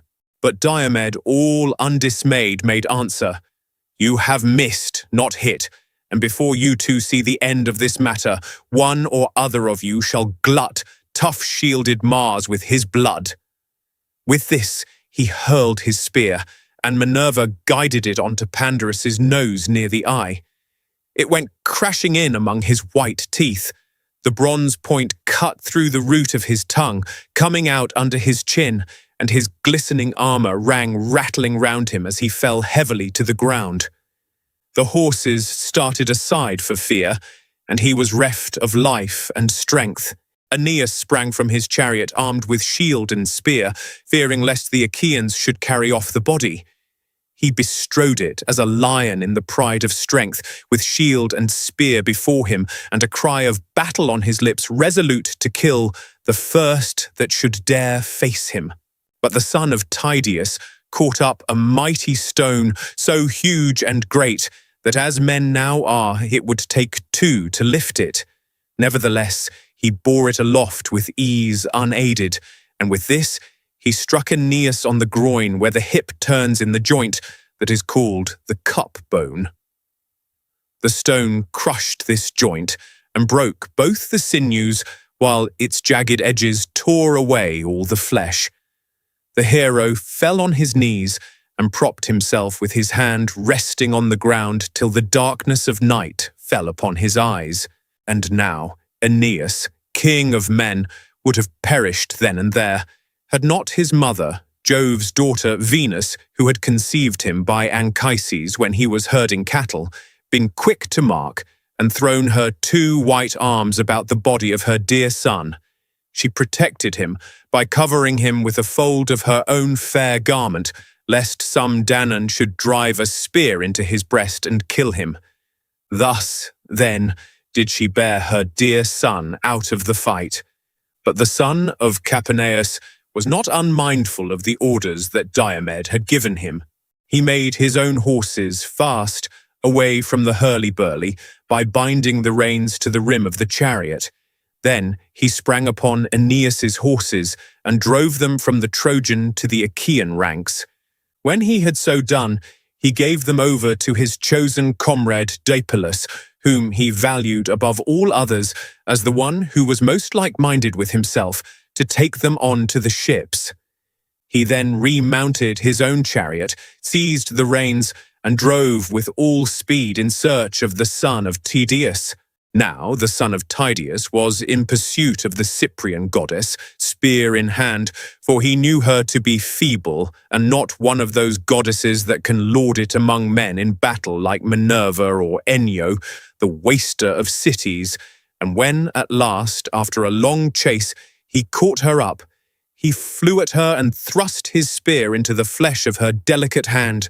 The point tore through the ambrosial robe which the Graces had woven for her, and pierced the skin between her wrist and the palm of her hand, so that the immortal blood, or ichor, that flows in the veins of the blessed gods, came pouring from the wound. For the gods do not eat bread nor drink wine, hence they have no blood such as ours, and are immortal. Venus screamed aloud and let her son fall. But Phoebus Apollo caught him in his arms and hid him in a cloud of darkness, lest some Danaan should drive a spear into his breast and kill him. And Diomed shouted out as he left her, "Daughter of Jove, leave war and battle alone. Can you not be contented with beguiling silly women? If you meddle with fighting, you will get what will make you shudder at the very name of war." The goddess went dazed and discomfited away, and Iris, fleet as the wind, drew her from the throng in pain, and with her fair skin all besmirched, she found fierce Mars waiting on the left of the battle, with his spear and his two fleet steeds resting on a cloud, whereon she fell on her knees before her brother and implored him to let her have his horses. "Dear brother," she cried, "save me, and give me your horses to take me to Olympus where the gods dwell. I am badly wounded by a mortal, the son of Tydeus, who would now fight even with Father Jove." Thus she spoke, and Mars gave her his gold-bedizened steeds. She mounted the chariot, sick and sorry at heart, while Iris sat beside her and took the reins in her hand. She lashed her horses on, and they flew forward nothing loth, till in a trice they were at high Olympus, where the gods have their dwelling. There she stayed them, unloosed them from the chariot, and gave them their ambrosial forage. But Venus flung herself onto the lap of her mother Dione, who threw her arms about her and caressed her, saying, "Which of the heavenly beings has been treating you in this way, as though you had been doing something wrong in the face of day?" And laughter-loving Venus answered, "Proud Diomed, the son of Tydeus, wounded me because I was bearing my dear son Aeneas, whom I love best of all mankind, out of the fight. The war is no longer won between Trojans and Achaeans, for the Danaans, have now taken to fighting with the immortals. Bear it, my child, replied Dione, and make the best of it. We dwellers in Olympus have to put up with much at the hands of men, and we lay much suffering on one another. Mars had to suffer when Otus and Ephialtes, children of Aloeus, bound him in cruel bonds, so that he lay 13 months imprisoned in a vessel of bronze.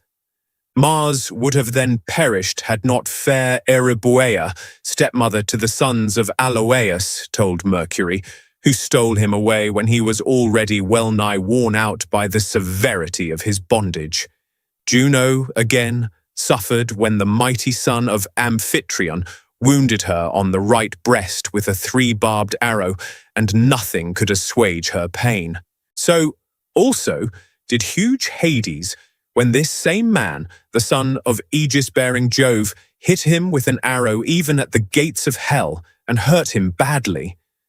Thereon Hades went to the house of Jove on great Olympus, angry and full of pain, and the arrow in his brawny shoulder caused him great anguish till Paeon healed him by spreading soothing herbs on the wound, for Hades was not of mortal mould.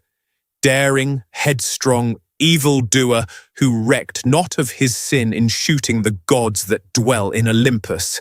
And now Minerva has egged this son of Tydeus on against yourself, fool that he is for not reflecting that no man who fights with gods will live long or hear his children prattling about his knees when he returns from battle. Let then the son of Tydeus see that he does not have to fight with one who is stronger than you are. Then shall his brave wife Aegialeia, daughter of Adrestus, rouse her whole house from sleep, wailing for the loss of her wedded lord, Diomed, the bravest of the Achaeans.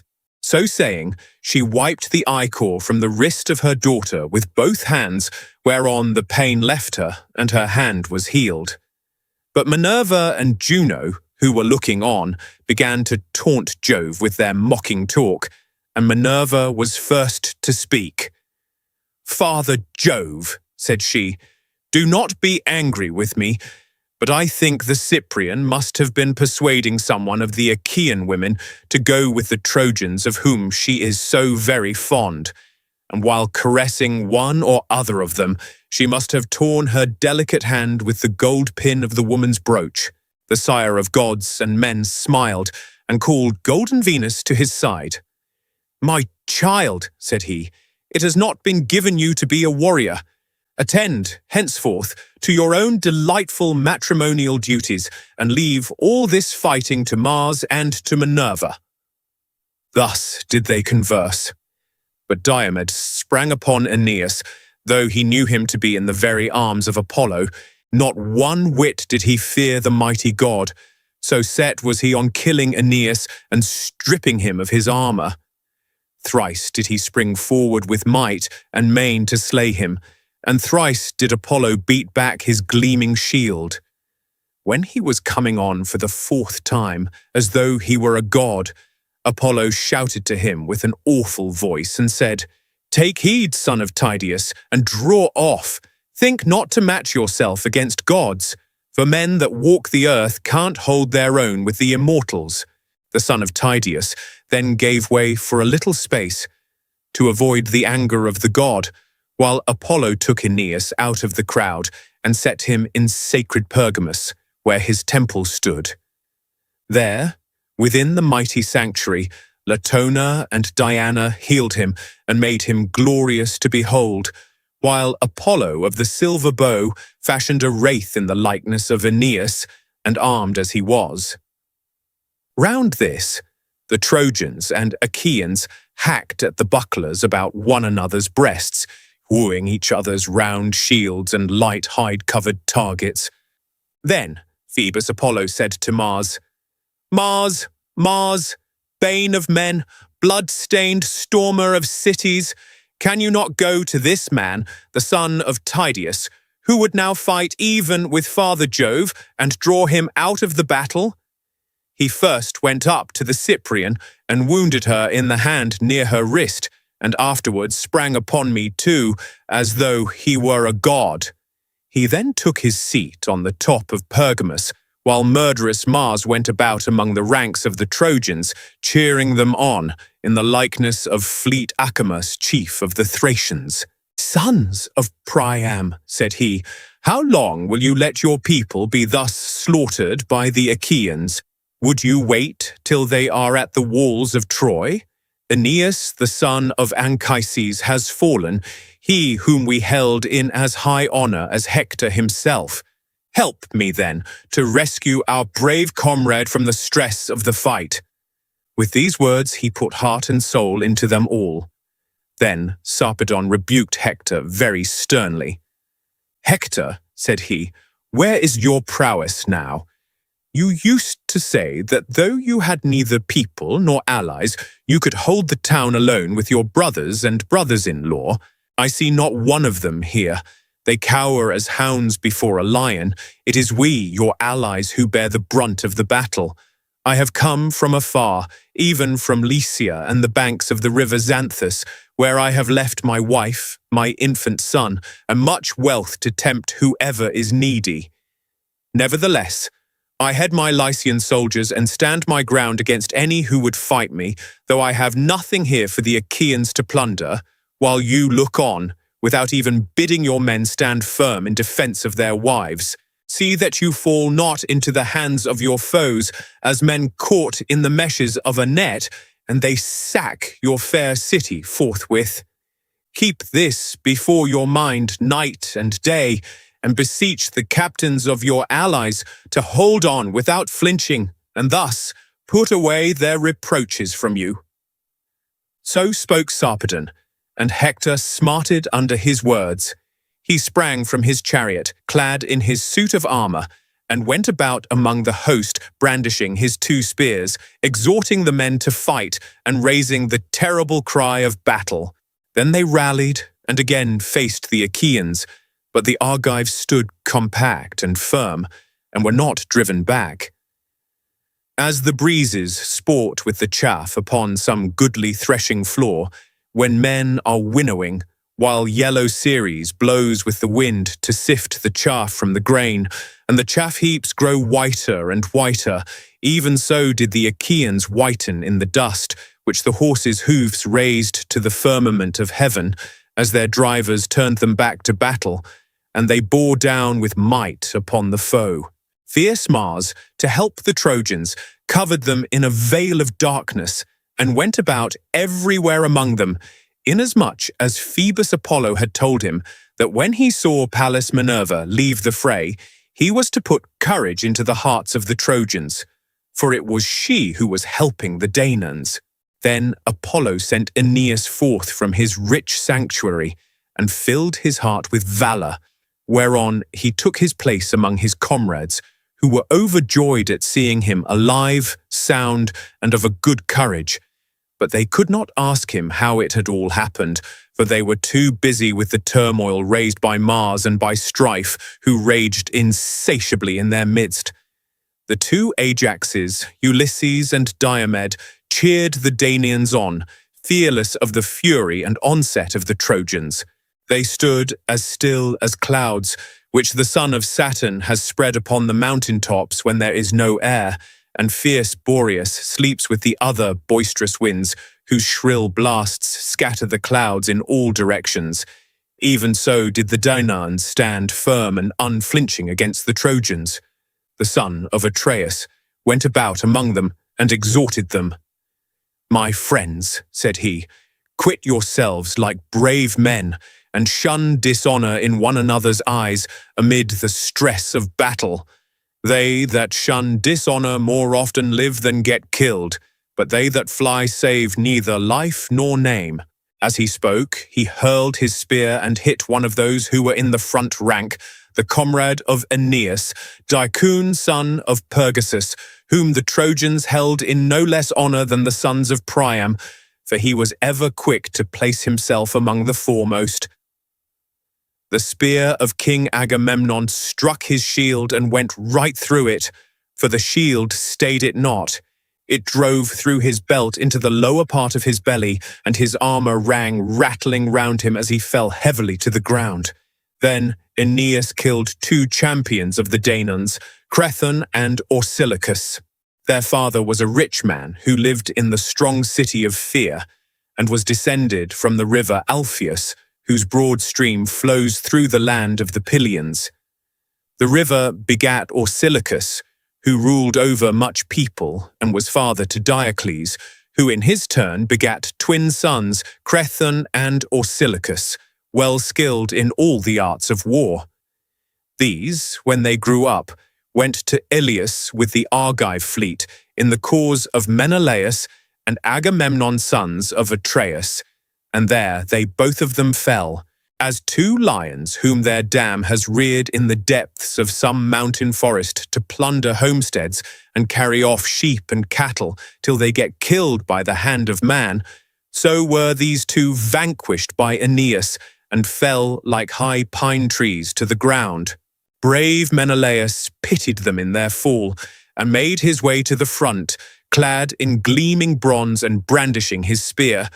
For Mars egged him on to do so with intent that he should be killed by Aeneas. But Antilochus, the son of Nestor, saw him and sprang forward, fearing that the king might come to harm and thus bring all their labor to nothing. When, therefore, Aeneas and Menelaus were setting their hands and spears against one another, eager to do battle, Antilochus placed himself by the side of Menelaus. Aeneas, bold though he was, drew back on seeing the 2 heroes side by side in front of him, so they drew the bodies of Crethon and Orsilochus to the ranks of the Achaeans and committed the 2 poor fellows into the hands of their comrades. They then turned back and fought in the front ranks. They killed Pylaemenes, peer of Mars, leader of the Paphlagonian warriors. Menelaus struck him on the collarbone as he was standing on his chariot, while Antilochus hit his charioteer and squire Mydon, the son of Atimneus, who was turning his horses in flight. He hit him with a stone upon the elbow, and the reins, enriched with white ivory, fell from his hands into the dust. Antilochus rushed towards him and struck him on the temples with his sword, whereon he fell head first from the chariot to the ground. There he stood for a while, with his head and shoulders buried deep in the dust, for he had fallen on sandy soil till his horses kicked him and laid him flat on the ground, as Antilochus lashed them and drove them off to the host of the Achaeans. But Hector marked them from across the ranks, and with a loud cry rushed towards them, followed by the strong battalions of the Trojans. Mars and dread Enyo led them on. She fraught with ruthless turmoil of battle, while Mars wielded a monstrous spear and went about, now in front of Hector and now behind him. Diomed shook with passion as he saw them, as a man crossing a wide plain is dismayed to find himself on the brink of some great river rolling swiftly to the sea. He sees its boiling waters and starts back in fear. Even so did the son of Tydeus give ground.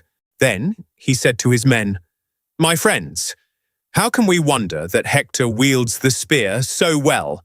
Some god is ever by his side to protect him, and now Mars is with him in the likeness of mortal man. Keep your faces, therefore, towards the Trojans, but give ground backwards, for we dare not fight with gods." As he spoke, the Trojans drew close up, and Hector killed 2 men, both in one chariot, Menestheus and Anchialus, heroes well versed in war. Ajax, son of Telamon, pitied them in their fall. He came close up and hurled his spear, hitting Amphius, the son of Selagus, a man of great wealth who lived in Pasus and owned much corn-growing land. But his lot had led him to come to the aid of Priam and his sons. Ajax struck him in the belt. The spear pierced the lower part of his belly, and he fell heavily to the ground. Then Ajax ran towards him to strip him of his armor, but the Trojans rained spears upon him, many of which fell upon his shield. He planted his heel upon the body and drew out his spear, but the darts pressed so heavily upon him that he could not strip the goodly armor from his shoulders. The Trojan chieftains, moreover, many and valiant, came about him with their spears, so that he dared not stay. Great, brave, and valiant though he was, they drove him from them, and he was beaten back. Thus, then, did the battle rage between them. Presently, the strong hand of fate impelled Tlepolemus, the son of Hercules, a man both brave and of great stature, to fight Sarpedon. So the two, son and grandson of great Jove, drew near to one another, and Tlepolemus spoke first. "Sarpedon," said he, "counsellor of the Lycians, why should you come skulking here, you who are a man of peace? They lie who call you son of Aegis-bearing Jove, for you are little like those who were of old his children. Far other was Hercules, my own brave and lion-hearted father, who came here for the horses of Laomedon, and though he had 6 ships only, and few men to follow him, sacked the city of Iliad, and made a wilderness of her highways. You are a coward, and your people are falling from you. For all your strength, and all your coming from Lycia, you will be no help to the Trojans, but will pass the gates of Hades, vanquished by my hand." And Sarpedon, captain of the Lycians, answered, "Tlepolemus, your father overthrew Iliad by reason of Laomedon's folly in refusing payment to one who had served him well. He would not give your father the horses which he had come so far to fetch. As for yourself, you shall meet death by my spear. You shall yield glory to myself, and your soul to Hades of the noble steeds." Thus spoke Sarpedon, and Tlepolemus upraised his spear. They threw at the same moment, and Sarpedon struck his foe in the middle of his throat. The spear went right through, and the darkness of death fell upon his eyes. Tlepolemus's spear struck Sarpedon on the left thigh with such force that it tore through the flesh and grazed the bone, but his father as yet warded off destruction from him. His comrades bore Sarpedon out of the fight, in great pain by the weight of the spear that was dragging from his wound. They were in such haste and stress as they bore him that no one thought of drawing the spear from his thigh so as to let him walk uprightly. Meanwhile, the Achaeans carried off the body of Tlepolemus, whereon Ulysses was moved to pity and panted for the fray as he beheld them. He doubted whether to pursue the son of Jove or to make slaughter of the Lycian rank and file. It was not decreed, however, that he should slay the son of Jove. Minerva, therefore, turned him against the main body of the Lycians. He killed Caranus, Alastor, Chromius, Alcandrus, Halius, Noemon, and Prytanis, and would have slain yet more had not great Hector marked him and sped to the front of the fight clad in his suit of mail, filling the Danaans with terror. Sarpedon was glad when he saw him coming, and besought him, saying, "Son of Priam, let me not be here to fall into the hands of the Danaans.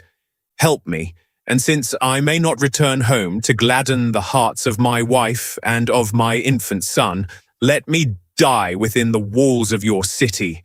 Hector made him no answer, but rushed onward to fall at once upon the Achaeans and kill many among them. His comrades then bore Sarpedon away and laid him beneath Jove's spreading oak tree. Pelagon, his friend and comrade, drew the spear out of his thigh, but Sarpedon fainted, and a mist came over his eyes. Presently he came to himself again, for the breath of the north wind as it played upon him gave him new life, and brought him out of the deep swoon into which he had fallen. Meanwhile, the Argives were neither driven towards their ships by Mars and Hector, nor yet did they attack them.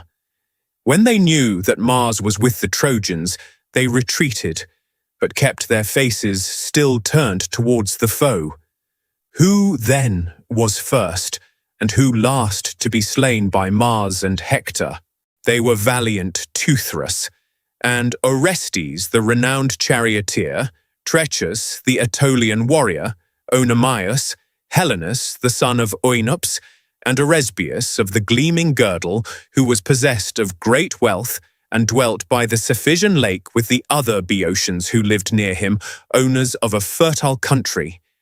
Now, when the goddess Juno saw the Argives thus falling, she said to Minerva, "Alas, daughter of aegis-bearing Jove, unweariable, the promise we made Menelaus, that he should not return till he had sacked the city of Ilias, will be of no effect if we let Mars rage thus furiously. Let us go into the fray at once." Minerva did not gainsay her. Thereon the august goddess, daughter of great Saturn, began to harness her gold-bedizened steeds, Hebe with all speed fitted on the 8-spoked wheels of bronze that were on either side of the iron axle tree.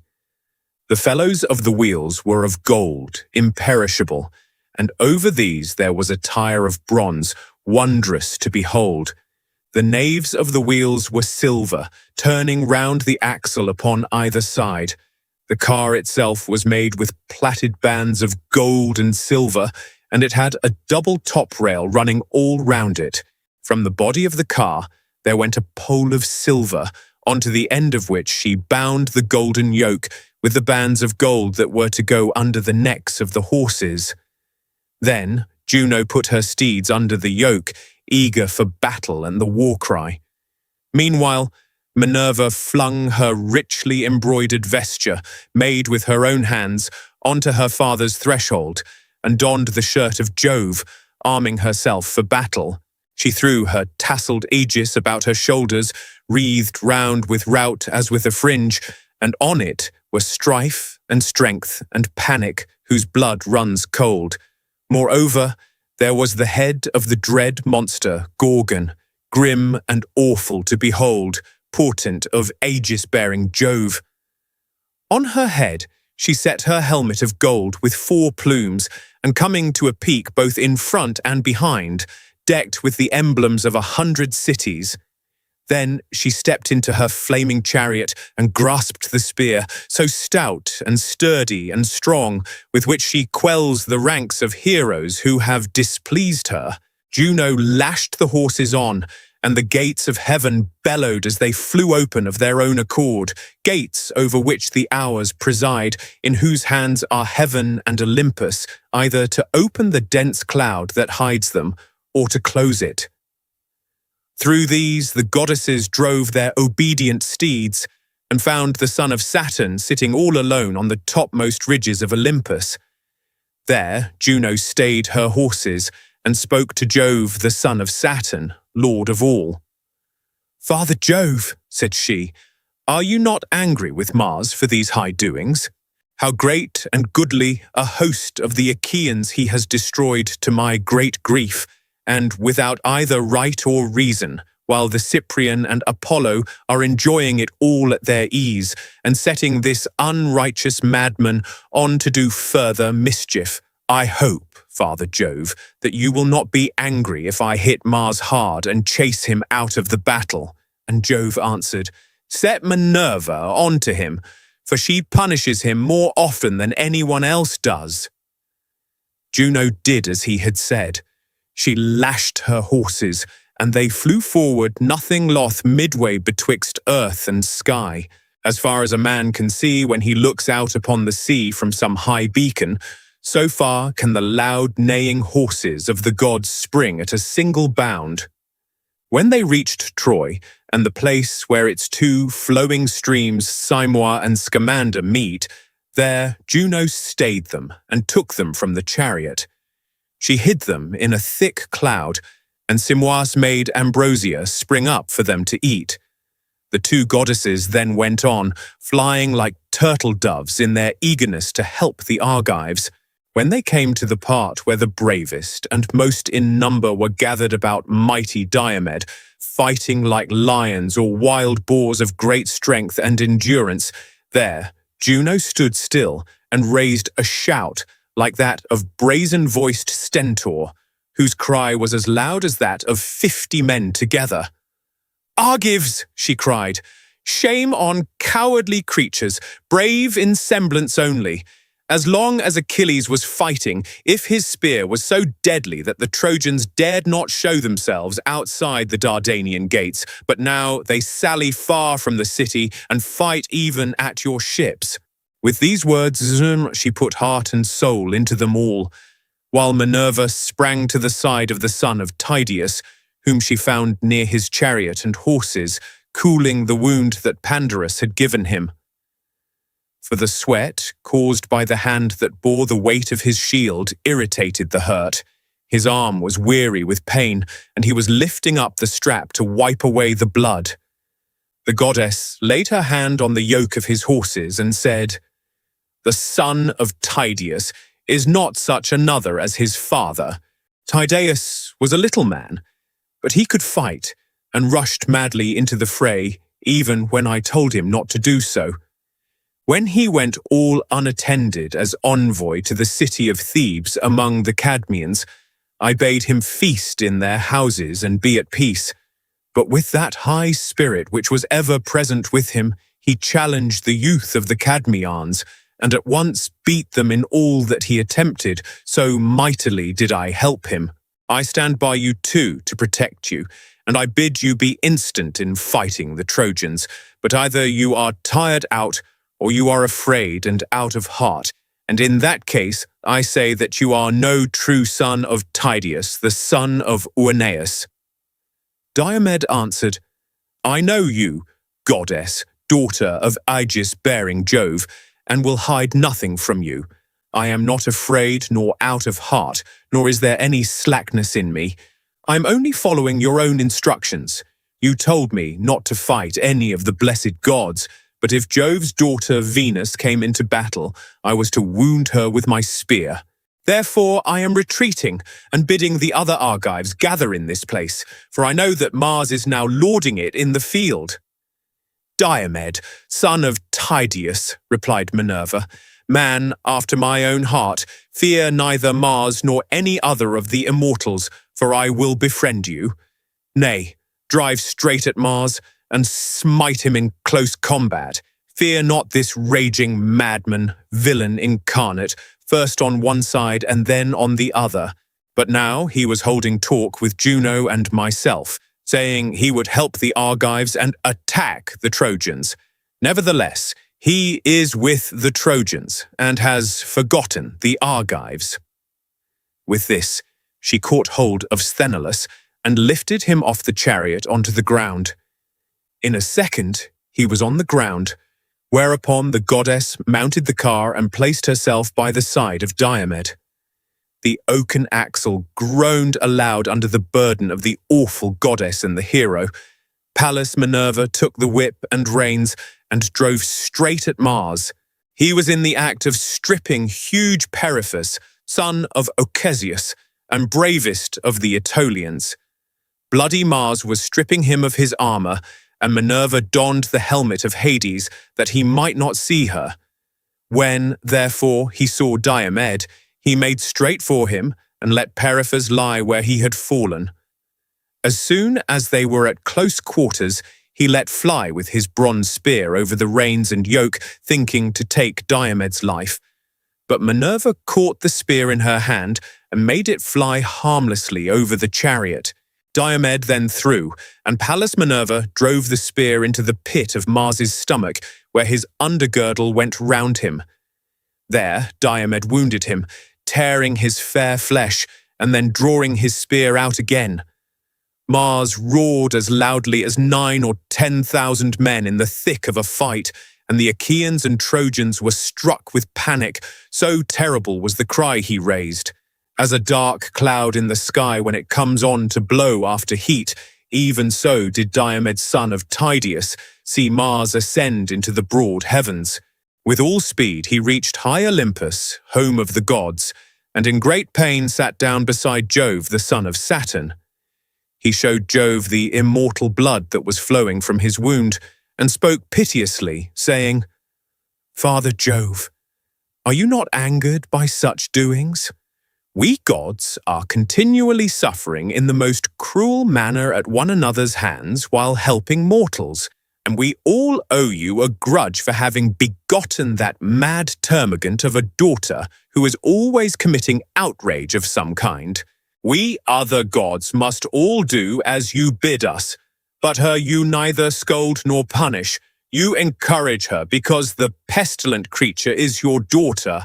See how she has been inciting proud Diomed to vent his rage on the immortal gods. First, he went up to the Cyprian and wounded her in the hand near her wrist, and then he sprang upon me too as though he were a god. Had I not run for it, I must either have lain there for long enough in torments among the ghastly corpses, or have been eaten alive with spears till I had no more strength left in me. Jove looked angrily at him and said, "Do not come whining here, sir, facing both ways. I hate you worst of all the gods in Olympus, for you are ever fighting and making mischief.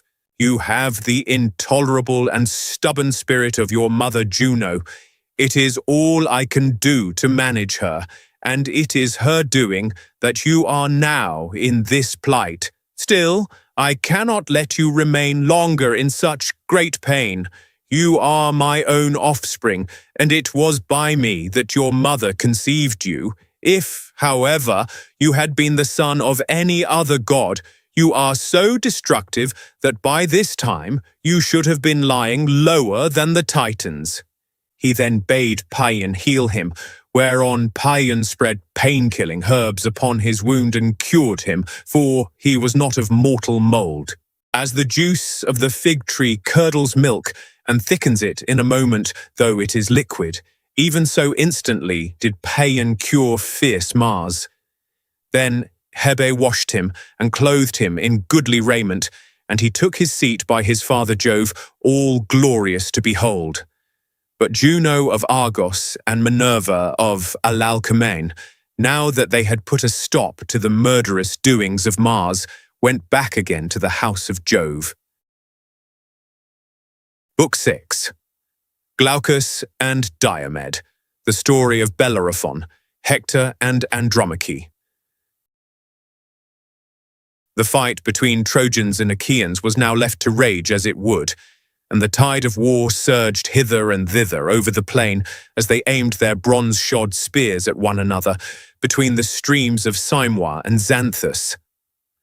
First, Ajax, son of Telamon, tower of strength to the Achaeans, broke a phalanx of the Trojans and came to the assistance of his comrades by killing Acamas, son of Eucerus, the best man among the Thracians, being both brave and of great stature. The spear struck the projecting peak of his helmet. Its bronze point then went through his forehead into the brain, and darkness veiled his eyes. Then Diomed killed Axylus, son of Teuthranus, a rich man who lived in the strong city of Arisbe, and was beloved by all men, for he had a house by the roadside, and entertained everyone who passed. Howbeit not one of his guests stood before him to save his life, and Diomed killed both him and his squire Calesius, who was then his charioteer, so the pair passed beneath the earth. Euryalus killed Dressus and Opheltius, and then went in pursuit of Asopus and Pedasus, whom the naiad nymph Abarbaria had borne to noble Bucolion. Bucolion was eldest son to Laomedon, but he was a bastard. While tending his sheep, he had converse with the nymph, and she conceived twin sons. These the son of Megistius now slew, and he stripped the armor from their shoulders. Polypoetes then killed Astyalus, Ulysses Pidites of Percote, and Teucer Aretaon. Ablerus fell by the spear of Nestor's son Antilochus, and Agamemnon, king of men, killed Elatus, who dwelt in Pedasus by the banks of the river Satnioes. Lytus killed Phylacus as he was flying, and Eurypylus slew Melanthus. Then Menelaus of the loud war cry took Adrestus alive, for his horses ran into a tamarisk bush as they were flying wildly over the plain, and broke the pole from the car. They went on towards the city along with the others in full flight, but Adrestus rolled out and fell in the dust flat on his face by the wheel of his chariot. Menelaus came up to him spear in hand, but Adrestus caught him by the knees, begging for his life. "Take me alive," he cried, "son of Atreus, and you shall have a full ransom for me. My father is rich and has much treasure of gold, bronze, and wrought iron laid by in his house. From this store he will give you a large ransom should he hear of my being alive and at the ships of the Achaeans." Thus did he plead, and Menelaus was for yielding and giving him to a squire to take to the ships of the Achaeans, but Agamemnon came running up to him and rebuked him. "My good Menelaus," said he, "this is no time for giving quarter. Has, then, your house fared so well at the hands of the Trojans? Let us not spare a single one of them, not even the child unborn and in its mother's womb. Let not a man of them be left alive, but let all in Ilias perish, unheeded and forgotten." Thus did he speak, and his brother was persuaded by him, for his words were just. Menelaus, therefore, thrust Adrestus from him, whereon King Agamemnon struck him in the flank, and he fell. Then the son of Atreus planted his foot upon his breast to draw his spear from the body. Meanwhile, Nestor shouted to the Argives, saying, "My friends, Danaan warriors, servants of Mars, let no man lag that he may spoil the dead and bring back much booty to the ships. Let us kill as many as we can. The bodies will lie upon the plain, and you can despoil them later at your leisure." With these words, he put heart and soul into them all. And now the Trojans would have been routed and driven back into Ilias, had not Priam's son Helenus, wisest of augurs, said to Hector and Aeneas, "Hector and Aeneas, you two are the mainstays of the Trojans and Lycians, for you are foremost at all times, alike in fight and counsel. Hold your ground here and go about among the host to rally them in front of the gates, or they will fling themselves into the arms of their wives to the great joy of our foes. Then, when you have put heart into all our companies, we will stand firm here and fight the Danaans however hard they press us, for there is nothing else to be done.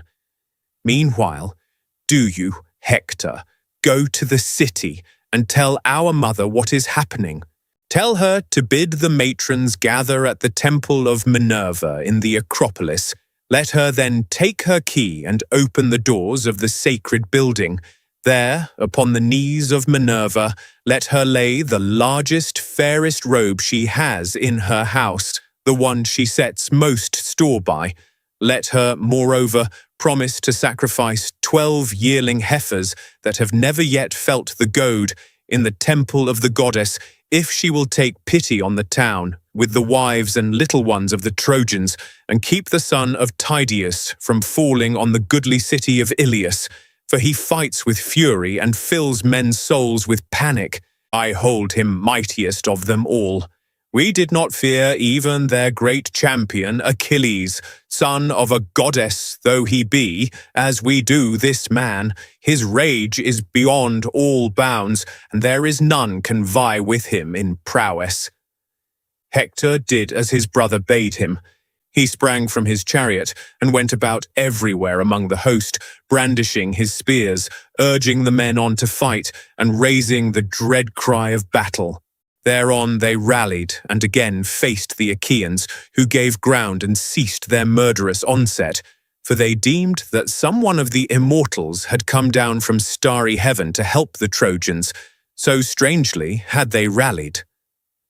And Hector shouted to the Trojans, "Trojans and allies, be men, my friends, and fight with might and main, while I go to Ilias and tell the old men of our council and our wives to pray to the gods and vow hecatombs in their honor." With this he went his way, and the black rim of hide that went round his shield beat against his neck and his ankles. Then Glaucus, son of Hippolochus, and the son of Tydeus went into the open space between the hosts to fight in single combat. When they were close up to one another, Diomed of the loud war cry was the first to speak. "Who, my good sir," said he, "who are you among men? I have never seen you in battle until now, but you are daring beyond all others if you abide my onset. Woe to those fathers whose sons face my might. If, however, you are one of the immortals and have come down from heaven, I will not fight you, for even valiant Lycurgus, son of Dryas, did not live long when he took to fighting with the gods. He it was that drove the nursing women who were in charge of frenzied Bacchus through the land of Nysa, and they flung their Thyrsi on the ground as murderous Lycurgus beat them with his ox goad. Bacchus himself plunged terror-stricken into the sea, and Thetis took him to her bosom to comfort him, for he was scared by the fury with which the man reviled him. Thereon, the gods who live at ease were angry with Lycurgus, and the son of Saturn struck him blind, nor did he live much longer after he had become hateful to the immortals. Therefore, I will not fight with the blessed gods, but if you are of them that eat the fruit of the ground, draw near and meet your doom." And the son of Hippolochus answered, "Son of Tydeus, why ask me of my lineage? Men come and go as leaves year by year upon the trees. Those of autumn the wind sheds upon the ground. But when spring returns, the forest buds forth with fresh vines. Even so is it with the generations of mankind. The new spring up as the old are passing away. If, then, you would learn my descent, it is one that is well known to many. There is a city in the heart of Argos, pasture land of horses, called Ephyra, where Sisyphus lived, who was the craftiest of all mankind. He was the son of Iolaus, and had a son named Glaucus, who was father to Bellerophon, whom heaven endowed with the most surpassing comeliness and beauty. But Proetus devised his ruin, and being stronger than he, drove him from the land of the Argives, over which Jove had made him ruler. For Antea, wife of Proetus, lusted after him, and would have had him lie with her in secret. But Bellerophon was an honourable man, and would not, so she told lies about him to Proetus. "Proetus," said she, "kill Bellerophon or die, for he would have had converse with me against my will." The king was angered, but shrank from killing Bellerophon, so he sent him to Lycia with lying letters of introduction, written on a folded tablet and containing much ill against the bearer. He bade Bellerophon show these letters to his father-in-law, to the end that he might thus perish. Bellerophon therefore went to Lycia, and the gods convoyed him safely. When he reached the river, Xanthus, which is in Lycia, the king received him with all goodwill, feasted him 9 days, and killed 9 heifers in his honour. But when rosy-fingered morning appeared upon the 10th day, he questioned him, and desired to see the letter from his son-in-law Proetus. When he had received the wicked letter, he first commanded Bellerophon to kill that savage monster, the Chimaera, who was not a human being, but a goddess, for she had the head of a lion and the tail of a serpent, while her body was that of a goat, and she breathed forth flames of fire. But Bellerophon slew her, for he was guided by signs from heaven. He next fought the far-famed Solymi, and this, he said, was the hardest of all his battles. Thirdly, he killed the Amazons, women who were the peers of men, and as he was returning thence, the king devised yet another plan for his destruction. He picked the bravest warriors in all Lycia and placed them in ambuscade, but not a man ever came back, for Bellerophon killed every one of them. Then the king knew that he must be the valiant offspring of a god, so he kept him in Lycia, gave him his daughter in marriage, and made him of equal honor in the kingdom with himself.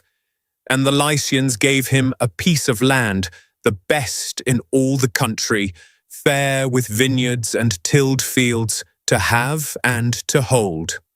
The king's daughter bore Bellerophon 3 children, Isander, Hippolochus, and Laodamia. Jove, the lord of counsel, lay with Laodamia, and she bore him noble Sarpedon.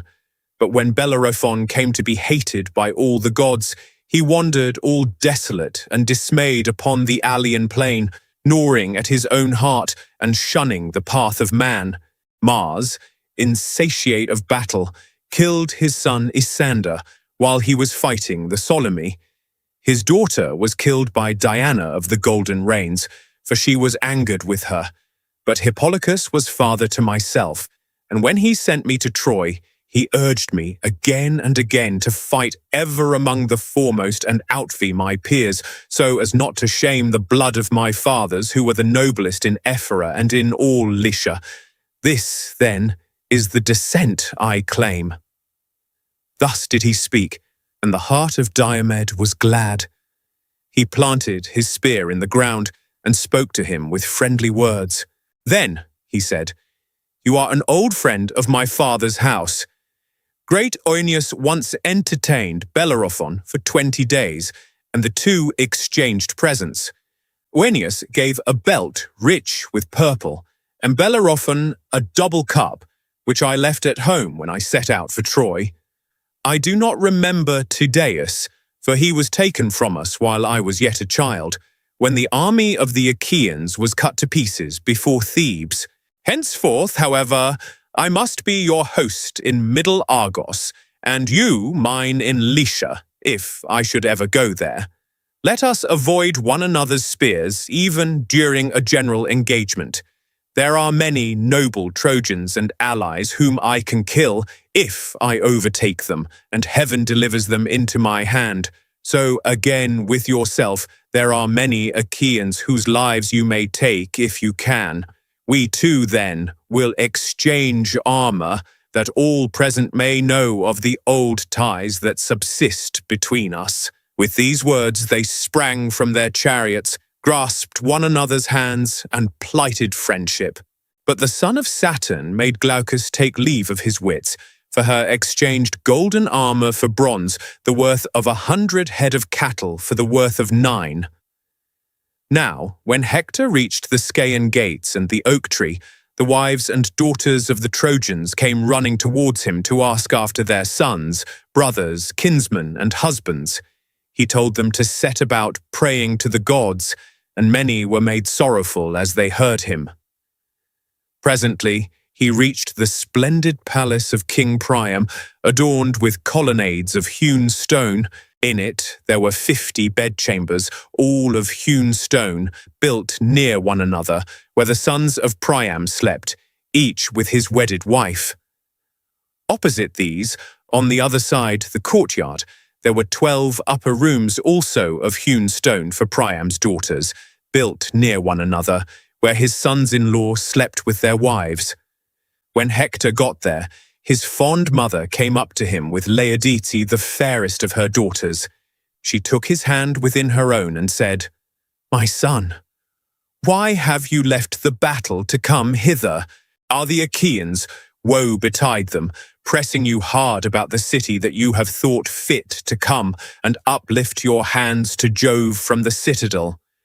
Wait till I can bring you wine that you may make offering to Jove and to the other immortals, and may then drink and be refreshed. Wine gives a man fresh strength when he is wearied, as you now are with fighting on behalf of your kinsman." And Hector answered, "Honored mother, bring no wine, lest you unman me and I forget my strength. I dare not make a drink offering to Jove with unwashed hands. One who is bespattered with blood and filth may not pray to the son of Saturn. Get the matrons together, and go with offerings to the temple of Minerva, driver of the spoil. There, upon the knees of Minerva, lay the largest and fairest robe you have in your house. the one you set most store by. Promise, moreover, to sacrifice 12 yearling heifers that have never yet felt the goad in the temple of the goddess, if she will take pity on the town with the wives and little ones of the Trojans, and keep the son of Tydeus from off the goodly city of Iliad, for he fights with fury and fills men's souls with panic. Go then to the temple of Minerva, while I seek Paris and exhort him, if he will hear my words. Would that the earth might open her jaws and swallow him, for Jove bred him to be the bane of the Trojans, and of Priam and Priam's sons. Could I but see him go down into the house of Hades, my heart would forget its heaviness. His mother went into the house and called her waiting women, who gathered the matrons throughout the city. She then went down into her fragrant storeroom, where her embroidered robes were kept, the work of Sidonian women, whom Alexandrus had brought over from Sidon when he sailed the seas upon that voyage during which he carried off Helen. Hecuba took out the largest robe, and the one that was most beautifully enriched with embroidery, as an offering to Minerva. It glittered like a star, and lay at the very bottom of the chest.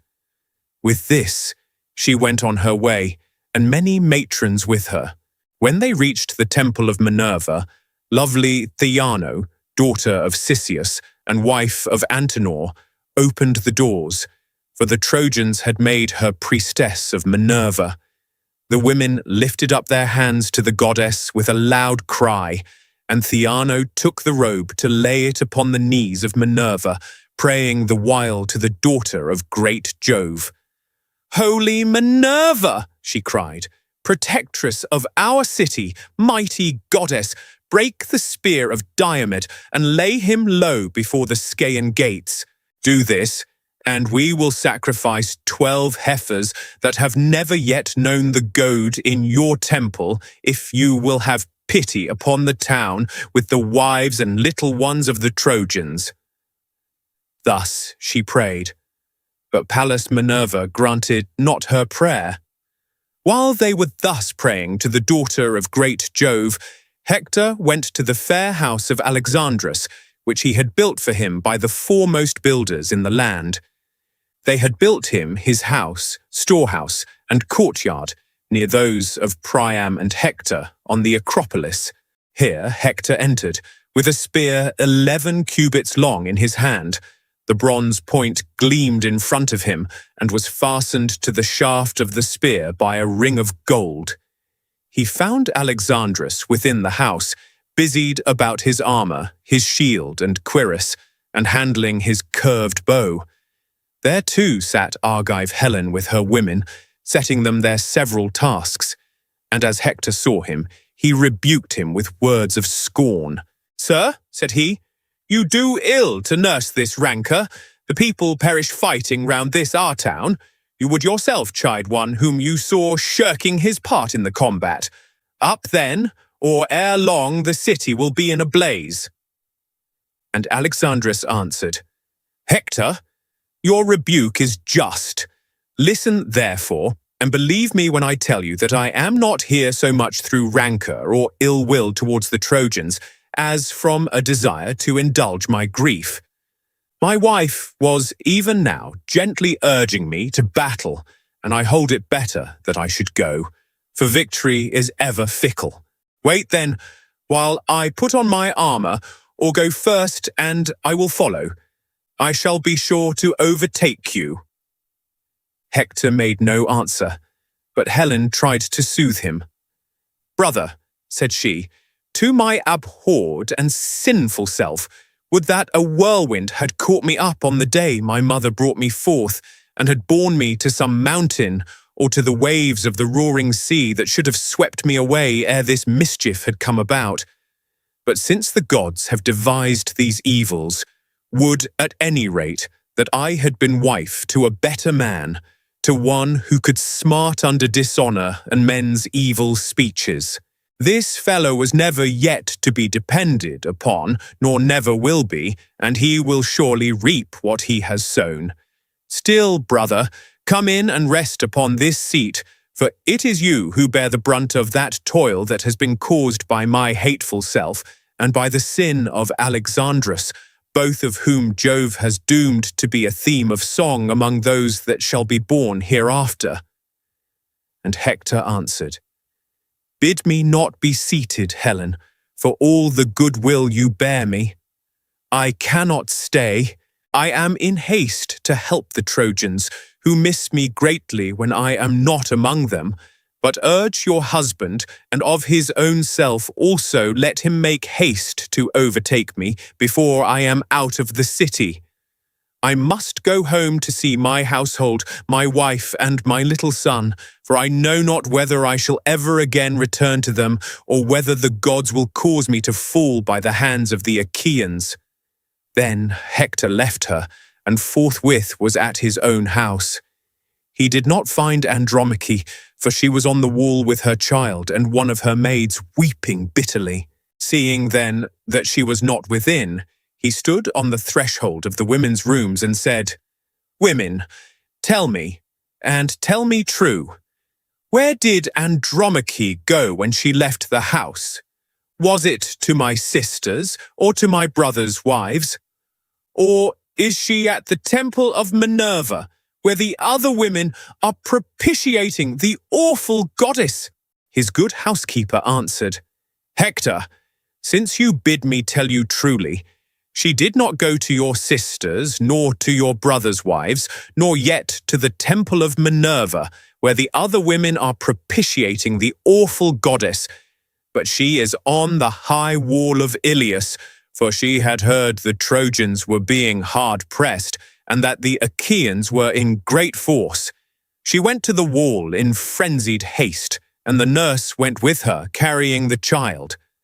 Hector hurried from the house when she had done speaking, and went down the streets by the same way that he had come. When he had gone through the city, and had reached the Scaean gates through which he would go out onto the plain, his wife came running towards him, Andromache, daughter of great Eetion, who ruled in Thebe under the wooded slopes of Mentplacus, and was king of the Cilicians. His daughter had married Hector, and now came to meet him with a nurse who carried his little child in her bosom, a mere babe. Hector's darling son, and lovely as a star. Hector had named him Scamandrius, but the people called him Astyanax, for his father stood alone as chief guardian of Ilias. Hector smiled as he looked upon the boy, but he did not speak, and Andromache stood by him weeping and taking his hand in her own. Dear husband, said she, your valor will bring you to destruction. Think on your infant son, and on my hapless self, who ere long shall be your widow, for the Achaeans will set upon you in a body and kill you. It would be better for me, should I lose you, to lie dead and buried, for I shall have nothing left to comfort me when you are gone, save only sorrow. I have neither father nor mother now. Achilles slew my father when he sacked Thebe, the goodly city of the Cilicians. He slew him, but did not for very shame despoil him. When he had burned him in his wondrous armor, he raised a barrow over his ashes, and the mountain nymphs, daughters of Aegis-bearing Jove, planted a grove of elms about his tomb. I had 7 brothers in my father's house, but on the same day they all went within the house of Hades. Achilles killed them as they were with their sheep and cattle. My mother, her who had been queen of all the land under Mentplacus, he brought hither with the spoil and freed her for a great sum. But the archer queen Diana took her in the house of your father. Nay, Hector, you who to me are father, mother, brother, and dear husband, have mercy upon me. Stay here upon this wall, make not your child fatherless, and your wife a widow. As for the host, place them near the fig tree, where the city can be best scaled, and the wall is weakest. Thrice have the bravest of them come thither and assailed it, under the 2 Ajaxes, Idomeneus, the sons of Atreus, and the brave son of Tydeus, either of their own bidding, or because some soothsayer had told them. And Hector answered, Wife, I too have thought upon all this, but with what face should I look upon the Trojans, men or women, if I shirked battle like a coward? I cannot do so. I know nothing save to fight bravely in the forefront of the Trojan host and win renown alike for my father and myself. Well do I know that the day will surely come when mighty Ilias shall be destroyed with Priam and Priam's people. But I grieve for none of these, not even for Hecuba, nor King Priam, nor for my brothers many and brave who may fall in the dust before their foes. For none of these do I grieve, as for yourself, when the day shall come, on which some one of the Achaeans shall rob you forever of your freedom, and bear you weeping away. It may be that you will have to ply the loom in Argos at the bidding of a mistress, or to fetch water from the springs Messes or Hypereia, treated brutally by some cruel taskmaster. Then will one say, who sees you weeping? She was wife to Hector, the bravest warrior among the Trojans during the war before Ilias. On this, your tears will break forth anew for him who would have put away the day of captivity from you. May I lie dead under the barrow that is heaped over my body, ere I hear your cry as they carry you into bondage." He stretched his arms towards his child, but the boy cried and nestled in his nurse's bosom, scared at the sight of his father's armor and at the horsehair plume that nodded fiercely from his helmet. His father and mother laughed to see him, but Hector took the helmet from his head and laid it all gleaming upon the ground. Then he took his darling child, kissed him, and dandled him in his arms, praying over him the while to Jove and to all the gods. "Jove," he cried, "grant that this my child may be even as myself chief among the Trojans. Let him be not less excellent in strength, and let him rule Ilias with his might. Then may one say of him as he comes from battle, the son is far better than the father. May he bring back the blood-stained spoils of him whom he has laid low, and let his mother's heart be glad." With this, he laid the child again in the arms of his wife, who took him to her own soft bosom, smiling through her tears. As her husband watched her, his heart yearned towards her, and he caressed her fondly, saying, "My own wife, do not take these things too bitterly to heart. No one can hurry me down to Hades before my time, but if a man's hour is come, be he brave or be he coward, there is no escape for him when he has once been born. Go, then, within the house, and busy yourself with your daily duties, your loom, your distaff, and the ordering of your servants. For war is man's matter, and mine above all others of them that have been born in Ilias." He took his plumed helmet from the ground, and his wife went back again to her house, weeping bitterly and often looking back towards him. When she reached her home, she found her maidens within, and bade them all join in her lament. So they mourned Hector in his own house though he was yet alive, for they deemed that they should never see him return safe from battle and from the furious hands of the Achaeans. Paris did not remain long in his house. He donned his goodly armor overlaid with bronze, and hasted through the city as fast as his feet could take him, as a horse, stabled and fed, breaks loose and gallops gloriously over the plain to the place where he is wont to bathe in the fair flowing river. He holds his head high, and his mane streams upon his shoulders as he exults in his strength, and flies like the wind to the haunts and feeding ground of the mares. Even so went forth Paris from high Pergamus, gleaming like sunlight in his armor, and he laughed aloud as he sped swiftly on his way. Forthwith he came upon his brother Hector, who was then turning away from the place where he had held converse with his wife, and he was himself the first to speak. "Sir," said he, "I fear that I have kept you waiting when you are in haste, and have not come as quickly as you bade me." "My good brother," answered Hector, You fight bravely, and no man with any justice can make light of your doings in battle. But you are careless and willfully remiss. It grieves me to the heart to hear the ill that the Trojans speak about you, for they have suffered much on your account. Let us be going, and we will make things right hereafter, should Jove vouchsafe us to set the cup of our deliverance before ever-living gods of heaven in our own homes, when we have chased the Achaeans from Troy. Book 7. Hector and Ajax fight. Hector is getting worsted when night comes on and parts them. They exchange presents, the burial of the dead and the building of a wall round their ships by the Achaeans. The Achaeans buy their wine of Agamemnon and Menelaus. With these words, Hector passed through the gates, and his brother Alexandrus with him, both eager for the fray.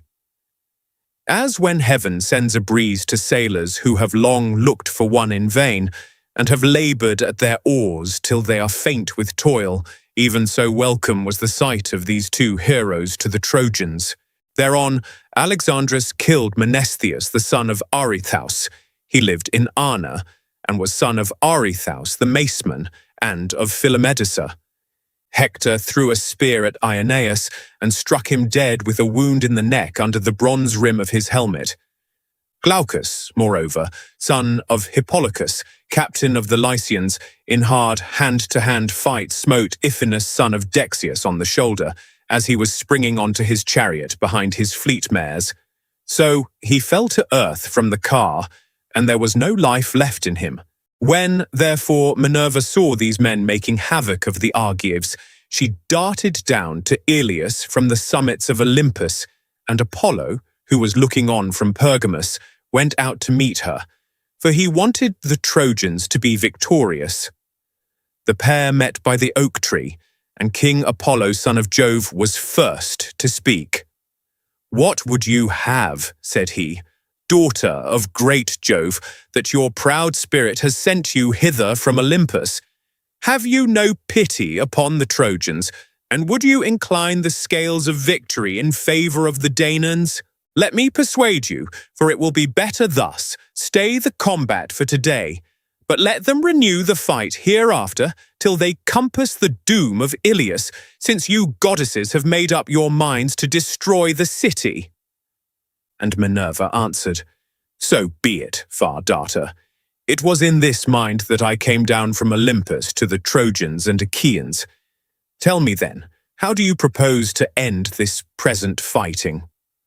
Apollo, son of Jove, replied, "Let us incite great Hector to challenge someone of the Danaans in single combat. On this, the Achaeans will be shamed into finding a man who will fight him." Minerva assented, and Helenus, son of Priam, divined the counsel of the gods. He therefore went up to Hector and said, "Hector, son of Priam, peer of gods in counsel, I am your brother. Let me then persuade you. Bid the other Trojans and Achaeans, all of them, take their seats, and challenge the best man among the Achaeans to meet you in single combat. I have heard the voice of the ever-living gods, and the hour of your doom is not yet come." Hector was glad when he heard this saying, and went in among the Trojans, grasping his spear by the middle to hold them back, and they all sat down. Agamemnon also bade the Achaeans be seated, but Minerva and Apollo, in the likeness of vultures, perched on Father Jove's high oak tree, proud of their men, and the ranks sat close ranged together, bristling with shield and helmet and spear. As when the rising west wind furs the face of the sea, and the waters grow dark beneath it, so sat the companies of Trojans and Achaeans upon the plain. And Hector spoke thus: "Hear me, Trojans and Achaeans, that I may speak even as I am minded. Jove, on his high throne, has brought our oaths and covenants to nothing, and foreshadows ill for both of us, till you either take the towers of Troy, or are yourselves vanquished at your ships. The princes of the Achaeans are here present in the midst of you. Let him, then, that will fight me stand forward as your champion against Hector. Thus I say, and may Jove be witness between us. If your champion slay me, let him strip me of my armor and take it to your ships, but let him send my body home that the Trojans and their wives may give me my dues of fire when I am dead. In like manner, if Apollo vouchsafe me glory and I slay your champion, I will strip him of his armor and take it to the city of Iliad, where I will hang it in the temple of Apollo, but I will give up his body, that the Achaeans may bury him at their ships, and then build him a mound by the wide waters of the Hellespont. Then will one say hereafter, as he sails his ship over the sea, this is the monument of one who died long since, a champion who was slain by mighty Hector. Thus will one say, and my fame shall not be lost. Thus did he speak, but they all held their peace, ashamed to decline the challenge, yet fearing to accept it, till at last Menelaus rose and rebuked them, for he was angry. Alas, he cried, vain braggarts, women forsooth, not men, double-dyed indeed will be the stain upon us, if no man of the Danaans will now face Hector. May you be turned every man of you into earth and water, as you sit spiritless and inglorious in your places. I will myself go out against this man, but the upshot of the fight will be from on high in the hands of the immortal gods. With these words he put on his armor, and then, O Menelaus, your life would have come to an end at the hands of Hector, for he was far better the man, had not the princes of the Achaeans sprung upon you and checked you. King Agamemnon caught him by the right hand and said, Menelaus, you are mad. A truce to this folly. Be patient in spite of passion. Do not think of fighting a man so much stronger than yourself as Hector, son of Priam, who is feared by many another as well as you. Even Achilles, who is far more doughty than you are, shrank from meeting him in battle. Sit down your own people, and the Achaeans will send some other champion to fight Hector. Fearless and fond of battle though he be, I ween his knees will bend gladly under him if he comes out alive from the hurly-burly of this fight.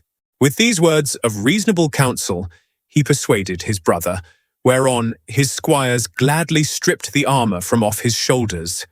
Then Nestor rose and spoke. Of a truth, said he, the Achaean land is fallen upon evil times. The old knight Peleus, counsellor and orator among the Myrmidons, loved when I was in his house to question me concerning the race and lineage of all the Argives. How would it not grieve him could he hear of them as now quailing before Hector? Many a time would he lift his hands in prayer that his soul might leave his body and go down within the house of Hades. Would, by Father Jove, Minerva, and Apollo, that I were still young and strong as when the Pylians and Arcadians were gathered in fight by the rapid river Celadon under the walls of Phaea, and round about the waters of the river Iardanus.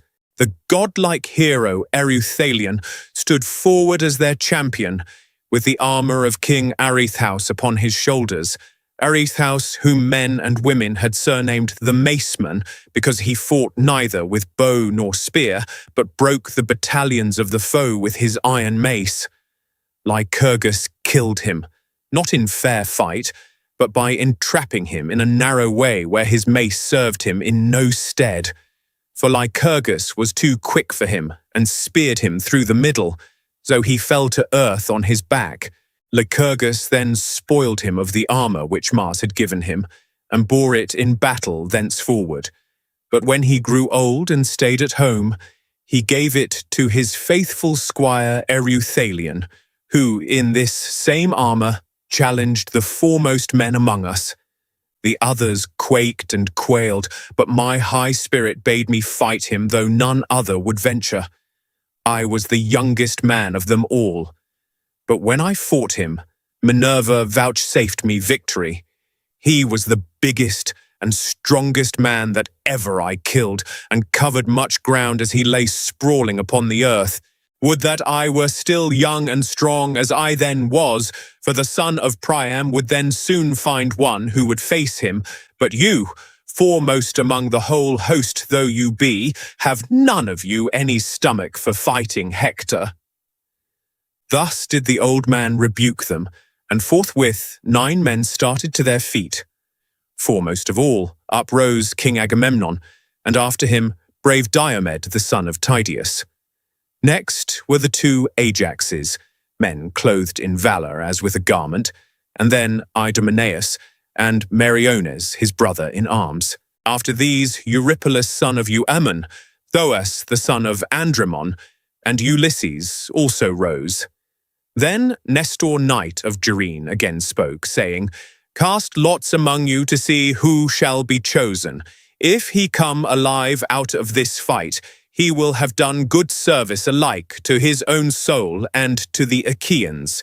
Thus he spoke, and when each of them had marked his lot, and had thrown it into the helmet of Agamemnon son of Atreus, the people lifted their hands in prayer, and thus would one of them say as he looked into the vault of heaven, "Father Jove, grant that the lot fall on Ajax, or on the son of Tydeus, or upon the king of rich Mycene himself." As they were speaking, Nestor knight of Gerene shook the helmet, and from it there fell the very lot which they wanted, the lot of Ajax. The herald bore it about, and showed it to all the chieftains of the Achaeans, going from left to right, but they none of them owned it. When, however, in due course he reached the man who had written upon it and had put it into the helmet, brave Ajax held out his hand, and the herald gave him the lot. When Ajax saw his mark, he knew it and was glad. He threw it to the ground and said, "My friends, the lot is mine, and I rejoice, for I shall vanquish Hector. I will put on my armour. Meanwhile, pray to King Jove in silence among yourselves, that the Trojans may not hear you, or aloud if you will, for we fear no man. None shall overcome me, neither by force nor cunning, for I was born and bred in Salamis, and can hold my own in all things." With this they fell praying to King Jove, the son of Saturn, and thus would one of them say as he looked into the vault of heaven, "Father Jove, that rulest from Ida, most glorious in power, vouchsafe victory to Ajax, and let him win great glory. But if you wish well to Hector also and would protect him, grant to each of them equal fame and prowess." Thus they prayed, and Ajax armed himself in his suit of gleaming bronze. When he was in full array, he sprang forward as monstrous Mars when he takes part among men whom Jove has set fighting with one another. Even so did huge Ajax, bulwark of the Achaeans, spring forward with a grim smile on his face as he brandished his long spear and strode onward. The Argives were elated as they beheld him, but the Trojans trembled in every limb, and the heart even of Hector beat quickly. But he could not now retreat and withdraw into the ranks behind him, for he had been the challenger. Ajax came up bearing his shield in front of him like a wall, a shield of bronze with 7 folds of oxhide, the work of Tychius, who lived in Hyle and was by far the best worker in leather. He had made it with the hides of 7 full-fed bulls, and over these he had set an 8th layer of bronze. Holding this shield before him, Ajax son of Telamon came close up to Hector and menaced him, saying, "Hector, you shall now learn, man to man, what kind of champions the Danaans have among them, even besides lion-hearted Achilles cleaver of the ranks of men. He now abides at the ships in anger with Agamemnon shepherd of his people, but there are many of us who are well able to face you, therefore begin the fight." And Hector answered, "Noble Ajax, son of Telamon, captain of the host, Treat me not as though I were some puny boy or woman that cannot fight. I have been long used to the blood and butcheries of battle. I am quick to turn my leathern shield either to right or left, for this I deem the main thing in battle. I can charge among the chariots and horsemen, and in hand-to-hand fighting can delight the heart of Mars. Howbeit I would not take such a man as you are off his guard, but I will smite you openly if I can." He poised his spear as he spoke and hurled it from him. It struck the sevenfold shield in its outermost layer, the eighth, which was of bronze, and went through 6 of the layers, but in the 7th hide it stayed. Then Ajax threw in his turn and struck the round shield of the son of Priam. The terrible spear went through his gleaming shield and pressed onward through his cuirass of cunning workmanship. It pierced the shirt against his side, but he swerved and thus saved his life. They then, each of them, drew out the spear from his shield and fell on one another like savage lions or wild boars of great strength and endurance. The son of Priam struck the middle of Ajax's shield, but the bronze did not break, and the point of his dart was turned.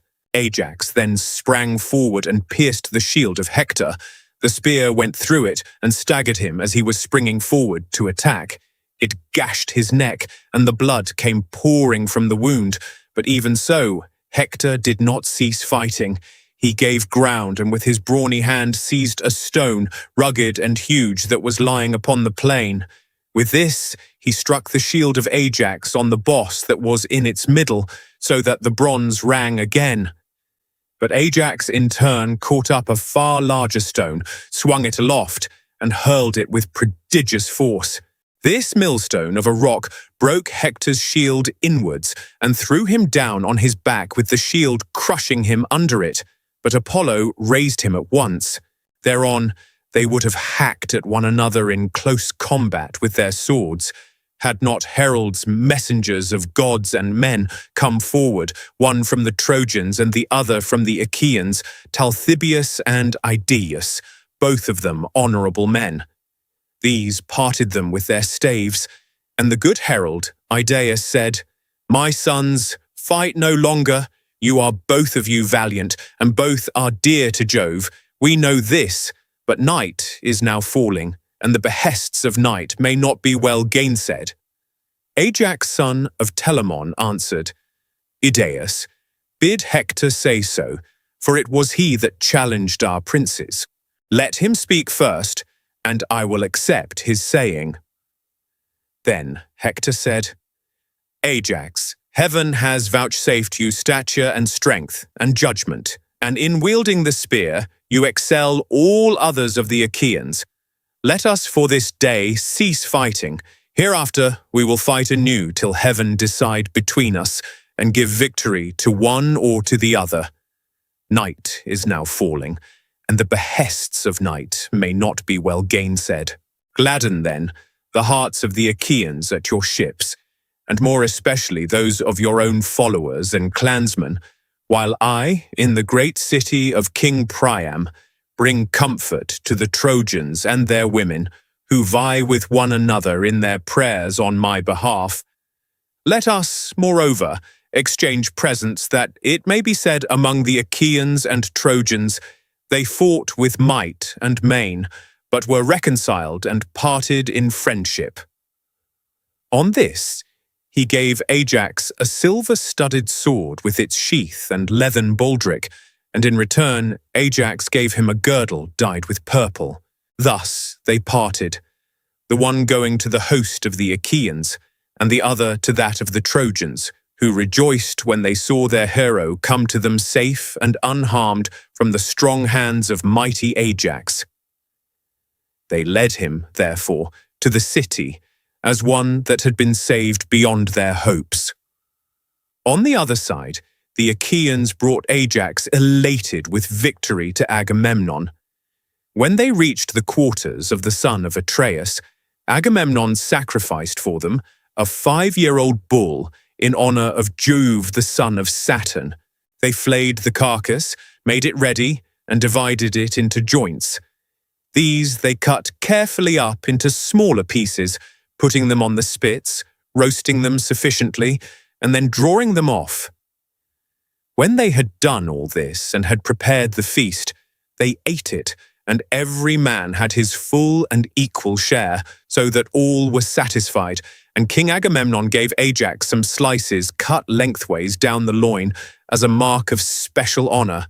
As soon as they had had enough to eat and drink, old Nestor, whose counsel was ever truest, began to speak. With all sincerity and goodwill, therefore, he addressed them thus: "Son of Atreus and other chieftains, inasmuch as many of the Achaeans are now dead, whose blood Mars has shed by the banks of the Scamander, and their souls have gone down to the house of Hades, it will be well when morning comes that we should cease fighting. We will then wheel our dead together with oxen and mules, and burn them not far from the ships, that when we sail hence we may take the bones of our comrades home to their children. Hard by the funeral pyre, we will build a barrow that shall be raised from the plain for all in common. Near this, let us set about building a high wall, to shelter ourselves and our ships, and let it have well-made gates that there may be a way through them for our chariots. Close outside, we will dig a deep trench all round it to keep off both horse and foot, that the Trojan chieftains may not bear hard upon us." Thus he spoke, and the princes shouted in applause. Meanwhile, the Trojans held a council, angry and full of discord, on the Acropolis by the gates of King Priam's palace, and wise Antenor spoke. "Hear me," he said, "Trojans, Dardanians, and allies, that I may speak even as I am minded. Let us give up Argive Helen and her wealth to the sons of Atreus, for we are now fighting in violation of our solemn covenants, and shall not prosper till we have done as I say." He then sat down, and Alexandrus, husband of lovely Helen, rose to speak. "Antenor," said he, "your words are not to my liking. You can find a better saying than this, if you will. If, however, you have spoken in good earnest, then indeed has heaven robbed you of your reason. I will speak plainly, and hereby notify to the Trojans that I will not give up the woman, but the wealth that I brought home with her from Argos I will restore, and will add yet further of my own." On this, when Paris had spoken and taken his seat, Priam of the race of Dardanus, peer of gods in council, rose and, with all sincerity and goodwill, addressed them thus: "Hear me, Trojans, Dardanians, and allies, that I may speak even as I am minded. Get your suppers now, as hitherto throughout the city, but keep your watches and be wakeful. At daybreak, let Idaeus go to the ships, and tell Agamemnon and Menelaus, sons of Atreus, the saying of Alexandrus, through whom this quarrel has come about, and let him also be instant with them, that they now cease fighting till we burn our dead. Hereafter we will fight anew till heaven decide between us, and give victory to one or to the other." Thus did he speak, and they did, even as he had said. They took supper in their companies, and at daybreak Idaeus went his way to the ships. He found the Danaans, servants of Mars, in council at the stern of Agamemnon's ship, and took his place in the midst of them. "Son of Atreus," he said, "and princes of the Achaean host, Priam and the other noble Trojans, have sent me to tell you the saying of Alexandrus, through whom this quarrel has come about, if so be that you may find it acceptable. All the treasure he took with him in his ships to Troy, would that he had sooner perished, he will restore, and will add yet further of his own. But he will not give up the wedded wife of Menelaus, though the Trojans would have him do so. Priam bade me inquire further if you will cease fighting till we burn our dead. Hereafter we will fight anew, till heaven decide between us, and give victory to one or to the other." They all held their peace. But presently Diomed of the loud war cry spoke, saying, "Let there be no taking, neither treasure nor yet Helen, for even a child may see that the doom of the Trojans is at hand." The sons of the Achaeans shouted applause at the words that Diomed had spoken, and thereon King Agamemnon said to Idaeus, "Idaeus, you have heard the answer the Achaeans make you and I with them, but as concerning the dead, I give you leave to burn them, for when men are once dead, there should be no grudging them the rights of fire. Let Jove, the mighty husband of Juno, be witness to this covenant." As he spoke, he upheld his scepter in the sight of all the gods, and Idaeus went back to the strong city of Ilias. The Trojans and Dardanians were gathered in council, waiting his return. When he came, he stood in their midst and delivered his message. As soon as they heard it, they set about their twofold labor, some to gather the corpses and others to bring in wood. The Argives on their part also hastened from their ships, some to gather the corpses and others to bring in wood. The sun was beginning to beat upon the fields, fresh risen into the vault of heaven from the slow, still currents of deep Oceanus, when the two armies met. They could hardly recognize their dead, but they washed the clotted gore from off them, shed tears over them, and lifted them upon their wagons. Priam had forbidden the Trojans to wail aloud, so they heaped their dead sadly and silently upon the pyre, and having burned them went back to the city of Ilias. The Achaeans in like manner heaped their dead sadly and silently on the pyre, and having burned them went back to their ships. Now, in the twilight, when it was not yet dawn, chosen bands of the Achaeans were gathered round the pyre, and built one barrow that was raised in common for all, and hard by this they built a high wall to shelter themselves and their ships. They gave it strong gates that there might be a way through them for their chariots, and close outside it they dug a trench deep and wide, and they planted it within with stakes. Thus did the Achaeans toil, and the gods, seated by the side of Jove the Lord of Lightning, marveled at their great work. But Neptune, lord of the earthquake, spoke, saying, "Father Jove, what mortal in the whole world will again take the gods into his counsel? See you not how the Achaeans have built a wall about their ships and driven a trench all round it, without offering hecatombs to the gods? The fame of this wall will reach as far as dawn itself, and men will no longer think anything of the one which Phoebus Apollo and myself built with so much labor for Laomedon." Jove was displeased and answered, "What, O shaker of the earth, are you talking about? A god less powerful than yourself might be alarmed at what they are doing, but your fame reaches as far as dawn itself. Surely, when the Achaeans have gone home with their ships, you can shatter their wall and fling it into the sea. You can cover the beach with sand again, and the great wall of the Achaeans will then be utterly effaced." Thus did they converse, and by sunset the work of the Achaeans was completed. They then slaughtered oxen at their tents and got their supper. Many ships had come with wine from Lemnos, sent by Euaneus, the son of Jason, born to him by Hypsipyle. The son of Jason freighted them with 10,000 measures of wine, which he sent specially to the sons of Atreus, Agamemnon, and Menelaus. From this supply, the Achaeans bought their wine, some with bronze, some with iron, some with hides, some with whole heifers, and some again with captives. They spread a goodly banquet and feasted the whole night through, as also did the Trojans and their allies in the city. But all the time, Jove boded them ill and roared with his portentous thunder. Pale fear got hold upon them, and they spilled the wine from their cups onto the ground, nor did any dare drink till he had made offerings to the most mighty son of Saturn.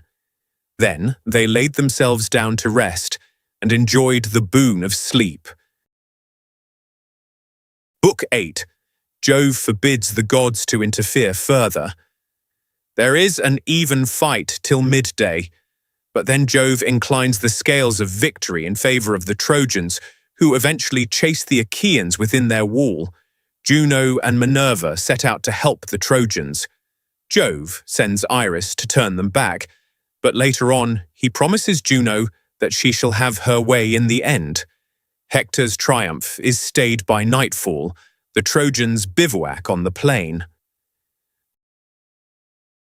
Now, when morning, clad in her robe of saffron, had begun to suffuse light over the earth, Jove called the gods in council on the topmost crest of serrated Olympus. Then he spoke, and all the other gods gave ear.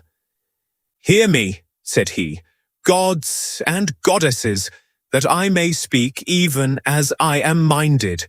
Let none of you, neither goddess nor god, try to cross me, but obey me, every one of you, that I may bring this matter to an end.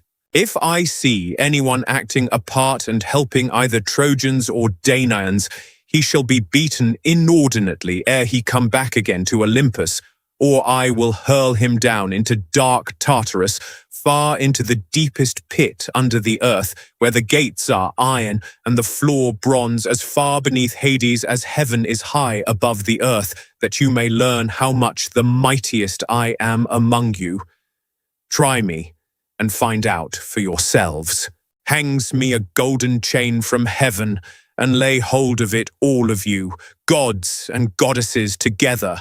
Tug as you will not drag Jove, the supreme counselor, from heaven to earth. But were I to pull at it myself, I should draw you up with earth and sea into the bargain. Then would I bind the chain about some pinnacle of Olympus and leave you all dangling in the mid-firmament. So far am I above all others, either of gods or men." They were frightened, and all of them have held their peace, for he had spoken masterfully. But at last Minerva answered, "Father, son of Saturn, king of kings, we all know that your might is not to be gainsaid, but we are also sorry for the Danaan warriors, who are perishing and coming to a bad end. We will, however, since you so bid us, refrain from actual fighting, but we will make serviceable suggestions to the Argives, that they may not all of them perish in your displeasure." Jove smiled at her and answered, "Take heart, my child, Trito-born. I am not really in earnest, and I wish to be kind to you." With this, he yoked his fleet horses, with hoofs of bronze and manes of glittering gold. He girded himself also with gold about the body, seized his gold whip, and took his seat in his chariot. Thereon he lashed his horses, and they flew forward nothing loth midway twixt earth and starry heaven. After a while he reached many-fountained Ida, mother of wild beasts, and Gargarus, where are his grove and fragrant altar. There the father of gods and men stayed his horses, took them from the chariot, and hid them in a thick cloud. Then he took his seat, all glorious upon the topmost crests, looking down upon the city of Troy and the ships of the Achaeans. The Achaeans took their morning meal hastily at the ships, and afterwards put on their armor. The Trojans, on the other hand, likewise armed themselves throughout the city, fewer in numbers, but nevertheless eager perforce to do battle for their wives and children. All the gates were flung wide open, and horse and foot sallied forth with the tramp as of a great multitude. When they were got together in one place, shield clashed with shield, and spear with spear, in the conflict of mail-clad men. Mighty was the din, as the bossed shields pressed hard on one another, death cry and shout of triumph of slain and slayers, and the earth ran red with blood. Now so long as the day waxed, and it was still morning, their weapons beat against one another, and the people fell. But when the sun had reached mid-heaven, the sire of all balanced his golden scales, and put two fates of death within them, one for the Trojans, and the other for the Achaeans. He took the balance by the middle, and when he lifted it up, the day of the Achaeans sank. The death-fraught scale of the Achaeans settled down upon the ground, while that of the Trojans rose heavenwards. Then he thundered aloud from Ida, and sent the glare of his lightning upon the Achaeans. When they saw this, pale fear fell upon them, and they were sore afraid. Idomeneus dared not stay, nor yet Agamemnon, nor did the two Ajaxes, servants of Mars, hold their ground. Nestor knight of Gerene alone stood firm, bulwark of the Achaeans, not of his own will, but one of his horses was disabled. Alexandrus, husband of lovely Helen, had hit it with an arrow just on the top of its head, where the mane begins to grow away from the skull. A very deadly place. The horse bounded in his anguish as the arrow pierced his brain, and his struggles threw others into confusion.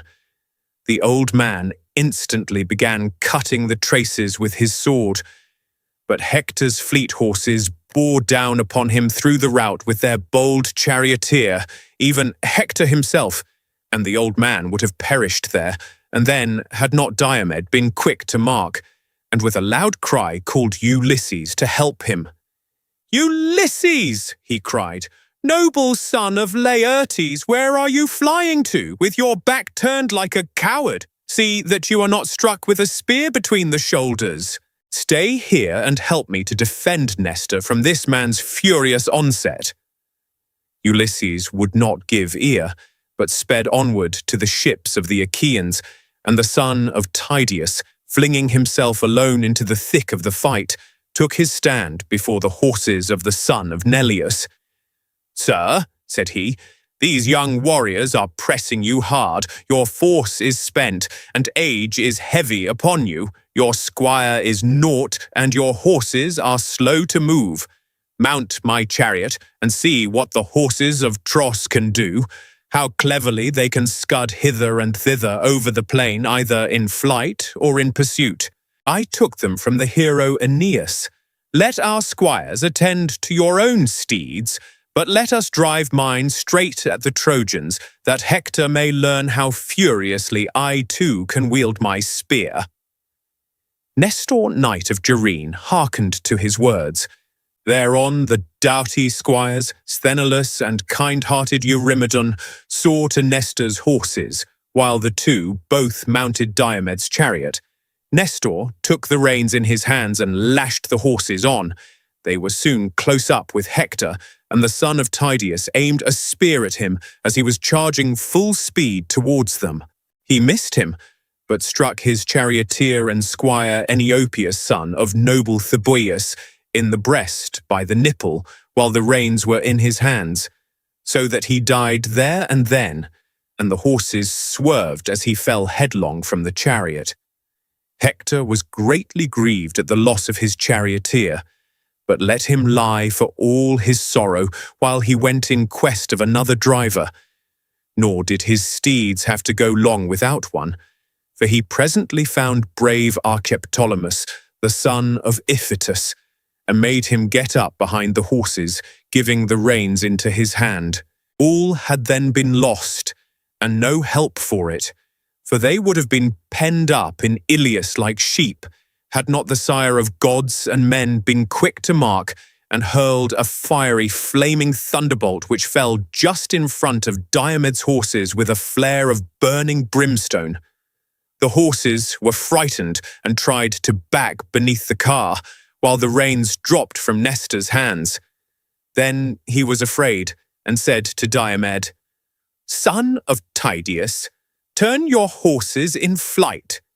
See you not that the hand of Jove is against you? Today he vouchsafes victory to Hector. Tomorrow, if it so please him, he will again grant it to ourselves. No man, however brave, may thwart the purpose of Jove, for he is far stronger than any." Diomed answered, "All that you have said is true. There is a grief, however, which pierces me to the very heart, for Hector will talk among the Trojans and say, 'The son of Tydeus fled before me to the ships.' This is the vaunt he will make, and may earth then swallow me." "Son of Tydeus," replied Nestor, "what mean you? Though Hector say that you are a coward, the Trojans and Dardanians will not believe him, nor yet the wives of the mighty warriors whom you have laid low." So saying, he turned the horses back through the thick of the battle, and with a cry that rent the air, the Trojans and Hector rained their darts after them. Hector shouted to him and said, "Son of Tydeus, the Danaans have done you honor hitherto as regards your place at table, the meals they give you, and the filling of your cup with wine. Henceforth they will despise you, for you are become no better than a woman. Be off, girl and coward that you are! You shall not scale our walls through any flinching upon my part, neither shall you carry off our wives in your ships, for I shall kill you with my own hand." The son of Tydeus was in two minds whether or no to turn his horses round again and fight him. Thrice did he doubt, and thrice did Jove thunder from the heights of Ida in token to the Trojans that he would turn the battle in their favour. Hector then shouted to them and said, "Trojans, Lycians and Dardanians, lovers of close fighting, be men, my friends, and fight with might and with main. I see that Jove is minded to vouchsafe victory and great glory to myself, while he will deal destruction upon the Danaans. Fools for having thought of building this weak and worthless wall. It shall not stay my fury. My horses will spring lightly over their trench, and when I am at their ships, forget not to bring me fire that I may burn them, while I slaughter the Argives, who will be all dazed and bewildered by the smoke." Then he cried to his horses, "Xanthus and Podargus, and you, Ethan and goodly Lampus, pay me for your keep now and for all the honey-sweet corn with which Andromache, daughter of great Eetion, has fed you, and for she has mixed wine and water for you to drink whenever you would, before doing so even for me who am her own husband. Haste in pursuit, that we may take the shield of Nestor, the fame of which ascends to heaven, for it is of solid gold, arm rods and all, and that we may strip from the shoulders of Diomed the cuirass which Vulcan made him. Could we take these two things, the Achaeans would set sail in their ships this self-same night." Thus did he vaunt, but Queen Juno made high Olympus quake as she shook with rage upon her throne. Then said she to the mighty god of Neptune, "What now, wide-ruling lord of the earthquake? Can you find no compassion in your heart for the dying Danaans, who bring you many a welcome offering to Hellas and to Aegae? Wish them well, then. If all of us who are with the Danaans were to drive the Trojans back and keep Jove from helping them, he would have to sit there sulking alone on Ida." King Neptune was greatly troubled and answered, "Juno, rash of tongue, what are you talking about? We other gods must not set ourselves against Jove, for he is far stronger than we are." Thus did they converse, but the whole space enclosed by the ditch, from the ships even to the wall, was filled with horses and warriors who were pent up there by Hector, son of Priam, now that the hand of Jove was with him. He would even have set fire to the ships and burned them, had not Queen Juno put it into the mind of Agamemnon to bestir himself and to encourage the Achaeans. To this end, he went round the ships and tents carrying a great purple cloak, and took his stand by the huge black hull of Ulysses' ship, which was middlemost of all. It was from this place that his voice would carry farthest, on the one hand towards the tents of Ajax son of Telamon, and on the other towards those of Achilles, for these two heroes, well assured of their own strength, had valorously drawn up their ships at the two ends of the line. From this spot then, with a voice that could be heard afar, he shouted to the Danaans, saying, "Argives, shame on you cowardly creatures, brave in semblance only. Where are now our vaunts that we should prove victorious, the vaunts we made so vaingloriously in Lemnos, when we ate the flesh of horned cattle and filled our mixing bowls to the brim. You vowed that you would each of you stand against 100 or 200 men, and now you prove no match even for one, for Hector, who will be ere long setting our ships in a blaze. Father Jove, did you ever so ruin a great king and rob him so utterly of his greatness? Yet, when to my sorrow I was coming hither, I never let my ship pass your altars without offering the fat and thigh bones of heifers upon every one of them, so eager was I to sack the city of Troy. Vouchsafe me then this prayer, suffer us to escape at any rate with our lives, and let not the Achaeans be so utterly vanquished by the Trojans. Thus did he pray. And Father Jove, pitying his tears, vouchsafed him that his people should live, not die. Forthwith he sent them an eagle, most unfailingly portentous of all birds, with a young fawn in its talons. The eagle dropped the fawn by the altar on which the Achaeans sacrificed to Jove, the lord of omens. When, therefore, the people saw that the bird had come from Jove, they sprang more fiercely upon the Trojans and fought more boldly. There was no man of all the many Danaans who could then boast that he had driven his horses over the trench and gone forth to fight sooner than the son of Tydeus. Long before anyone else could do so, he slew an armed warrior of the Trojans, Agelaus, the son of Phradmon. He had turned his horses in flight, but the spear struck him in the back midway between his shoulders and went right through his chest, and his armor rang rattling round him as he fell forward from his chariot. After him came Agamemnon and Menelaus, sons of Atreus, the two Ajaxes clothed in valor as with a garment, Idomeneus and his companion in arms, Meriones, peer of murderous Mars, and Eurypylus, the brave son of Euaemon. Ninth came Teucer with his bow, and took his place under cover of the shield of Ajax, son of Telamon.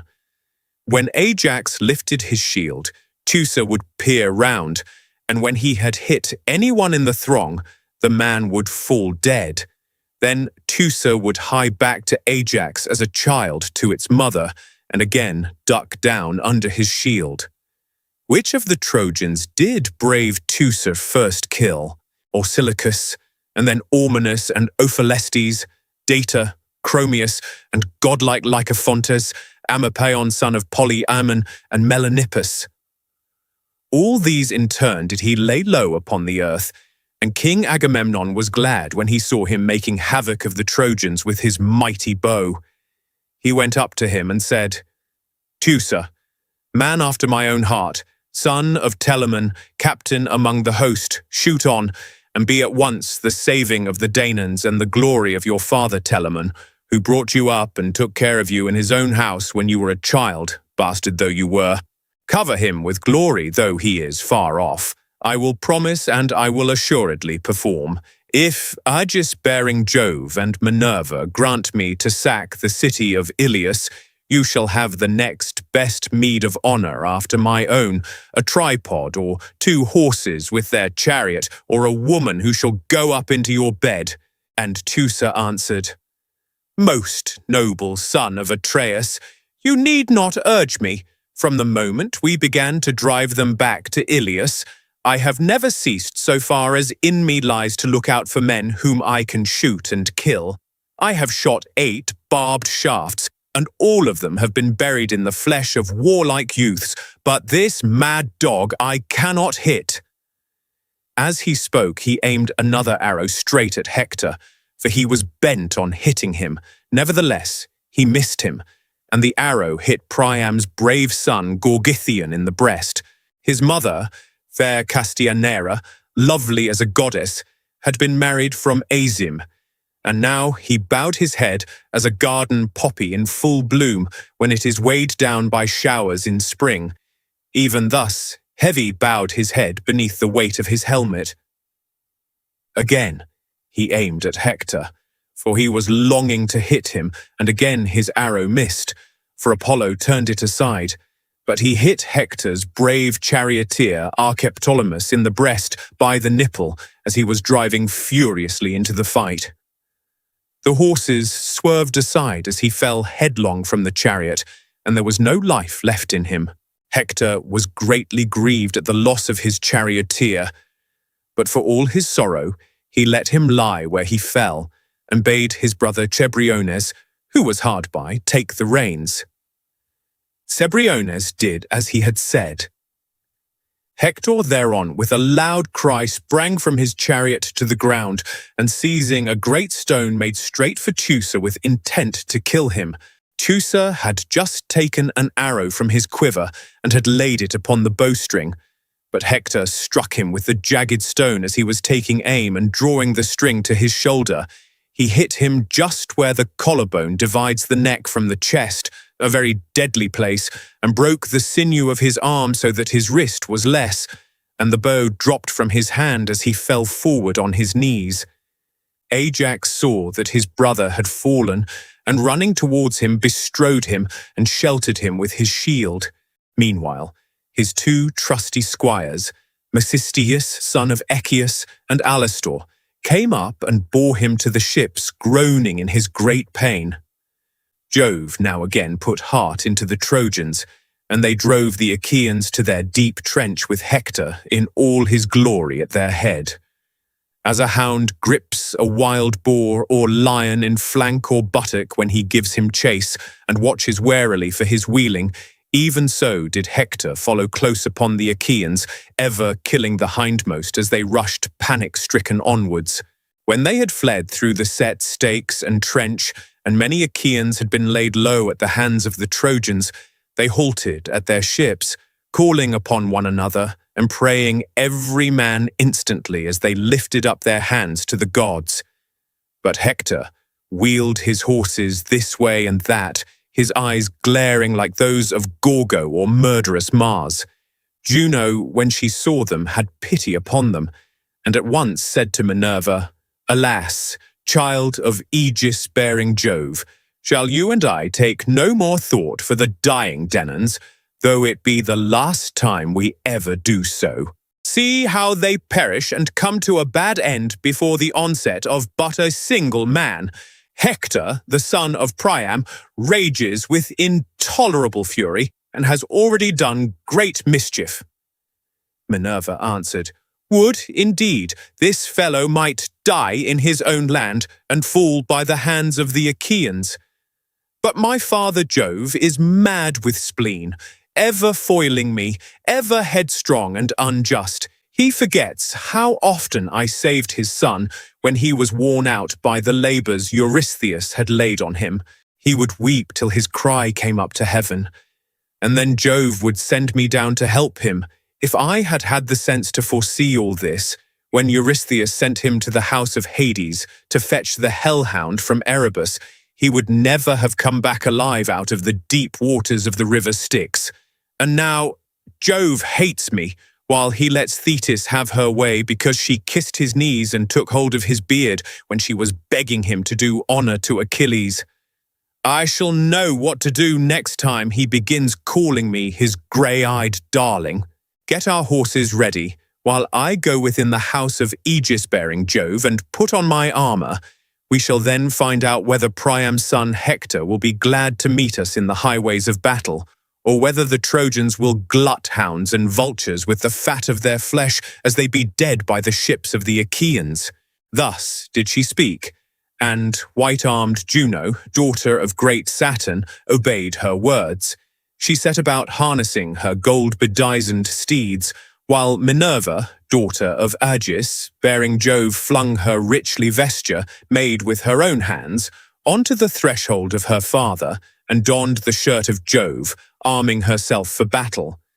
Then she stepped into her flaming chariot, and grasped the spear so stout and sturdy and strong with which she quells the ranks of heroes who have displeased her. Juno lashed her horses, and the gates of heaven bellowed as they flew open of their own accord, gates over which the hours preside, in whose hands are heaven and Olympus, either to open the dense cloud that hides them or to close it. Through these the goddesses drove their obedient steeds.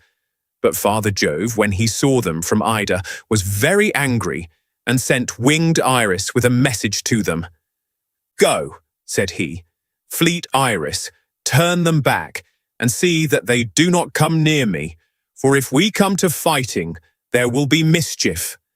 This is what I say, and this is what I mean to do. I will lame their horses for them. I will hurl them from their chariot and will break it in pieces. It will take them all 10 years to heal the wounds my lightning shall inflict upon them. My grey-eyed daughter will then learn what quarrelling with her father means. I am less surprised and angry with Juno, for whatever I say, she always contradicts me." With this, Iris went her way, fleet as the wind, from the heights of Ida to the lofty summits of Olympus. She met the goddesses at the outer gates of its many valleys and gave them her message. "What?" said she. "Are you about? Are you mad? The son of Saturn forbids going. This is what he says, and this is what he means to do. He will lame your horses for you. He will hurl you from your chariot and will break it in pieces. It will take you all 10 years to heal the wounds his lightning will inflict upon you, that you may learn, grey-eyed goddess, what quarrelling with your father means. He is less hurt and angry with Juno, for whatever he says, she always contradicts him. But you, bold hussy, will you really dare to raise your huge spear in defiance of Jove?" With this she left them, and Juno said to Minerva, "Of a truth, child of aegis-bearing Jove, I am not for fighting men's battles further in defiance of Jove. Let them live or die as luck will have it, and let Jove mete out his judgments upon the Trojans and Danaans according to his own pleasure." She turned her steeds. The hours presently unyoked them, made them fast to their ambrosial mangers, and leaned the chariot against the end wall of the courtyard. The two goddesses then sat down upon their golden thrones amid the company of the other gods, but they were very angry. Presently, Father Jove drove his chariot to Olympus and entered the assembly of gods. The mighty lord of the earthquake unyoked his horses for him, set the car upon its stand, and threw a cloth over it. Jove then sat down upon his golden throne, and Olympus reeled beneath him. Minerva and Juno sat alone, apart from Jove, and neither spoke nor asked him questions.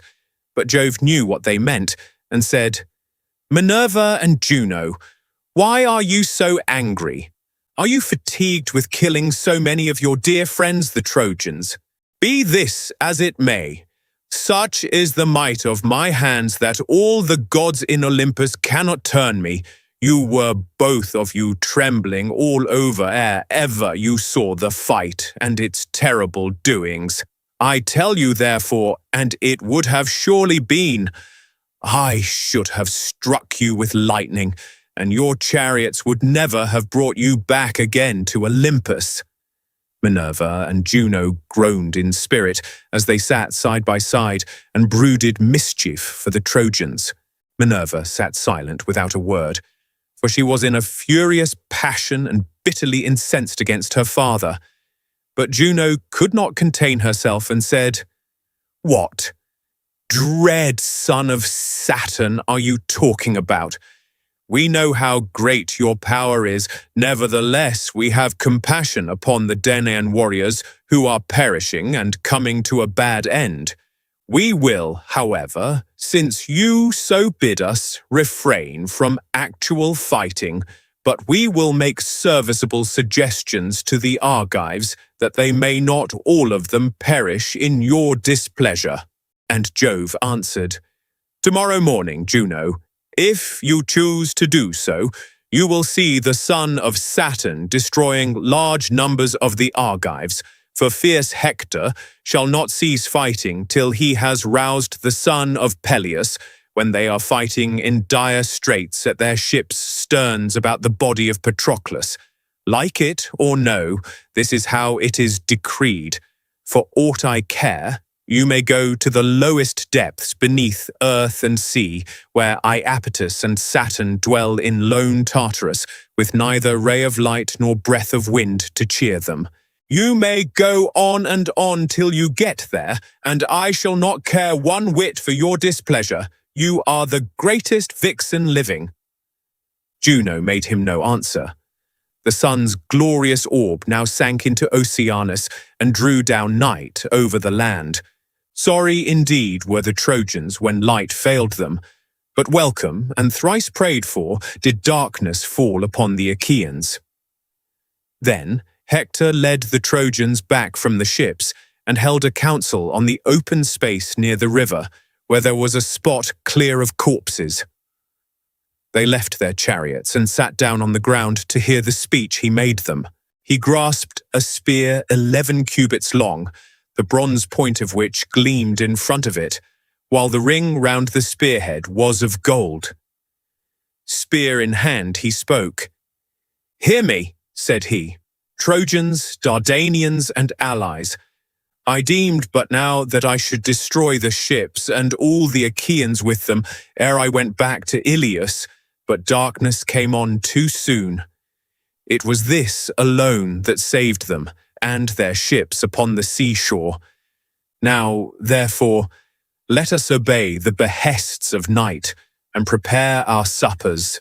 Take your horses out of their chariots and give them their feeds of corn. Then make speed to bring sheep and cattle from the city. Bring wine also and corn for your horses, and gather much wood, that from dark till dawn we may burn watchfires whose flare may reach to heaven. For the Achaeans may try to fly beyond the sea by night, and they must not embark scatheless and unmolested. Many a man among them must take a dart with him to nurse at home, hit with spear or arrow as he is leaping on board his ship, that others may fear to bring war and weeping upon the Trojans. Moreover, let the heralds tell it about the city that the growing youths and grey-bearded men are to camp upon its heaven-built walls. Let the women each of them light a great fire in her house, and let watch be safely kept, lest the town be entered by surprise while the host is outside. See to it, brave Trojans, as I have said, and let this suffice for the moment. At daybreak I will instruct you further. I pray in hope to Jove and to the gods that we may then drive those fate-sped hounds from our land, for 'tis the fates that have borne them and their ships hither. This night, therefore, let us keep watch, but with early morning let us put on our armor and rouse fierce war at the ships of the Achaeans. I shall then know whether brave Diomed the son of Tydeus will drive me back from the ships to the wall, or whether I shall myself slay him and carry off his blood-stained spoils. Tomorrow let him show his mettle, abide my spear if he dare. I ween that, at break of day, he shall be among the first to fall, and many another of his comrades round him. Would that I were as sure of being immortal and never growing old, and of being worshipped like Minerva and Apollo, as I am, that this day will bring evil to the Argives." Thus spoke Hector, and the Trojans shouted applause. They took their sweating steeds from under the yoke, and made them fast each by his own chariot. They made haste to bring sheep and cattle from the city. They brought wine also and corn from their houses, and gathered much wood. They then offered unblemished hecatombs to the immortals, and the wind carried the sweet savour of sacrifice to heaven. But the blessed gods partook not thereof, for they bitterly hated Ilios with Priam and Priam's people. Thus, high in hope, they sat through the livelong night by the highways of war, and many a watchfire did they kindle, as when the stars shine clear and the moon is bright. There is not a breath of air, not a peak, nor glade, nor jutting headland, but it stands out in the ineffable radiance that breaks from the serene of heaven. The stars can all of them be told, and the heart of the shepherd is glad. Even thus shone the watchfires of the Trojans before Ilios, midway between the ships and the river Xanthus. 1,000 campfires gleamed upon the plain, and in the glow of each there sat 50 men, while the horses, champing oats and corn beside their chariots, waited till dawn should come. Book 9. The Embassy to Achilles. Thus did the Trojans watch. But panic, comrade of blood-stained rout, had taken fast hold of the Achaeans, and their princes were all of them in despair. As when the two winds that blow from Thrace, the north and the northwest, spring up of a sudden and rouse the fury of the main, in a moment the dark waves uprear their heads and scatter their sea-wrack in all directions. Even thus troubled were the hearts of the Achaeans. The son of Atreus, in dismay, bade the heralds call the people to a council man by man, but not to cry the matter aloud. He made haste also himself to call them, and they sat sorry at heart in their assembly. Agamemnon shed tears, as it were, a running stream or cataract on the side of some sheer cliff, and thus, with many a heavy sigh, he spoke to the Achaeans. "My friends," said he, "princes and counsellors of the Argives, the hand of heaven has been laid heavily upon me. Cruel Jove gave me his solemn promise that I should sack the city of Troy before returning, but he has played me false and is now bidding me go ingloriously back to Argos with the loss of much people. Such is the will of Jove, who has laid many a proud city in the dust, as he will yet lay others, for his power is above all. Now, therefore, let us all do as I say, and sail back to our own country, for we shall not take Troy." Thus he spoke, and the sons of the Achaeans for a long while sat sorrowful there. But they all held their peace, till at last Diomed of the loud battle cry made answer, saying, "Son of Atreus, I will chide your folly, as is my right in council. Be not then aggrieved that I should do so. In the first place, you attacked me before all the Danaans and said that I was a coward and no soldier. The Argives, young and old, know that you did so, but the son of scheming Saturn endowed you by halves only. He gave you honor as the chief ruler over us, but valor, which is the highest, both right and might, he did not give you. Sir, think you that the sons of the Achaeans are indeed as unwarlike and cowardly as you say they are? If your own mind is set upon going home, go. The way is open to you. The many ships that followed you from Mycene stand ranged upon the sea shore. But the rest of us stay here till we have sacked Troy. Nay, though these two should turn homeward with their ships, Sthenelus and myself will still fight on till we reach the goal of Iliad, for heaven was with us when we came." The sons of the Achaeans shouted applause at the words of Diomed, and presently Nestor rose to speak. "Son of Tydeus," said he, "in war your prowess is beyond question, and in counsel you excel all who are of your own years. No one of the Achaeans can make light of what you say, nor gainsay it, but you have not yet come to the end of the whole matter. You are still young.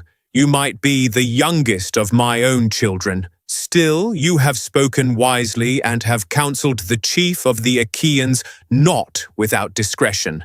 Nevertheless, I am older than you, and I will tell you everything. Therefore, let no man, not even King Agamemnon, disregard my saying, for he that foments civil discord is a clanless, hearthless outlaw. Now, however, let us obey the behests of night and get our suppers, but let the sentinels every man of them camp by the trench that is without the wall. I am giving these instructions to the young men. When they have been attended to, do you, son of Atreus, give your orders, for you are the most royal among us all.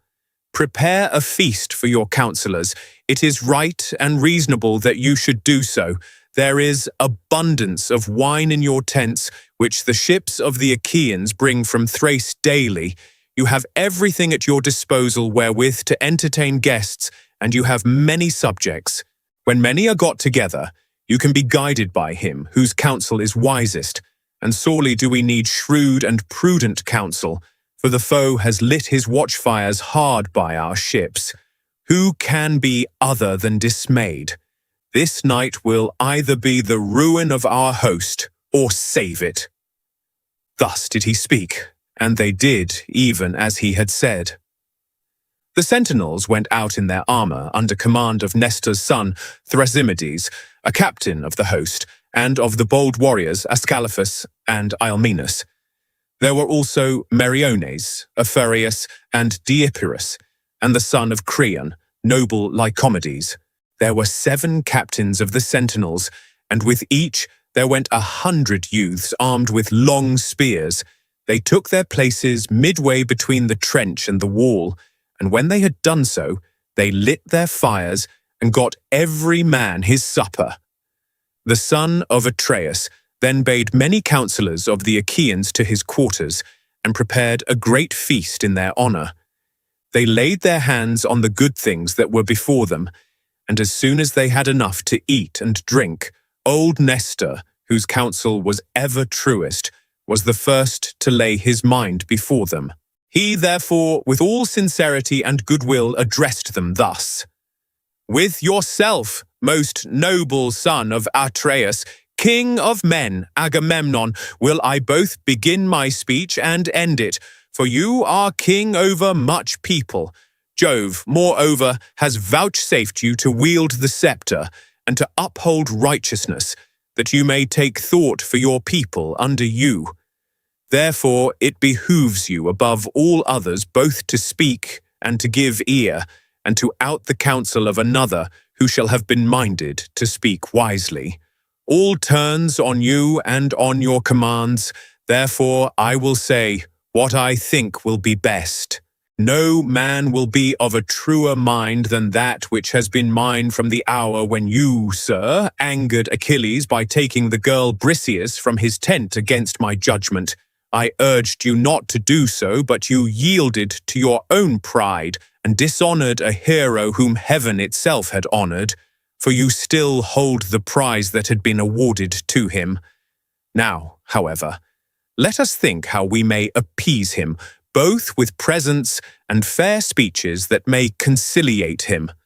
And King Agamemnon answered, "Sir, you have reproved my folly justly. I was wrong, I own it. One whom heaven befriends is in himself a host, and Jove has shown that he befriends this man by destroying much people of the Achaeans. I was blinded with passion and yielded to my worser mind. Therefore I will make amends, and will give him great gifts by way of atonement. I will tell them in the presence of you all. I will give him 7 tripods that have never yet been on the fire, and 10 talents of gold. I will give him 20 iron cauldrons and 12 strong horses that have won races and carried off prizes. Rich, indeed, both in land and gold, is he that has as many prizes as my horses have won me. I will give him 7 excellent workwomen, lesbians, whom I chose for myself when he took Lesbos, all of surpassing beauty. I will give him these, and with them her whom I erewhile took from him, the daughter of Briseis. And I swear a great oath that I never went up into her couch, nor have been with her after the manner of men and women. All these things will I give him now, and if hereafter the gods vouchsafe me to sack the city of Priam, let him come when we Achaeans are dividing the spoil, and load his ship with gold and bronze to his liking. Furthermore, let him take 20 Trojan women, the loveliest after Helen herself. Then, when we reach Achaean Argos, wealthiest of all lands, he shall be my son-in-law, and I will show him like honour, with my own dear son Orestes, who is being nurtured in all abundance. I have 3 daughters, Chrysothemis, Laodice, and Iphianassa. Let him take the one of his choice, freely and without gifts of wooing, to the house of Peleus. I will add such dower to boot as no man ever yet gave his daughter, and will give him 7 well-established cities, Cardamile, Enope, and Hire, where there is grass, holy Phere and the rich meadows of Anthea, Apaea also, and the vine-clad slopes of Pedasus, all near the sea, and on the borders of sandy Pylos. The men that dwell there are rich in cattle and sheep. They will honor him with gifts, as though he were a god, and be obedient to his comfortable ordinances. All this will I do if he will now forego his anger. Let him then yield. It is only Hades who is utterly ruthless and unyielding, and hence he is of all gods the one most hateful to mankind. Moreover, I am older and more royal than himself, therefore let him now obey me. Then Nestor answered, Most noble son of Atreus, king of men, Agamemnon, the gifts you offer are no small ones. Let us then send chosen messengers, who may go to the tent of Achilles son of Peleus without delay. Let those go whom I shall name. Let Phoenix, dear to Jove, lead the way. Let Ajax and Ulysses follow, and let the heralds Odius and Eurybates go with them. Now bring water for our hands, and bid all keep silence while we pray to Jove, the son of Saturn, if so be that he may have mercy upon us. Thus did he speak, and his saying pleased them well. Men-servants poured water over the hands of the guests, while pages filled the mixing bowls with wine and water, and handed it round after giving every man his drink offering.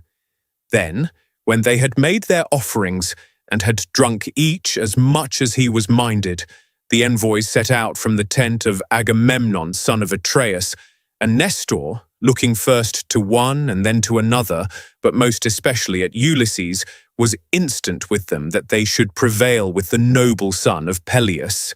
They went their way by the shore of the sounding sea, and prayed earnestly to earth-encircling Neptune that the high spirit of the son of Aeacus might incline favorably towards them. When they reached the ships and tents of the Myrmidons, they found Achilles playing on a lyre, fair, of cunning workmanship, and its crossbar was of silver. It was part of the spoils which he had taken when he sacked the city of Eetion, and he was now diverting himself with it and singing the feats of heroes. He was alone with Patroclus, who sat opposite to him and said nothing, waiting till he should cease singing.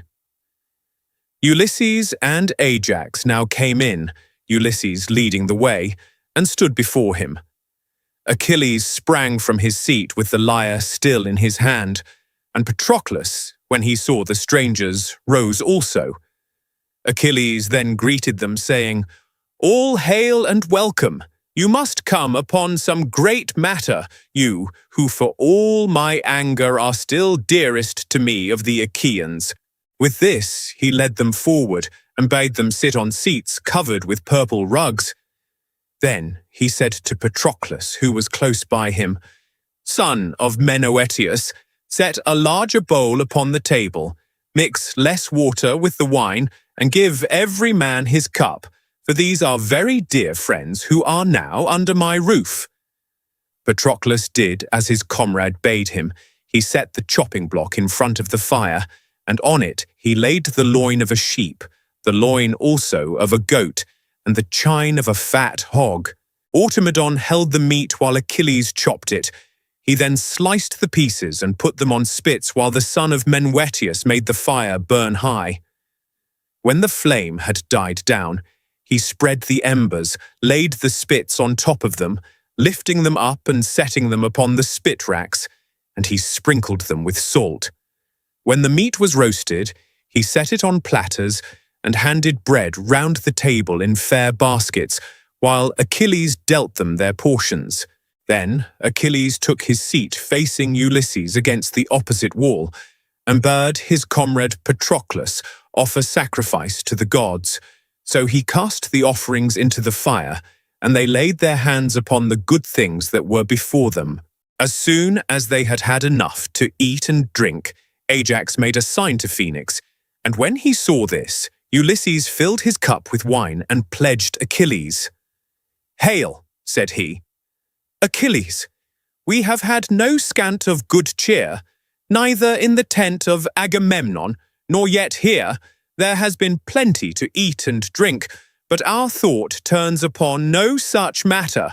Sir, we are in the face of great disaster, and without your help know not whether we shall save our fleet or lose it. The Trojans and their allies have camped hard by our ships and by the wall. They have lit watchfires throughout their host and deem that nothing can now prevent them from falling on our fleet. Jove, moreover, has sent his lightnings on their right. Hector, in all his glory, rages like a maniac. Confident that Jove is with him, he fears neither God nor man, but is gone raving mad and prays for the approach of day. He vows that he will hew the high sterns of our ships in pieces, set fire to their hulls, and make havoc of the Achaeans while they are dazed and smothered in smoke.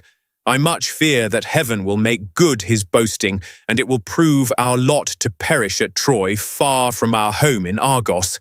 Up then, and late though it be, save the sons of the Achaeans who faint before the fury of the Trojans.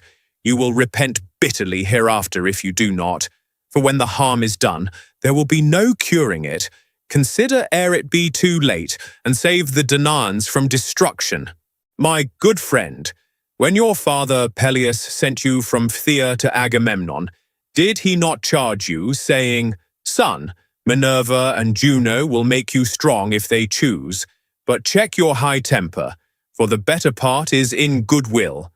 Eschew vain quarrelling, and the Achaeans, old and young, will respect you more for doing so.'" These were his words, but you have forgotten them. Even now, however, be appeased, and put away your anger from you. Agamemnon will make you great amends if you will forgive him. Listen, and I will tell you what he has said in his tent that he will give you. He will give you 7 tripods that have never yet been on the fire, and 10 talents of gold, 20 iron cauldrons, and 12 strong horses that have won races and carried off prizes. Rich indeed, both in land and gold, is he who has as many prizes as these horses have won for Agamemnon. Moreover, he will give you 7 excellent workwomen, lesbians, whom he chose for himself when you took Lesbos, all of surpassing beauty. He will give you these, and with them her whom he erewhile took from you, the daughter of Briseis, and he will swear a great oath he has never gone up into her couch nor been with her after the manner of men and women. All these things will he give you now down, and if hereafter the gods vouchsafe him to sack the city of Priam, you can come when we Achaeans are dividing the spoil, and load your ship with gold and bronze to your liking. You can take 20 Trojan women, the loveliest after Helen herself. Then, when we reach Achaean Argos, wealthiest of all lands, you shall be his son-in-law, and he will show you like honor with his own dear son Orestes, who is being nurtured in all abundance. Agamemnon has 3 daughters, Chrysothemis, Laodicea, and Iphianassa. You may take the one of your choice, freely, and without gifts of wooing, to the house of Peleus. He will add such dower to boot as no man ever yet gave his daughter, and will give you 7 well-established cities, Cardamil, Anope, and Hire, where there is grass, Holy Phere and the rich meadows of Anthea, Apaea also, and the vine-clad slopes of Pedasus, all near the sea, and on the borders of sandy Pylos. The men that dwell there are rich in cattle and sheep. They will honor you with gifts as though were a god and be obedient to your comfortable ordinances. All this will he do if you will now forego your anger. Moreover, though you hate both him and his gifts with all your heart, yet pity the rest of the Achaeans who are being harassed in all their host. They will honor you as a god, and you will earn great glory at their hands. You might even kill Hector. He will come within your reach, for he is infatuated and declares that not a Danaan whom the ships have brought can hold his own against him? Achilles answered, Ulysses, noble son of Laertes, I should give you formal notice plainly and in all fixity of purpose, that there be no more of this cajoling, from whatsoever quarter it may come. Him do I hate even as the gates of hell, who says one thing while he hides another in his heart. Therefore I will say what I mean.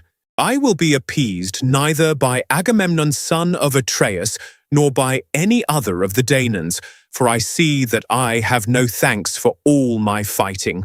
He that fights fares no better than he that does not.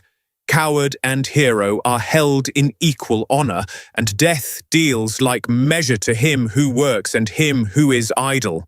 I have taken nothing by all my hardships, with my life ever in my hand, as a bird when she has found a morsel takes it to her nestlings, and herself fares hardly, even so many a long night have I been wakeful, and many a bloody battle have I waged by day against those who are fighting for their women. With my ships I have taken 12 cities, and 11 round about Troy have I stormed with my men by land. I took great store of wealth from every one of them, but I gave all up to Agamemnon son of Atreus. He stayed where he was by his ships, yet of what came to him he gave little, and kept much himself. Nevertheless, he did distribute some meeds of honor among the chieftains and kings, and these have them still. From me alone of the Achaeans did he take the woman in whom I delighted. Let him keep her and sleep with her. Why, pray, must the Argives needs fight the Trojans? What made the son of Atreus gather the host and bring them? Was it not for the sake of Helen? Are the sons of Atreus the only men in the world who love their wives? Any man of common right feeling will love and cherish her who is his own, as I this woman with my whole heart, though she was but a fruitling of my spear. Agamemnon has taken her from me, he has played me false. I know him, let him tempt me no further, for he shall not move me. Let him look to you, Ulysses, and to the other princes to save his ships from burning. He has done much without me already. He has built a wall. He has dug a trench deep and wide all round it, and he has planted it within with stakes. But even so, he stays not the murderous might of Hector. So long as I fought the Achaeans, Hector suffered not the battle range far from the city walls. He would come to the Scaean gates and to the oak tree, but no further. Once he stayed to meet me, and hardly did he escape my onset. Now, however, since I am in no mood to fight him, I will tomorrow offer sacrifice to Jove and to all the gods. I will draw my ships into the water and then victual them duly. Tomorrow morning, if you care to look, you will see my ships on the Hellespont, and my men rowing out to sea with might and main. If great Neptune vouchsafes me a fair passage, in 3 days I shall be in Phthia. I have much there that I left behind me when I came here to my sorrow, and I shall bring back still further store of gold, of red copper, of fair women, and of iron, my share of the spoils that we have taken. But one prize he who gave has insolently taken away. Tell him all as I now bid you, and tell him in public that the Achaeans may hate him, and beware of him should he think that he can yet dupe others, for his effrontery never fails him. As for me, hound that he is, he dares not look me in the face. I will take no counsel with him, and will undertake nothing in common with him. He has wronged me and deceived me enough. He shall not cozen me further. Let him go his own way, for Jove has robbed him of his reason. I loathe his presence, and for himself care not one straw. He may offer me 10 or even 20 times what he has now done. Nay, not though it be all that he has in the world, both now or ever shall have. He may promise me the wealth of Orchomenus or of Egyptian Thebes, which is the richest city in the whole world, For it has 100 gates, through each of which 200 men may drive at once with their chariots and horses. He may offer me gifts as the sands of the sea or the dust of the plain in multitude, but even so he shall not move me till I have been revenged in full for the bitter wrong he has done me. I will not marry his daughter. She may be fair as Venus and skillful as Minerva, but I will have none of her. Let another take her, who may be a good match for her and who rules a larger kingdom. If the gods spare me to return home, Peleus will find me a wife. There are Achaean women in Hellas and Phthia, daughters of kings that have cities under them. Of these I can take whom I will and marry her. Many a time was I minded, when at home in Phthia, to woo and wed a woman who would make me a suitable wife, and to enjoy the riches of my old father Peleus. My life is more to me than all the wealth of Iliad, while it was yet at peace before the Achaeans went there, or than all the treasure that lies on the stone floor of Apollo's temple beneath the cliffs of Pytho. Cattle and sheep are to be had for harrying, and a man buy both tripods and horses if he wants them. But when his life has once left him, it can neither be bought nor harried back again. My mother Thetis tells me that there are 2 ways in which I may meet my end. If I stay here and fight, I shall not return alive, but my name will live forever. Whereas if I go home, my name will die, but it will be long ere death shall take me. To the rest of you then, I say, go home, for you will not take Ilias. Jove has held his hand over her to protect her, and her people have taken heart. Go, therefore, as in duty bound, and tell the princes of the Achaeans the message that I have sent them. Tell them to find some other plan for the saving of their ships and people. For so long as my displeasure lasts, the one that they have now hit upon may not be. As for Phoenix, let him sleep here, that he may sail with me in the morning if he so will. But I will not take him by force. They all held their peace, dismayed at the sternness with which he had denied them, till presently the old knight Phoenix, in his great fear for the ships of the Achaeans, burst into tears and said, "Noble Achilles, if you are now minded to return, and in the fierceness of your anger will do nothing to save the ships from burning, how, my son, can I remain here without you? Your father Peleus bade me go with you when he sent you as a mere lad from Phthia to Agamemnon. You knew nothing, neither of war nor of the arts whereby men make their mark in council, and he sent me with you to train you in all excellence of speech and action. Therefore, my son, I will not stay here without you. No, not though heaven itself vouchsafe to strip my years from off me and make me young as I was when I first left Hellas, the land of fair women. I was then flying the anger of Father Amintor, son of Ormenus, who was furious with me in the matter of his concubine, of whom he was enamored to the wronging of his wife, my mother. My mother, therefore, prayed me without ceasing to lie with the woman myself, that so she hate my father, and in the course of time I yielded. But my father soon came to know, and cursed me bitterly, calling the dread Erinyes to witness. He prayed that no son of mine might ever sit upon knees, and the gods, Jove of the world below and awful Proserpine, fulfilled his curse. I took counsel to kill him, but some god stayed my rashness and bade me think on men's evil tongues and how I should be branded as the murderer of my father. Nevertheless, I could not bear to stay in my father's house with him, so bitter against me. My cousins and clansmen came about me and pressed me sorely to remain. Many a sheep and many an ox did they slaughter, and many a fat hog did they set down to roast before the fire. Many a jar, too, did they broach of my father's wine. 9 whole nights did they set a guard over me, taking it in turns to watch. And they kept a fire always burning, both in the cloister of the outer court and in the inner court at the doors of the room wherein I lay. But when the darkness of the 10th night came, I broke through the closed doors of my room and climbed the wall of the outer court after passing quickly and unperceived through the men on guard and the women servants.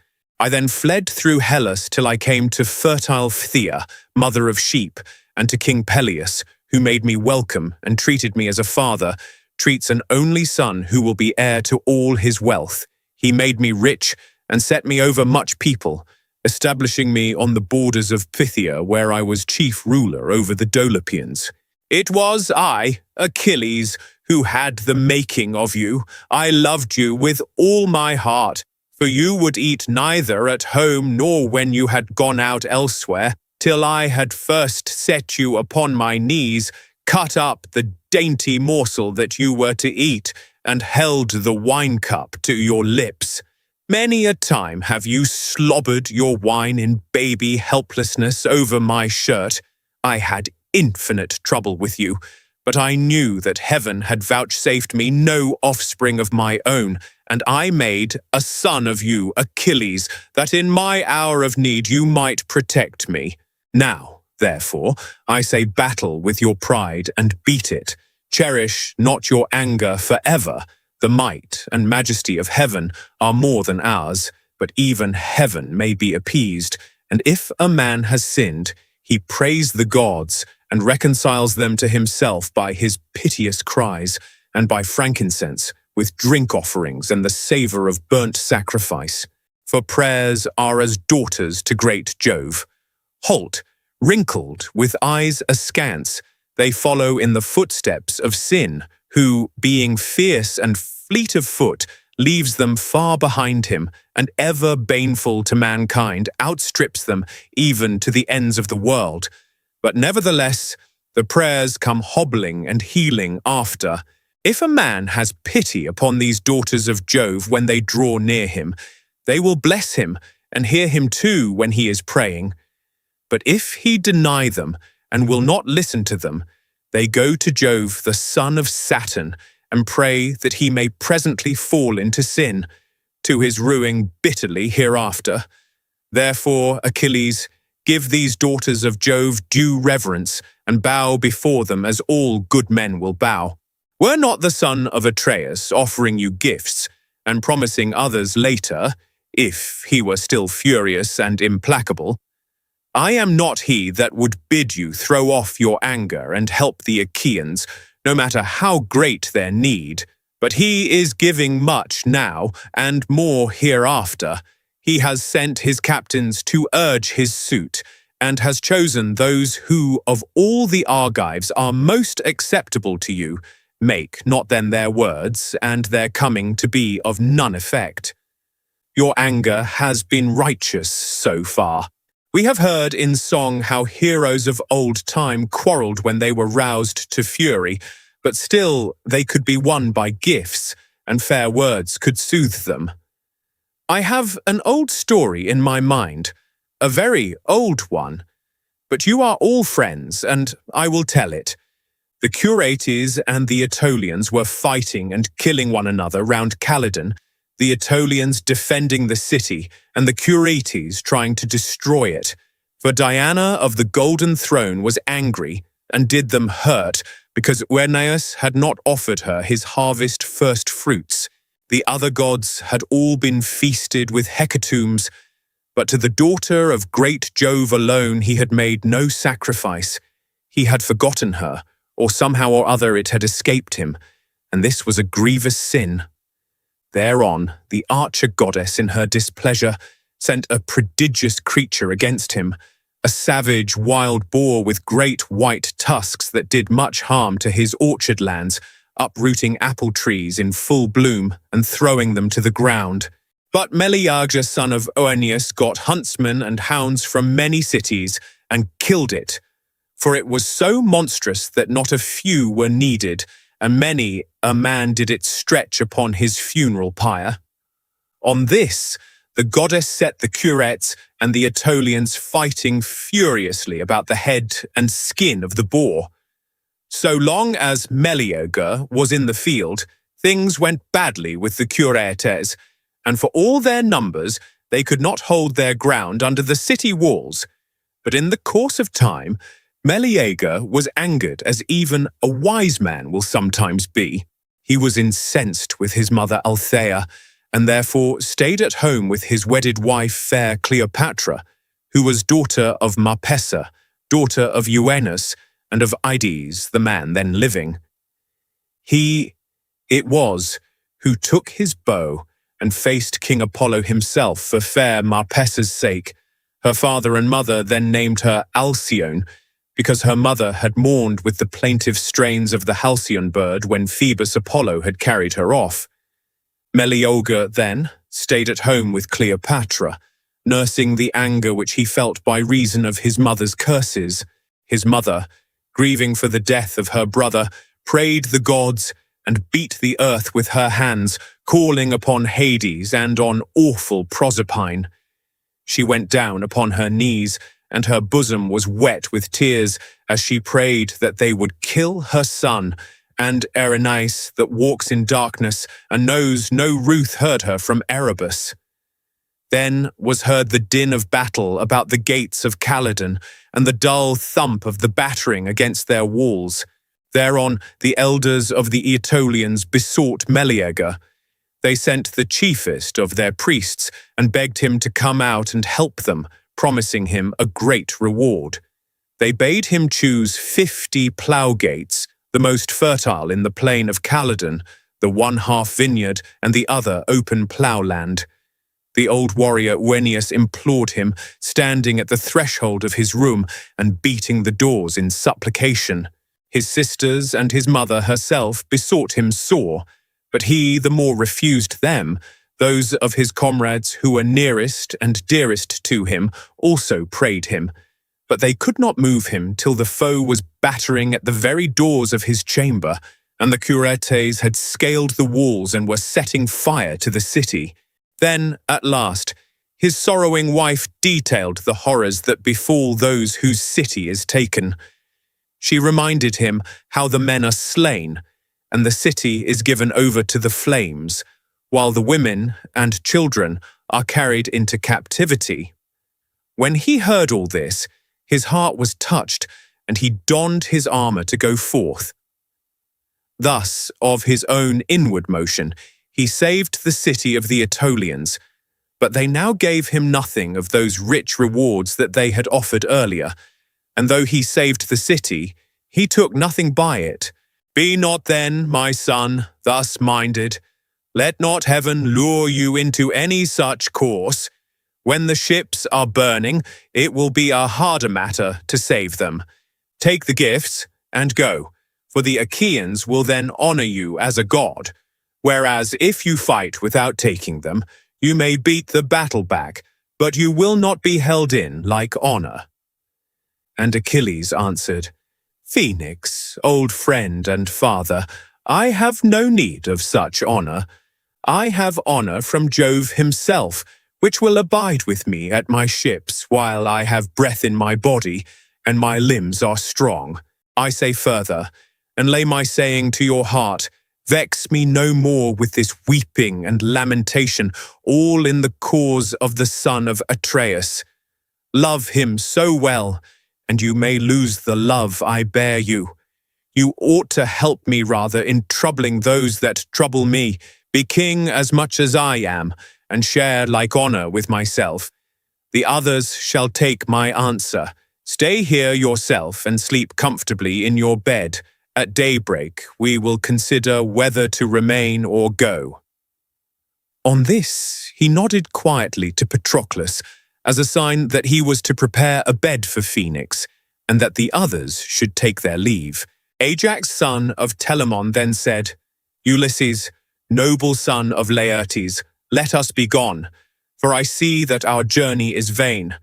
We must now take our answer, unwelcome though it be, to the Danaans who are waiting to receive it. Achilles is savage and remorseless. He is cruel and cares nothing for the love his comrades lavished upon him more than on all the others. He is implacable, and yet if a man's brother or son has been slain, he will accept a fine by way of amends from him that killed him, and the wrongdoer, having paid in full, remains in peace among his own people. But as for you, Achilles, The gods have put a wicked, unforgiving spirit in your heart, and this all about one single girl, whereas we now offer you the 7 best we have and much else into the bargain. Be then of a more gracious mind. Respect the hospitality of your own roof. We are with you as messengers from the host of the Danaans, and would fain be held nearest and dearest to yourself of all the Achaeans. Ajax, replied Achilles, noble son of Telamon, you have spoken much to my liking, but my blood boils when I think it all over, and remember how the son of Atreus treated me with contumely as though I were some vile tramp, and that too in the presence of the Argives. Go then, and deliver your message. Say that I will have no concern with fighting till Hector, son of noble Priam, reaches the tents of the Myrmidons in his murderous course, and flings fire upon their ships. For all his lust of battle, I take it he will be held in check when he is at my own tent and ship. On this, they took every man his double cup, made their drink offerings, and went back to the ships, Ulysses leading the way. But Patroclus told his men and the maidservants to make ready a comfortable bed for Phoenix. They therefore did so with sheepskins, a rug, and a sheet of fine linen. The old man then laid himself down and waited till morning came. But Achilles slept in an inner room, and beside him the daughter of Phorbas, lovely Diomede, whom he had carried off from Lesbos. Patroclus lay on the other side of the room, and with him fair Iphis, whom Achilles had given him when he took Scyros, the city of Ennius. When the envoys reached the tents of the son of Atreus, the Achaeans rose, pledged them in cups of gold, and began to question them. King Agamemnon was the first to do so. Tell me, Ulysses, said he, will he save the ships from burning, or did he refuse? And is he still furious? Ulysses answered, Most noble son of Atreus, king of men, Agamemnon, Achilles will not be calmed, but is more fiercely angry than ever, and spurns both you and your gifts. He bids you take counsel with the Achaeans to save the ships and host as you best may. As for himself, he said that at daybreak he should draw his ships into the water. He said further that he should advise everyone to sail home likewise, for that you will not reach the goal of Ilias. Jove, he said, has laid his hand over the city to protect it, and the people have taken heart. This is what he said, and the others who were with me can tell you the same story, Ajax and the 2 heralds, men, both of them, who may be trusted. The old man Phoenix stayed where he was to sleep, for so Achilles would have it, that he might go home with him in the morning if he so would. But he will not take him by force. They all held their peace, sitting for a long time silent and dejected, by reason of the sternness with which Achilles had refused them, till presently Diomed said, Most noble son of Atreus, king of men, Agamemnon, you ought not to have sued the son of Peleus, nor offered him gifts. He is proud enough as it is, and you have encouraged him in his pride still further. Let him stay or go as he will. He will fight later when he is in the humour, and heaven puts it in his mind to do so. Now, therefore, let us all do as I say. We have eaten and drunk our fill, let us then take our rest, for in rest there is both strength and stay. But when fair, rosy-fingered morn appears, forthwith bring out your host and your horsemen in front of the ships, urging them on, and yourself fighting among the foremost. Thus he spoke, and the other chieftains approved his words. They then made their drink offerings, and went every man to his own tent, where they laid down to rest and enjoyed the boon of sleep. Book 10. Ulysses and Diomed go out as spies and meet Dolon, who gives them information. They then kill him, and profiting by what he had told them, kill Rhesus, king of the Thracians, and take his horses.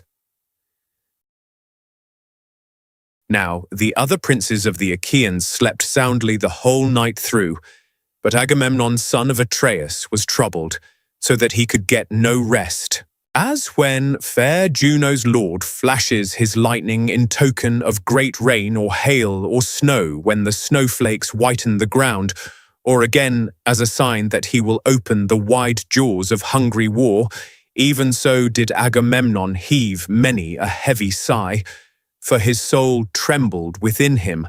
When he looked upon the plain of Troy, he marveled at the many watchfires burning in front of Iliad, and at the sound of pipes and flutes and of the hum of men.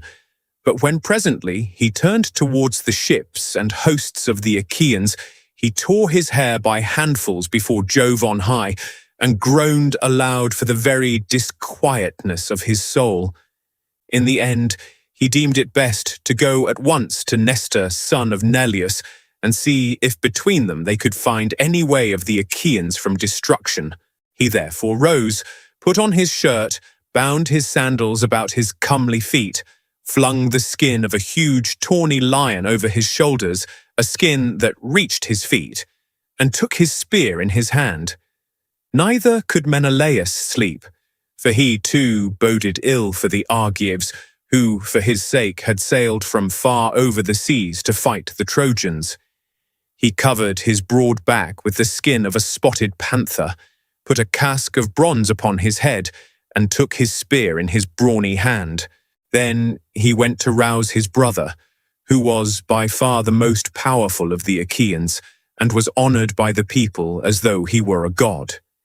He found him by the stern of his ship, already putting his goodly array about his shoulders, and right glad was he that his brother had come. Menelaus spoke first. "Why," said he, "my dear brother, are you thus arming? Are you going to send any of our comrades to exploit the Trojans?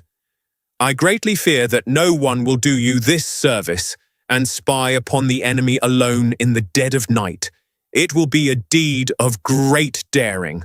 And King Agamemnon answered, "Menelaus, we both of us need shrewd counsel to save the Argives and our ships, for Jove has changed his mind and inclines towards Hector's sacrifices rather than ours. I never saw nor heard tell of any man as having wrought such ruin in one day as Hector has now wrought against the sons of the Achaeans, and that too of his own unaided self, for he is son neither to god nor goddess. The Argives will rue it long and deeply. Run, therefore, with all speed by the line of the ships, and call Ajax and Idomeneus. Meanwhile, I will go to Nestor, and bid him rise and go about among the companies of our sentinels to give them their instructions. They will listen to him sooner than to any man, for his own son, Meriones, brother in arms to Idomeneus, are captains over them. It was to them more particularly that we gave this charge." Menelaus replied, "How do I take your meaning? Am I to stay with them and wait your coming, or shall I return here as soon as I have given your orders?" "Wait," answered King Agamemnon, "for there are so many paths about the camp that we might miss one another. Call every man on your way, and bid him be stirring. Name him by his lineage and by his father's name. Give each all titular observance, and stand not too much upon your own dignity. We must take our full share of toil, for at our birth Jove laid this heavy burden upon us." With these instructions, he sent his brother on his way, and went on to Nestor, shepherd of his people.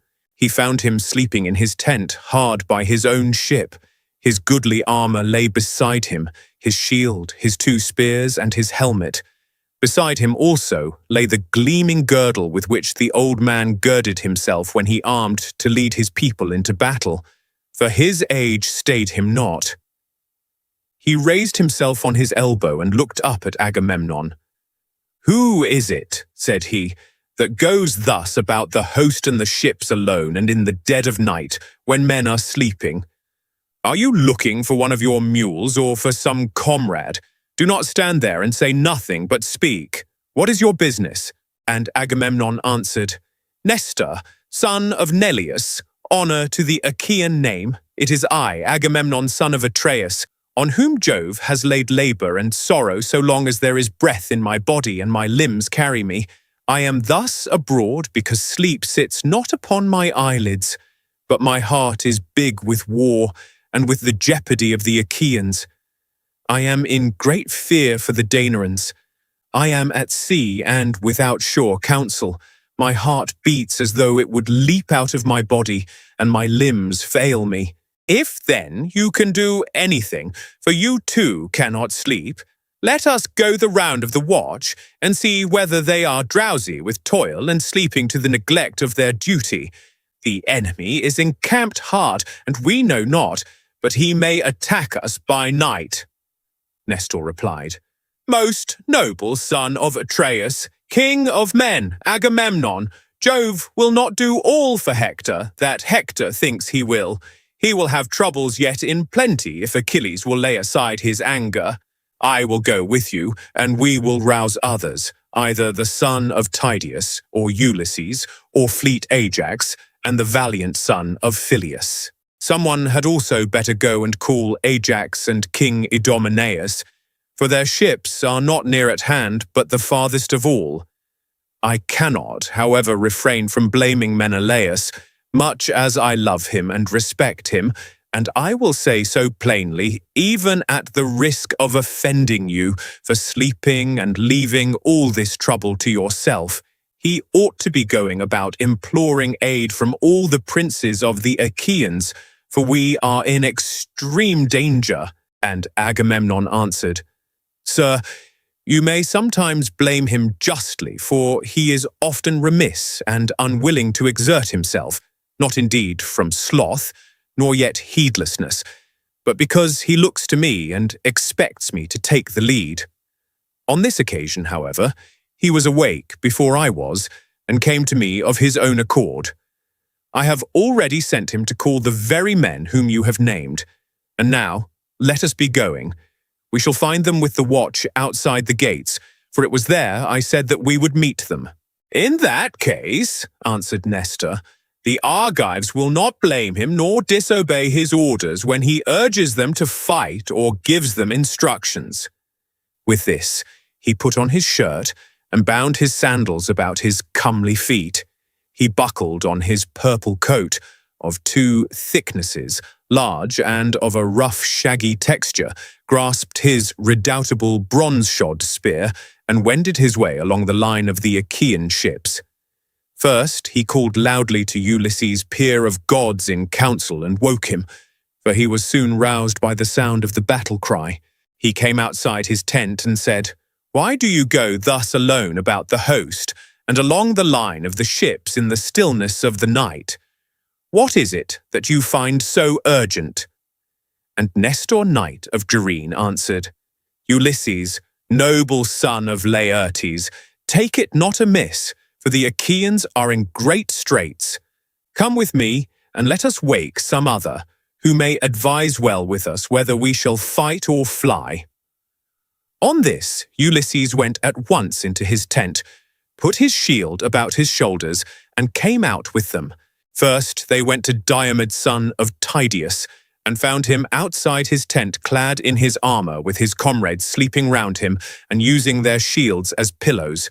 As for their spears, they stood upright on the spikes of their butts that were driven into the ground, and the burnished bronze flashed afar like the lightning of Father Jove. The hero was sleeping upon the skin of an ox, with a piece of fine carpet under his head. Nestor went up to him and stirred him with his heel to rouse him, upbraiding him and urging him to bestir himself. "Wake up!" he exclaimed, "son of Tydeus! How can you sleep on in this way? Can you not see that the Trojans are encamped on the brow of the plain, hard by our ships, with but a little space between us and them?" On these words, Diomed leapt up instantly and said, "Old man, your heart is of iron. You rest not one moment from your labors. Are there no younger men among the Achaeans who could go about to rouse the princes? There is no tiring you." And Nestor, knight of Geraene, made answer, "My son, all that you have said is true. I have good sons, and also much people who might call the chieftains, but the Achaeans are in the gravest danger. Life and death are balanced, as it were, on the edge of a razor. Go then, for you are younger than I, and of your courtesy rouse Ajax and the fleet son of Phyleus." Diomed threw the skin of a great tawny lion about his shoulders, a skin that reached his feet, and grasped his spear. When he had roused the heroes, he brought them back with him. They then went the round of those who were on guard, and found the captains not sleeping at their posts, but wakeful and sitting with their arms about them. As sheep dogs that watch their flocks when they are yarded, and hear a wild beast coming through the mountain forest towards them, forthwith there is a hue and cry of dogs and men, and slumber is broken. Even so was sleep chased from the eyes of the Achaeans as they kept the watches of the wicked night. For they turned constantly towards the plain whenever they heard any stir among the Trojans. The old man was glad, and bade them be of good cheer. "Watch on, my children," said he, "and let not sleep get hold upon you, lest our enemies triumph over us." With this he passed the trench, and with him the other chiefs of the Achaeans who had been called to the council. Meriones and the brave son of Nestor went also, for the princes bade them. When they were beyond the trench that was dug round the wall, they held their meeting on the open ground where there was a space clear of corpses, for it was here that when night fell, Hector had turned back from his onslaught on the Argives. They sat down, therefore, and held debate with one another. Nestor spoke first. "My friends," said he, "is there any man bold enough to venture among the Trojans and cut off some straggler, or bring us news of what the enemy mean to do, whether they will stay here by the ships away from the city, or whether, now that they have worsted the Achaeans, they will retire within their walls? If he could learn all this and come back safely here, his fame would be high as heaven in the mouths of all men, and he would be rewarded richly. For the chiefs from all our ships would each of them give him a black ewe with her lamb, which is a present of surpassing value, and he would be asked as a guest to all feasts and clan gatherings." They all held their peace, but Diomed of the loud war cry spoke, saying, "Nestor, gladly will I visit the host of the Trojans over against us, but if another will go with me, I shall do so in greater confidence and comfort. When two men are together, one of them may see some opportunity which the other has not caught sight of. If a man is alone, he is less full of resource, and his wit is weaker." On this, several offered to go with Diomed. The two Ajaxes, servants of Mars, Meriones, and the son of Nestor, all wanted to go. So did Menelaus, son of Atreus. Ulysses also wished to go among the host of the Trojans, for he was ever full of daring, and thereon Agamemnon, king of men, spoke thus. "Diomed," said he, "son of Tydeus, man after my own heart, choose your comrade for yourself. Take the best man of those that have offered, for many would now go with you. Do not, through delicacy, reject the better man, and take the worst out of respect for his lineage, because he is of more royal blood." He said this because he feared for Menelaus.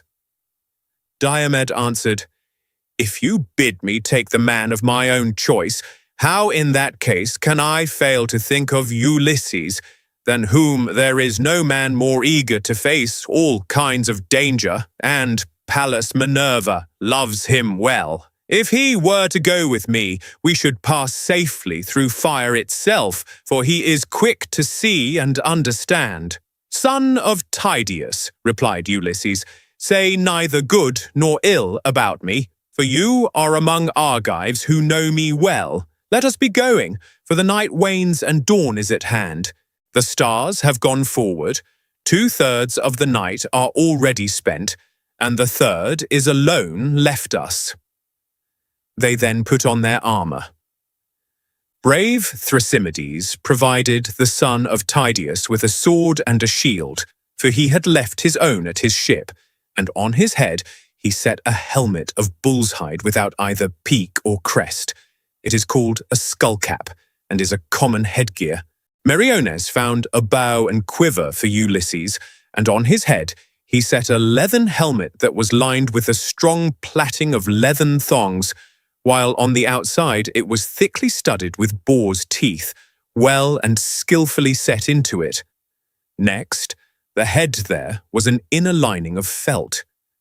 This helmet had been stolen by Autolycus out of Eleon when he broke into the house of Amintor, son of Ormenus. He gave it to Amphidamas of Cythera to take to Scandia, and Amphidamas gave it as a guest gift to Molus, who gave it to his son Meriones, and now it was set upon the head of Ulysses. When the pair had armed, they set out and left the other chieftains behind them. Pallas Minerva sent them a heron by the wayside upon their right hands. They could not see it for the darkness, but they heard its cry. Ulysses was glad when he heard it, and prayed to Minerva. "Hear me," he cried, "daughter of aegis-bearing Jove, you who spy out all my ways and who are with me in all my hardships. Befriend me in this mine hour, and grant that we may return to the ships covered with glory after having achieved some mighty exploit that shall bring sorrow to the Trojans." Then Diomed of the loud war cry also prayed. "Hear me too," said he, "daughter of Jove, unweariable. Be with me even as you were with my noble father Tydeus, when he went to Thebes as envoy sent by the Achaeans. He left the Achaeans by the banks of the river Aesopus, and went to the city bearing a message of peace to the Cadmeans. On his return thence, with your help, goddess, he did great deeds of daring, for you were his ready helper. Even so, guide me and guard me now, and in return I will offer you in sacrifice a broad-browed heifer of a year old, unbroken, and never yet brought by man under the yoke. I will gild her horns and will offer her up to you in sacrifice." Thus they prayed, and Pallas Minerva heard their prayer. When they had done praying to the daughter of great Jove, they went their way like two lions prowling by night amid the armor and blood-stained bodies of them that had fallen. Neither again did Hector let the Trojans sleep, for he too called the princes and counselors of the Trojans, that he might set his counsel before them. "Is there one," said he, "who for a great reward will do me the service of which I will tell you? He shall be well paid if he will. I will give him a chariot and a couple of horses, the fleetest that can be found at the ships of the Achaeans, if he will dare this thing, and he will win infinite honor to boot. He must go to the ships and find out whether they are still guarded as heretofore, or whether, now that we have beaten them, the Achaeans design to fly, and through sheer exhaustion are neglecting to keep their watches." They all held their peace, but there was, among the Trojans, a certain man named Dolon, son of Eumedes, the famous herald, a man rich in gold and bronze. He was ill-favored, but a good runner, and was an only son among 5 sisters. It was that now addressed the Trojans. "I, Hector," said he, "will to the ships, and will exploit them. But first hold up your scepter, and swear that you will give me the chariot, bedight with bronze, and the horses that now carry the noble son of Peleus. I will make you a good scout, and will not fail you.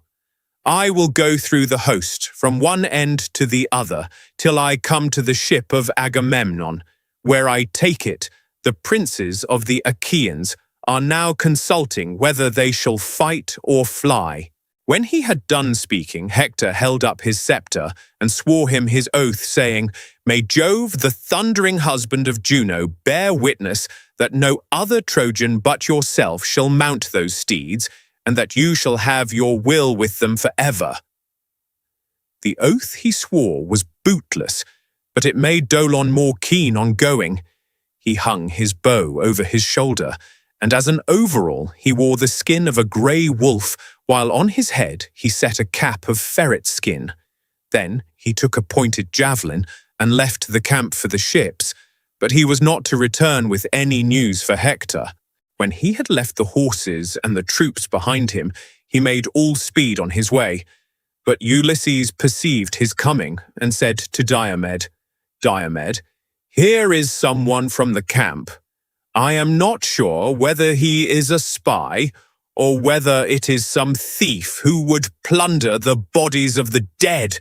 Let him get a little past us. We can then spring upon him and take him. If, however, he is too quick for us, go after him with your spear and hem him in towards the ships away from the Trojan camp to prevent his getting back to the town." With this, they turned out of their way and lay down among the corpses. Dolon suspected nothing and soon passed them, but when he had got about as far as the distance by which a mule-ploughed furrow exceeds one that has been ploughed by oxen, for mules can plough fallow land quicker than oxen, they ran after him, and when he heard their footsteps, he stood still, for he made sure they were friends from the Trojan camp, come by Hector's orders to bid him return. When, however, they were only a spear's cast, or less, away from him, he saw that they were enemies and ran as fast as his legs could take him. The others gave chase at once, and as a couple of well-trained hounds press forward after a doe or hare that runs screaming in front of them, even so did the son of Tydeus and Ulysses pursue Dolon and cut him off from his own people. But when he had fled so far towards the ships that he would soon have fallen in with the outposts, Minerva infused fresh strength into the son of Tydeus, for fear some other of the Achaeans might have the glory of being first to hit him, and he might himself be only second. He therefore sprang forward with his spear and said, "Stand, or I shall throw my spear, and in that case I shall soon make an end of you." He threw as he spoke, but missed his aim on purpose. The dart flew over the man's right shoulder and then stuck in the ground. He stood stock still, trembling and in great fear. His teeth chattered and he turned pale with fear. The two came breathless up to him and seized his hands, whereon he began to weep and said, "Take me alive. I will ransom myself. We have great store of gold, bronze, and wrought iron, and from this my father will satisfy you with a very large ransom, should he hear of my being alive at the ships of the Achaeans." "Fear not," replied Ulysses. "Let no thought of death be in your mind, but tell me, and tell me true, why are you thus going about alone in the dead of night, away from your camp and towards the ships, while other men are sleeping? Is it to plunder the bodies of the slain, or did Hector send you to spy out what was going on at the ships? Or did you come here of your own mere notion?" Dolon answered, his limbs trembling beneath him. "Hector, with his vain flattering promises, lured me from my better judgment. He said he would give me the horses of the noble son of Peleus and his bronze bedizened chariot. He bade me go through the darkness of the flying night, get close to the enemy, and find out whether the ships are still guarded as heretofore, or whether, now that we have beaten them, the Achaeans design to fly, and through sheer exhaustion are neglecting to keep their watches." Ulysses smiled at him and answered, "You had indeed set your heart upon a great reward, but the horses of the descendant of Aeacus are hardly to be kept in hand or driven by any other mortal man than Achilles himself, whose mother was an immortal. But tell me, and tell me true, where did you leave Hector when you started? Where lies his armor and his horses? How too are the watches and sleeping ground of the Trojans ordered? What are their plans? Will they stay here by the ships and away from the city? Or now that they have worsted the Achaeans, will they retire within their walls? And Dolon answered, I will tell you truly all. Hector and the other counselors are now holding conference by the monument of great Ilus, away from the general tumult. As for the guards about which you ask me, there is no chosen watch to keep guard over the host. The Trojans have their watchfires, for they are bound to have them. They, therefore, are awake and keep each other to their duty as sentinels.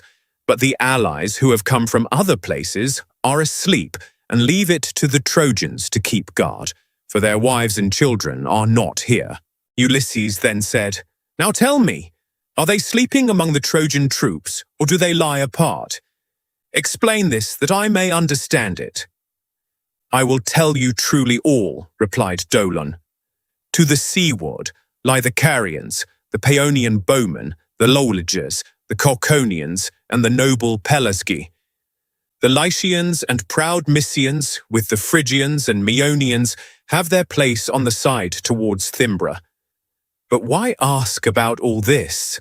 If you want to find your way into the host of the Trojans, there are the Thracians, who have lately come here and lie apart from the others at the far end of the camp, and they have Rhasus son of Ioneus for their king. His horses are the finest and strongest that I have ever seen. They are whiter than snow and fleeter than any wind that blows. His chariot is bedight with silver and gold, and he has brought his marvelous golden armor of the rarest workmanship, too splendid for any mortal man to carry, and meet only for the gods. Now, therefore, take me to the ships, or bind me securely here until you come back and have proved my words whether they be false or true. Diomed looked sternly at him and answered, Think not, Dolon, for all the good information you have given us, that you shall escape now you are in our hands, for if we ransom you or let you go, you will come some second time to the ships of the Achaeans, either as a spy or as an open enemy, but if I kill you and an end of you, you will give no more trouble. On this, Dolon would have caught him by the beard to beseech him further, but Diomed struck him in the middle of his neck with his sword and cut through both sinews so that his head fell rolling in the dust while he was yet speaking. They took the ferret skin cap from his head, and also the wolf skin, the bow, and his long spear. Ulysses hung them up aloft in honor of Minerva, the goddess of plunder, and prayed, saying, Accept these, goddess, for we give them to you in preference to all the gods in Olympus. Therefore speed us still further towards the horses and sleeping ground of the Thracians. With these words, he took the spoils and set them upon a tamarisk tree, and they marked the place by pulling up reeds and gathering boughs of tamarisk that they might not miss it as they came back through the flying hours of darkness. The two then went onwards amid the fallen armor and the blood, and came presently to the company of Thracian soldiers who were sleeping, tired out with their day's toil.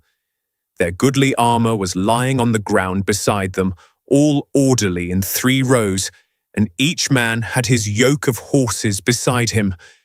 Rhesus was sleeping in the middle, and hard by him his horses were made fast to the topmost rim of his chariot. Ulysses from some way off saw him and said, This, Diomed, is the man, and these are the horses about which Dolon, whom we killed, told us. Do your very utmost. Dally not about your armor, but loose the horses at once, or else kill the men yourself, while I see to the horses. Thereon Minerva put courage into the heart of Diomed, and he smote them right and left. They made a hideous groaning as they were being hacked about, and the earth was red with their blood. As a lion springs furiously upon a flock of sheep or goats when he finds them without their shepherd, So did the son of Tydeus set upon the Thracian soldiers till he had killed 12. As he killed them, Ulysses came and drew them aside by their feet one by one, that the horses might go forward freely without being frightened as they passed over the dead bodies, for they were not yet used to them. When the son of Tydeus came to the king, he killed him too, which made 13, as he was breathing hard, for by the counsel of Minerva an evil dream, the seed of Aeneas, hovered that night over his head. Meanwhile, Ulysses untied the horses, made them fast one to another, and drove them off, striking them with his bow, for he had forgotten to take the whip from the chariot. Then he whistled as a sign to Diomed. But Diomed stayed where he was, thinking what other daring deed he might accomplish. He was doubting whether to take the chariot in which the king's armor was lying and draw it out by the pole, or to lift the armor out and carry it off, or whether again he should not kill some more Thracians. While he was thus hesitating, Minerva came up to him and said, "Get back, Diomed, to the ships, or you may be driven thither, should some other god rouse the Trojans." Diomed knew that it was the goddess, and at once sprang upon the horses. Ulysses beat them with his bow, and they flew onward to the ships of the Achaeans. But Apollo kept no blind lookout when he saw Minerva with the son of Tydeus. He was angry with her, and coming to the host of the Trojans, he roused Hippocoon, a counsellor of the Thracians and a noble kinsman of Rhesus. He started up out of his sleep and saw that the horses were no longer in their place, and that the men were gasping in their death agony. On this, he groaned aloud and called upon his friend by name. Then the whole Trojan camp was in an uproar as the people kept hurrying together, and they marveled at the deeds of the heroes who had now got away towards the ships. When they reached the place where they had killed Hector's scout, Ulysses stayed his horses, and the son of Tydeus, leaping to the ground, placed the blood-stained spoils in the hands of Ulysses and remounted. Then he lashed the horses onwards, and they flew forward nothing, loath towards the ships, as though of their own free will. Nestor was first to hear the tramp of their feet. "My friends," said he, "princes and counsellors of the Argives, shall I guess right or wrong? But I must say what I think. There is a sound in my ears as of the tramp of horses. I hope it may be Diomed and Ulysses driving in horses from the Trojans, but I much fear that the bravest of the Argives may have come to some harm at their hands." He had hardly done speaking when the two men came in and dismounted, whereon the others shook hands right gladly with them and congratulated them. Nestor, knight of Gerene, was first to question them. "Tell me," said he, "renowned Ulysses, how did you two come by these horses? Did you steal in among the Trojan forces, or did some god meet you and give them to you? They are like sunbeams. I am well conversant with the Trojans, for old warrior though I am, I never hold back by the ships, but I never yet saw or heard of such horses as these are. Surely some god must have met you and given them to you, for you are both of you dear to Jove and to Jove's daughter Minerva." And Ulysses answered, "Nestor, son of Neleus, honour to the Achaean name. Heaven, if it so will, can give us even better horses than these, for the gods are far mightier than we are. These horses, however, about which you ask me, are freshly come from Thrace. Diomed killed their king with the 12 bravest of his companions. Hard by the ships we took a 13th man, a scout whom Hector and the other Trojans had sent as a spy upon our ships." He laughed as he spoke and drove the horses over the ditch, while the other Achaeans followed him gladly.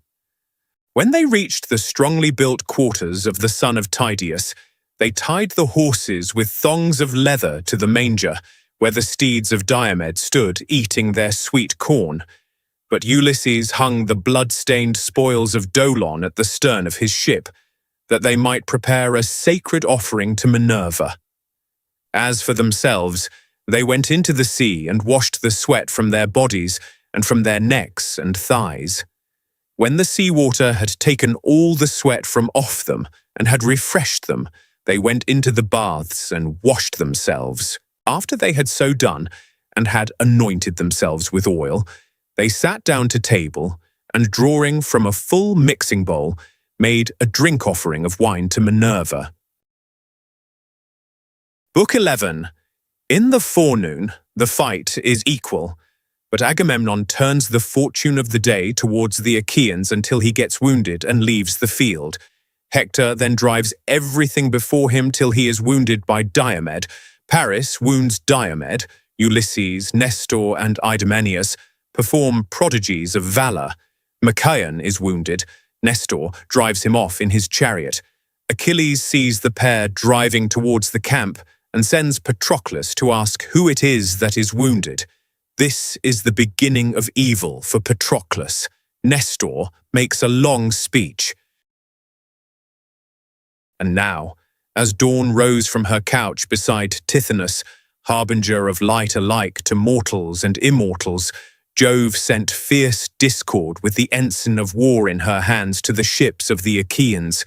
She took her stand by the huge black hull of Ulysses' ship, which was middlemost of all, so that her voice might carry farthest on either side, on the one hand towards the tents of Ajax son of Telamon, and on the other towards those of Achilles. For these two heroes, well assured of their own strength, had valorously drawn up their ships at the two ends of the line. There she took her stand, and raised a cry both loud and shrill that filled the Achaeans with courage, giving them heart to fight resolutely and with all their might, so that they had rather stay there and do battle than go home in their ships. The son of Atreus shouted aloud and bade the Argives gird themselves for battle while he put on his armor. First, he girded his goodly greaves about his legs, making them fast with ankle clasps of silver, and about his chest he set the breastplate which Cinyras had once given him as a guest gift. It had been noised abroad as far as Cyprus that the Achaeans were about to sail for Troy, and therefore he gave it to the king. It had 10 courses of dark cyanus, 12 of gold, and 10 of tin. There were serpents of cyanus that reared themselves up towards the neck, 3 upon either side, like the rainbows which the son of Saturn has set in heaven as a sign to mortal men. About his shoulders he threw his sword, studded with bosses of gold, and the scabbard was of silver with a chain of gold wherewith to hang it. He took moreover the richly dight shield that covered his body when he was in battle, fair to see, with 10 circles of bronze running all round it. On the body of the shield there were 20 bosses of white tin, with another of dark cyanus in the middle. This last was made to show a Gorgon's head, fierce and grim, with rout and panic on either side. The band for the arm to go through was of silver, on which there was a writhing snake of cyanus, with 3 heads that sprang from a single neck and went in and out among one another. On his head, Agamemnon set a helmet, with a peak before and behind, and 4 plumes of horsehair that nodded menacingly above it. Then he grasped 2 redoubtable bronze-shod spears, and the gleam of his armor shot from him as a flame into the firmament, while Juno and Minerva thundered in honor of the king of rich Mycene. Every man now left his horses in charge of his charioteer to hold them in readiness by the trench, while he went into battle on foot clad in full armor, and a mighty uproar rose on high into the dawning. The chiefs were armed and at the trench before the horses got there, but these came up presently. The son of Saturn sent a portent of evil sound about their host, and the dew fell red with blood, for he was about to send many a brave man hurrying down to Hades. The Trojans, on the other side, upon the rising slope of the plain, were gathered round great Hector, noble Polydamas, Aeneas, who was honoured by the Trojans like an immortal, and the three sons of Antenor, Polybus, Agenor, and young Acamas, beauteous as a god. Hector's round shield showed in the front rank, and as some baneful star that shines for a moment through a rent in the clouds and is again hidden beneath them. Even so was Hector, now seen in the front ranks, and now again in the hindermost, and his bronze armour gleamed like the lightning of Aegis-bearing Jove. And now, as a band of reapers mows swathes of wheat or barley upon a rich man's land, and the sheaves fall thick before them, even so did the Trojans and Achaeans fall upon one another. They were in no mood for yielding, but fought like wolves, and neither side got the better of the other. Discord was glad as she beheld them, for she was the only god that went among them. The others were not there, but stayed quietly, each in his own home among the dells and valleys of Olympus. All of them blamed the son of Saturn for wanting to give victory to the Trojans, but Father Jove heeded them not. He held aloof from all, and sat apart in his all-glorious majesty, looking down upon the city of the Trojans, the ships of the Achaeans, the gleam of bronze, and alike upon the slayers and on the slain. Now so long as the day waxed, and it was still morning, their darts rained thick on one another, and the people perished. But as the hour drew nigh when a woodman working in some mountain forest will get his midday meal, for he has felled till his hands are weary, he is tired out, and must now have food. Then the Danaans, with a cry that rang through all their ranks, broke the battalions of the enemy. Agamemnon led them on, and slew first Bienor, a leader of his people, and afterwards his comrade and charioteer Oileus, who sprang from his chariot and was coming full towards him. But Agamemnon struck him on the forehead with his spear. His bronze visor was of no avail against the weapon, which pierced both bronze and bone, so that his brains were battered in and he was killed in full fight. Agamemnon stripped their shirts from off them and left them with their breasts all bare to lie where they had fallen. He then went on to kill Isus and Antiphus, two sons of Priam, the one a bastard, the other born in wedlock. They were in the same chariot, the bastard driving, while noble Antiphus fought beside him. Achilles had once taken both of them prisoners in the glades of Ida, and had bound them with fresh withes as they were shepherding, but he had taken a ransom for them. Now, however, Agamemnon son of Atreus smote Isus in the chest above the nipple with his spear, while he struck Antiphus hard by the ear and threw him from his chariot.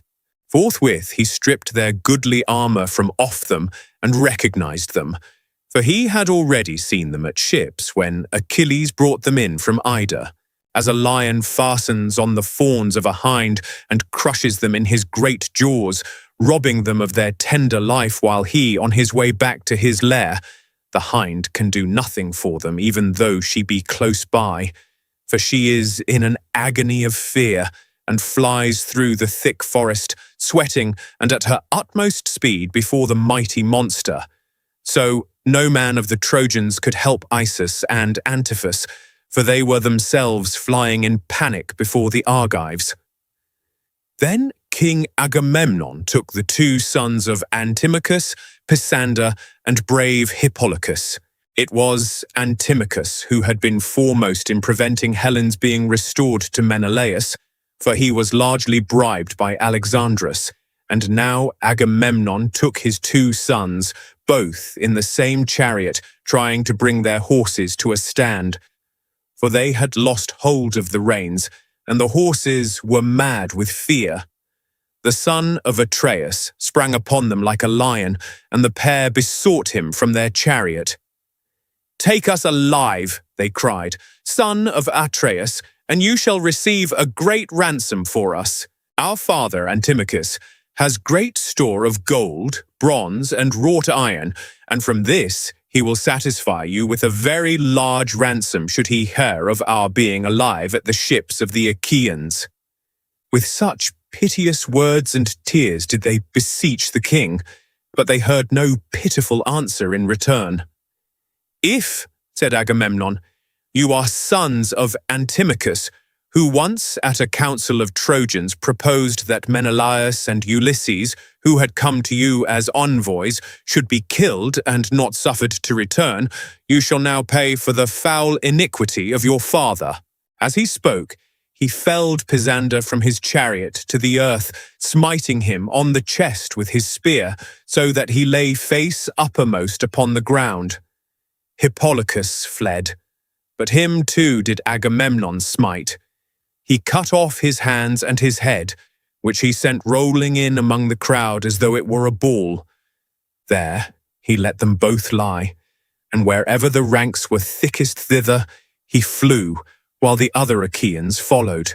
Foot soldiers drove the foot soldiers of the foe in rout before them, and slew them.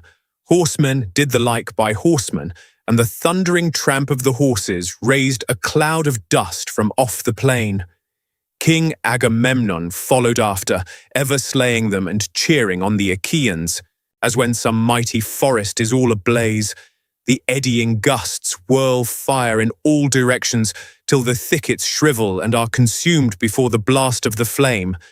Even so fell the heads of the flying Trojans before Agamemnon, son of Atreus, and many a noble pair of steeds drew an empty chariot along the highways of war, for lack of drivers who were lying on the plain, more useful now to vultures than to their wives.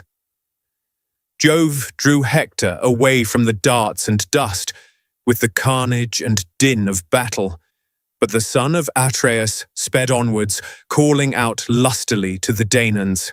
They flew on by the tomb of old Ilus, son of Dardanus, in the middle of the plain, and past the place of the wild fig tree, making always for the city, the son of Atreus still shouting, and with hands all bedrabbled in gore.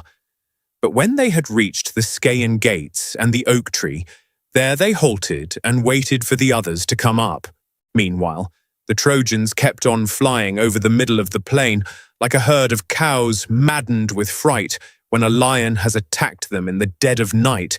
He springs on one of them, seizes her neck in the grip of his strong teeth, and then laps up her blood and gorges himself upon her entrails. Even so did King Agamemnon, son of Atreus, pursue the foe, ever slaughtering the hindmost as they fled pell-mell before him. Many a man was flung headlong from his chariot by the hand of the son of Atreus, for he wielded his spear with fury. But when he was just about to reach the high wall and the city, the Father of gods and men came down from heaven and took his seat, thunderbolt in hand, upon the crest of many-fountained Ida. He then told Iris of the golden wings to carry a message for him. "Go," said he, "fleet Iris, and speak thus to Hector. Say that so long as he sees Agamemnon heading his men and making havoc of the Trojan ranks, he is to keep aloof and bid the others bear the brunt of the battle. But when Agamemnon is wounded either by spear or arrow and takes to his chariot, then will I vouchsafe him strength to slay till he reach the ships and night falls at the going down of the sun." Iris hearkened and obeyed. Down she went to strong Ilias from the crests of Ida, and found Hector son of Priam standing by his chariot and horses. Then she said, "Hector son of Priam, peer of gods in council, Father Jove has sent me to bear you this message. So long as you see Agamemnon heading his men and making havoc of the Trojan ranks, you are to keep aloof and bid the others bear the brunt of the battle, but when Agamemnon is wounded either by spear or arrow and takes to his chariot, then will Jove vouchsafe you strength to slay till you reach the ships, and till night falls at the going down of the sun." When she had thus spoken, Iris left him, and Hector sprang full-armed from his chariot to the ground, brandishing his spear as he went about everywhere among the host, cheering his men on to fight and stirring the dread strife of battle. The Trojans then wheeled round and again met the Achaeans, while the Argives on their part strengthened their battalions. The battle was now in array, and they stood face to face with one another, Agamemnon ever pressing forward in his eagerness to be ahead of all others.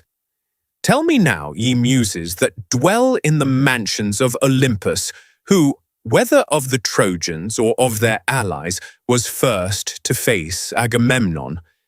It was Iphidamus, son of Antenor, a man both brave and of great stature, who was brought up in fertile Thrace, the mother of sheep. Cisses, his mother's father, brought him up in his own house when he was a child. Cisses, father to fair Theano, when he reached manhood, Cisses would have kept him there, and was for giving him his daughter in marriage. But as soon as he had married, he set out to fight the Achaeans with 12 ships that followed him. These he had left at Percote, and had come on by land to Ilias. He it was that now met Agamemnon, son of Atreus. When they were close up with one another, the son of Atreus missed his aim, and Iphidamus hit him on the girdle below the cuirass, and then flung himself upon him, trusting to his strength of arm. The girdle, however, was not pierced, nor nearly so, for the point of the spear struck against the silver and was turned aside as though it had been lead. King Agamemnon caught it from his hand and drew it towards him with the fury of a lion. He then drew his sword and killed Iphidamus by striking him on the neck. So there the poor fellow lay, sleeping a sleep as it were of bronze, killed in the defence of his fellow citizens, far from his wedded wife, of whom he had had no joy, though he had given much for her. He had given 100 head of cattle down, and had promised later on to give 1,000 sheep and goats mixed from the countless flocks of which he was possessed. Agamemnon, son of Atreus, then despoiled him, and carried off his armour into the host of the Achaeans. When noble Coon, Antenor's eldest son, saw this, sore indeed were his eyes at the sight of his fallen brother. Unseen by Agamemnon, he got beside him, spear in hand, and wounded him in the middle of his arm below the elbow, the point of the spear going right through the arm. Agamemnon was convulsed with pain, but still not even for this did he leave off struggling and fighting, but grasped his spear that flew as fleet as the wind, and sprang upon Coon, who was trying to drag off the body of his brother, his father's son, by the foot, and was crying for help to all the bravest of his comrades. But Agamemnon struck him with a bronze-shod spear and killed him as he was dragging the dead body through the press of men under cover of his shield. He then cut off his head, standing over the body of Iphidamus. Thus did the sons of Antenor meet their fate at the hands of the son of Atreus, and go down into the house of Hades. As long as the blood still welled warm from his wound, Agamemnon went about attacking the ranks of the enemy with spear and sword and with great handfuls of stone. But when the blood had ceased to flow and the wound grew dry, the pain became great. As the sharp pangs which the Eilithuiae, goddesses of childbirth, daughters of Juno and dispensers of cruel pain, send upon a woman when she is in labour, even so sharp were the pangs of the son of Atreus. He sprang onto his chariot, and bade his charioteer drive to the ships, for he was in great agony. With a loud, clear voice he shouted to the Danaans, "My friends, princes and counsellors of the Argives, defend the ships yourselves, for Jove has not suffered me to fight the whole day through against the Trojans." With this, the charioteer turned his horses towards the ships, and they flew forward nothing loth. Their chests were white with foam, and their bellies with dust, as they drew the wounded king out of the battle. When Hector saw Agamemnon quit the field, he shouted to the Trojans and Lycians, saying, "Trojans, Lycians, and Dardanian warriors, be men, my friends, and acquit yourselves in battle bravely. Their best man has left them, and Jove has vouchsafed me a great triumph. Charge the foe with your chariots, that you may win still greater glory." With these words he put heart and soul into them all, and as a huntsman hounds his dogs on against a lion or wild boar, even so did Hector, peer of Mars, hound the proud Trojans on against the Achaeans. Full of hope he plunged in among the foremost and fell on the fight like some fierce tempest that swoops down upon the sea and lashes its deep blue waters into fury. What then is the full tale of those whom Hector son of Priam killed in the hour of triumph which Jove then vouchsafed him? First, Azaeus, Autonous, and Opites, Dolops son of Cleitius, Opheltius and Agelaus, Asimnus, Orus, and Hipponus, steadfast in battle. These chieftains of the Achaeans did Hector slay, and then he fell upon the rank and file, as when the west wind hustles the clouds of the white south and beats them down with the fierceness of its fury. The waves of the sea roll high, and the spray is flung aloft in the rage of the wandering wind. Even so thick were the heads of them that fell by the hand of Hector. All had then been lost, and no help for it, and the Achaeans would have fled pell-mell to their ships, had not Ulysses cried out to Diomed, "Son of Tydeus, what has happened to us that we thus forget our prowess? Come, my good fellow, stand by my side and help me. We shall be shamed forever if Hector takes the ships." And Diomed answered, "Come what may, I will stand firm, but we shall have scant joy of it, for Jove is minded to give victory to the Trojans rather than to us." With these words he struck Thymbraeus from his chariot to the ground, smiting him in the left breast with his spear, while Ulysses killed Molion, who was his squire. These they let lie, now that they had stopped their fighting. The two heroes then went on playing havoc with the foe, like two wild boars that turn in fury and rend the hounds that hunt them. Thus did they turn upon the Trojans and slay them, and the Achaeans were thankful to have breathing time in their flight from Hector. They then took two princes with their chariot, the two sons of Merops of Percote, who excelled all others in the arts of divination. He had forbidden his sons to go to the war, but they would not obey him, for fate lured them to their fall.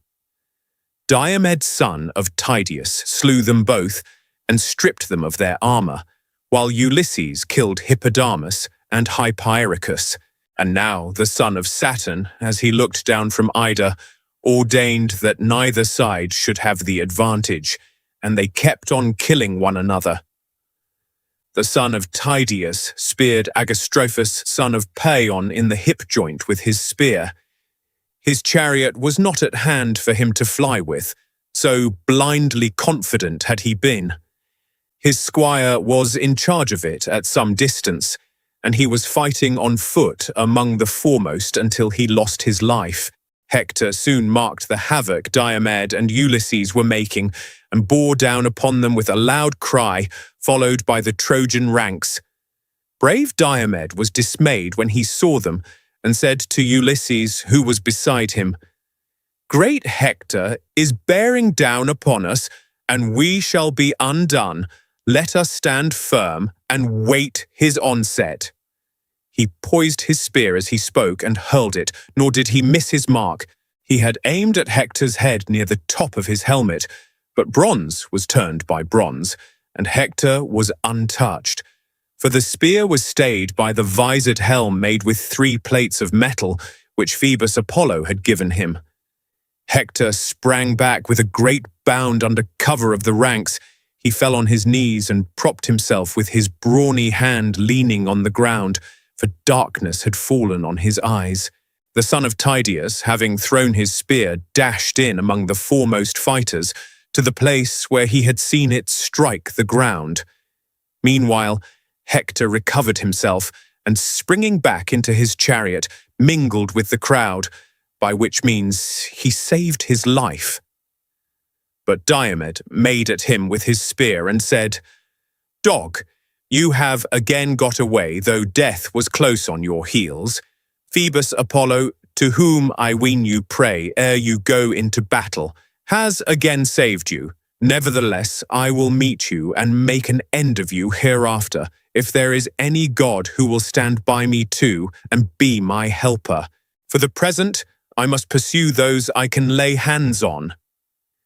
As he spoke, he began stripping the spoils from the son of Paeon, but Alexandra's husband of lovely Helen aimed an arrow at him, leaning against a pillar of the monument which men had raised to Elos, son of Dardanus, a ruler in days of old. Diomed had taken the cuirass from off the breast of Agastrophus, his heavy helmet also, and the shield from off his shoulders, when Paris drew his bow and let fly an arrow that sped not from his hand in vain, but pierced the flat of Diomed's right foot, going right through it and fixing itself in the ground. Thereon Paris, with a hearty laugh, sprang forward from his hiding place and taunted him, saying, "You are wounded. My arrow has not been shot in vain. Would that it had hit you in the belly and killed you, for thus the Trojans, who fear you as goats fear a lion, would have had a truce from evil." Diomed, all undaunted, answered, "Archer, you who without your bow are nothing, slanderer and seducer, if you were to be tried in single combat fighting in full armor, your bow and your arrows would serve you in little stead. Vain is your boast in that you have scratched the sole of my foot. I care no more than if a girl or some silly boy had hit me. A worthless coward can inflict but a light wound. When I wound a man, though I but graze his skin, it is another matter, for my weapon will lay him low. His wife will tear her cheeks for grief, and his children will be fatherless. There will he rot, reddening the earth with his blood, and vultures, not women, will gather round him." Thus he spoke, but Ulysses came up and stood over him. Under this cover, he sat down to draw the arrow from his foot, and sharp was the pain he suffered as he did so. Then he sprang onto his chariot, bade the charioteer drive him to the ships, for he was sick at heart. Ulysses was now alone. Not one of the Argives stood by him, for they were all panic-stricken. "Alas," said he to himself in his dismay, "what will become of me? It is ill if I turn and fly before these odds, but it will be worse if I am left alone and taken prisoner, for the son of Saturn has struck the rest of the Danaans with panic. But why talk to myself in this way? Well do I know that though cowards quit the field, a hero, whether he wound or be wounded, must stand firm and hold his own." While he was thus in two minds, the ranks of the Trojans advanced and hemmed him in, and bitterly did they come to rue it, as hounds and lusty youths set upon a wild boar that sallies from his lair, whetting his white tusks. They attack him from every side and can hear the gnashing of his jaws, but for all his fierceness they still hold their ground. Even so furiously did the Trojans attack Ulysses. First, he sprang spear in hand upon Diopetes and wounded him on the shoulder with a downward blow. Then he killed Thun and Enemus. After these, he struck Chersidamus in the loins under his shield, as he had just sprung down from his chariot. So he fell in the dust and clutched the earth in the hollow of his hand. These he let lie, and went on to wound Cherup's son of Hippasus, own brother to noble Socus. Socus, hero that he was, made all speed to help him, and when he was close to Ulysses, he said, "Far-famed Ulysses, insatiable of craft and toil, this day you shall either boast of having killed both the sons of Hippasus and stripped them of their armor, or you shall fall before my spear." With these words, he struck the shield of Ulysses. The spear went through the shield and passed on through his richly wrought cuirass, tearing the flesh from his side, but Pallas Minerva did not suffer it to pierce the entrails of the hero. Ulysses knew that his hour was not yet come, but he gave ground and said to Socus, "Wretch, you shall now surely die. You have stayed me from fighting further with the Trojans, but you shall now fall by my spear, yielding glory to myself, and your soul to Hades of the noble steeds." Socus had turned in flight, but as he did so, the spear struck him in the back midway between the shoulders and went right through his chest. He fell heavily to the ground, and Ulysses vaunted over him, saying, "O Socus, son of Hippasus, tamer of horses, death has been too quick for you, and you have not escaped him.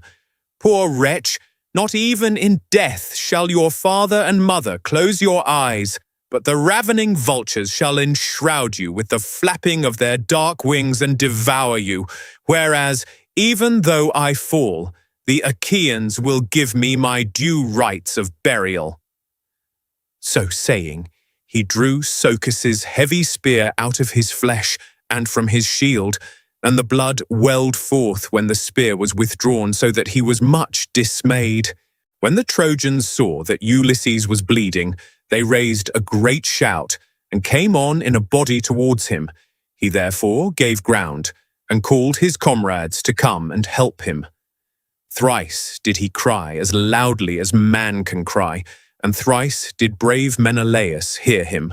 He turned therefore to Ajax, who was close beside him, and said, "Ajax, noble son of Telamon, captain of your people, the cry of Ulysses rings in my ears as though the Trojans had cut him off and were worsting him while he is single-handed. Let us make our way through the throng. It will be well that we defend him. I fear he may come to harm for all his valor if he be left without support, and the Danaans would miss him sorely." He led the way, and mighty Ajax went with him. The Trojans had gathered round Ulysses like ravenous mountain jackals round the carcass of some horned stag that has been hit with an arrow. The stag has fled at full speed so long as his blood was warm and his strength has lasted. But when the arrow has overcome him, the savage jackals devour him in the shady glades of the forest. Then heaven sends a fierce lion thither, whereon the jackals fly in terror, and the lion robs them of their prey. Even so did Trojans many and brave gather round crafty Ulysses, but the hero stood at bay and kept them off with his spear. Ajax then came up with his shield before him like a wall, and stood hard by, whereon the Trojans fled in all directions. Menelaus took Ulysses by the hand and led him out of the press while his squire brought up his chariot. But Ajax rushed furiously on the Trojans and killed Doriclus, a bastard son of Priam. Then he wounded Pandicus, Lysandrus, Pyrasus, and Pilates. As some swollen torrent comes rushing in full flood from the mountains onto the plain, big with the rain of heaven, many a dry oak and many a pine does it engulf, and much mud does it bring down and cast into the sea. Even so did brave Ajax chase the foe furiously over the plain, slaying both men and horses. Hector did not yet know what Ajax was doing, for he was fighting on the extreme left of the battle by the banks of the river Scamander, where the carnage was thickest and the war cry loudest round Nestor and brave Idomeneus. Among these, Hector was making great slaughter with his spear and furious driving, and was destroying the ranks that were opposed to him. Still, the Achaeans would have given no ground, had not Alexandrus, husband of lovely Helen, stayed the prowess of Machaon, shepherd of his people, by wounding him in the right shoulder with a triple barbed arrow. The Achaeans were in great fear that, as the fight had turned against them, the Trojans might take him prisoner, and Idomeneus said to Nestor, "Nestor, son of Neleus, honor to the Achaean name, mount your chariot at once, take Machaon with you and drive your horses to the ships as fast as you can. A physician is worth more than several other men put together, for he can cut out arrows and spread healing herbs." Nestor, knight of Gerene, did as Idomeneus had counselled. He at once mounted his chariot, and Machaon, son of the famed physician Aesculapius, went with him. He lashed his horses, and they flew onward nothing loth towards the ships, as though of their own free will. Then Cebriones, seeing the Trojans in confusion, said to Hector from his place beside him, "Hector, here are we two fighting on the extreme wing of the battle, while the other Trojans are in pell-mell rout, they and their horses. Ajax, son of Telamon, is driving them before him.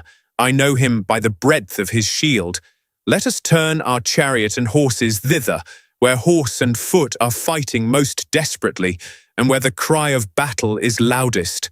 With this he lashed his goodly steeds, and when they felt the whip, they drew the chariot full speed among the Achaeans and Trojans, over the bodies and shields of those that had fallen. The axle was bespattered with blood, and the rail round the car was covered with splashes both from the horses' hoofs and from the tires of the wheels. Hector tore his way through and flung himself into the thick of the fight, and his presence threw the Danaans into confusion, for his spear was not long idle. Nevertheless, though he went among the ranks with sword and spear, and throwing great stones, he avoided Ajax, son of Telamon, for Jove would have been angry with him if he had fought a better man than himself. Then Father Jove, from his high throne, struck fear into the heart of Ajax, so that he stood there dazed and threw his shield behind him, looking fearfully at the throng of his foes as though he were some wild beast, and turning hither and thither, but crouching slowly backwards, as peasants with their hounds chase a lion from their stockyard and watch by night to prevent his carrying off the pick of their herd. He makes his greedy spring, but in vain, for the darts from many a strong hand fall thick around him, with burning brands that scare him for all his fury, and when morning comes, he slinks foiled and angry away. Even so did Ajax, sorely against his will, retreat angrily before the Trojans, fearing for the ships of the Achaeans. Or as some lazy ass that has had many a cudgel broken about his back, when he into a field begins eating the corn. Boys beat him, but he is too many for them, and though they lay about with their sticks, they cannot hurt him. Still, when he has had his fill, they at last drive him from the field. Even so did the Trojans and their allies pursue great Ajax, ever smiting the middle of his shield with their darts. Now and again he would turn and show fight, keeping back the battalions of the Trojans, and then he would again retreat. But he prevented any of them from making his way to the ships. Single-handed, he stood midway between the Trojans and Achaeans. The spears that sped from their hands stuck some of them in his mighty shield, while many, though thirsting for his blood, fell to the ground ere they could reach him to the wounding of his fair flesh. Now, when Eurypylus, the brave son of Euaemon, saw that Ajax was being overpowered by the rain of arrows, he went up to him and hurled his spear. He struck Apisaon, son of Phorzeus, in the liver below the midriff, and laid him low. Eurypylus sprang upon him and stripped the armor from his shoulders. But when Alexandrus saw him, he aimed an arrow at him, which struck him in the right thigh. The arrow broke, but the point that was left in the wound dragged on the thigh. He drew back, therefore, under cover of his comrades to save his life, shouting as he did so to the Danaans, "My friends, princes and councillors of the Argives, rally to the defense of Ajax, who is being overpowered, and I doubt whether he will come out of the fight alive. Hither, then, to the rescue of great Ajax, son of Telamon." Even so did he cry when he was wounded. Thereon the others came near and gathered round him, holding their shields upwards from their shoulders so as to give him cover. Ajax then made towards them, and turned round to stand at bay as soon as he had reached his men. Thus then did they fight as it were a flaming fire. Meanwhile the mares of Neleus, all in a lather with sweat, were bearing Nestor out of the fight, and with him Machaon, shepherd of his people. Achilles saw and took note, for he was standing on the stern of his ship, watching the hard stress and struggle of the fight. He called from the ship to his comrade Patroclus, who heard him in the tent and came out looking like Mars himself. Here, indeed, was the beginning of the ill that presently befell him. "Why," said he, "Achilles, do you call me? What do you want with me?" And Achilles answered, "Noble son of Menoetius, man after my own heart, I take it that I shall now have the Achaeans praying at my knees, for they are in great straits. Go, Patroclus, and ask Nestor who it is that he is bearing away wounded from the field. From his back, I should say it was Machaon, son of Aesculapius, but I could not see his face, for the horses went by me at full speed." Patroclus did as his dear comrade had bidden him, and set off running by the ships and tents of the Achaeans. When Nestor and Machaon had reached the tents of the son of Neleus, they dismounted, and an esquire, Eurymedon, took the horses from the chariot. The pair then stood in the breeze by the seaside to dry the sweat from their shirts, and when they had so done, they came inside and took their seats. Fair Hecamede, whom Nestor had awarded to him from Tenedos when Achilles took it, mixed them a mess. She was daughter of wise Arsenus, and the Achaeans had given her to Nestor because he excelled all of them in counsel. First she set for them a fair and well-made table that had feet of cyanus. On it there was a vessel of bronze and an onion to give relish to the drink, with honey and cakes of barley meal. There was also a cup of rare workmanship, which the old man had brought with him from home, studded with bosses of gold. It had 4 handles, on each of which there were 2 golden doves feeding, and it had 2 feet to stand on. Anyone else would hardly have been able to lift it from the table when it was full, but Nestor could do so quite easily. In this, the woman, as fair as a goddess, mixed them a mess with Pramnian wine. She grated goat's milk cheese into it with a bronze grater, threw in a handful of white barley meal, and having thus prepared the mess, she bade them drink it. When they had done so, and had thus quenched their thirst, they fell talking with one another, and at this moment Patroclus appeared at the door. When the old man saw him, he sprang from his seat, seized his hand, led him into the tent, and bade him take his place among them. But Patroclus stood where he was and said, "Noble sir, I may not stay. You cannot persuade me to come in. He that sent me is not one to be trifled with, and he bade me ask who the wounded man was whom you were bearing away from the field. I can now see for myself that he is Machaon, shepherd of his people. I must go back and tell Achilles. You, sir, know what a terrible man he is, and how ready to blame even where no blame should lie." And Nestor answered, "Why should Achilles care to know how many of the Achaeans may be wounded? He recks not of the dismay that reigns in our host. Our most valiant chieftains lie disabled. Brave Diomed, son of Tydeus, is wounded. So are Ulysses and Agamemnon. Eurypylus has been hit with an arrow in the thigh, and I have just been bringing this man from the field, he too wounded with an arrow. Nevertheless, Achilles, so valiant though he be, cares not and knows no ruth. Will he wait till the ships, do what we may, are in a blaze, and we perish one upon the other? As for me, I have no strength, nor stay in me any longer. Would that I were still young and strong as in the days when there was a fight between us and the men of Elis about some cattle raiding. I then killed Itimeneus, the valiant son of Hypericus, a dweller in Elis, as I was driving in the spoil. He was hit by a dart thrown by my hand while fighting in the front rank in defense of his cows, so he fell, and the country people around him were in great fear.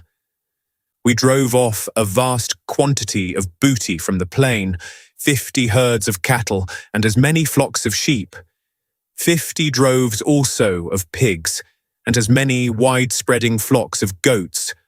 Of horses, moreover, we seized 150, all of them mares, and many had foals running with them. All these did we drive by night to Pylos, the city of Neleus, taking them within the city, and the heart of Neleus was glad in that I had taken so much, though it was the first time I had ever been in the field.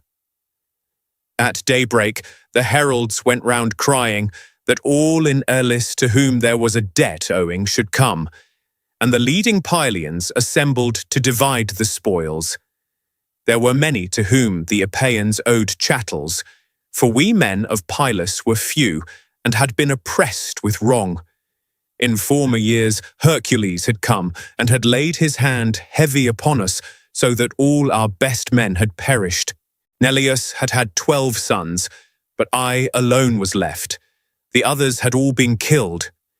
The Epeans, presuming upon all this, had looked down upon us and had done us much evil. My father chose a herd of cattle and a great flock of sheep, 300 in all, and he took their shepherds with him, for there was a great debt due to him in Elis, to wit 4 horses, winners of prizes. They and their chariots with them had gone to the games and were to run for a tripod, but King Augeas took them and sent back their driver, grieving for the loss of his horses. Neleus was angered by what he had both said and done, and took great value in return, but he divided the rest, that no man might have less than his full share. Thus did we order all things, and offer sacrifices to the gods throughout the city. But 3 days afterwards the Epeans came in a body, many in number, they and their chariots in full array, and with them the 2 Moliones in their armor, though they were still lads and unused to fighting. Now, there is a certain town, Thryoessa, perched upon a rock on the river Alpheus, the border city of Pylos. This they would destroy, and pitched their camp about it. But when they had crossed their whole plain, Minerva darted down by night from Olympus, and bade us set ourselves in array, and she found willing soldiers in Pylos, for the men meant fighting. Neleus would not let me arm, and hid my horses, for he said that as yet I could know nothing about war. Nevertheless, Minerva so ordered the fight that, all on foot as I was, I fought among our mounted forces and vied with the foremost of them.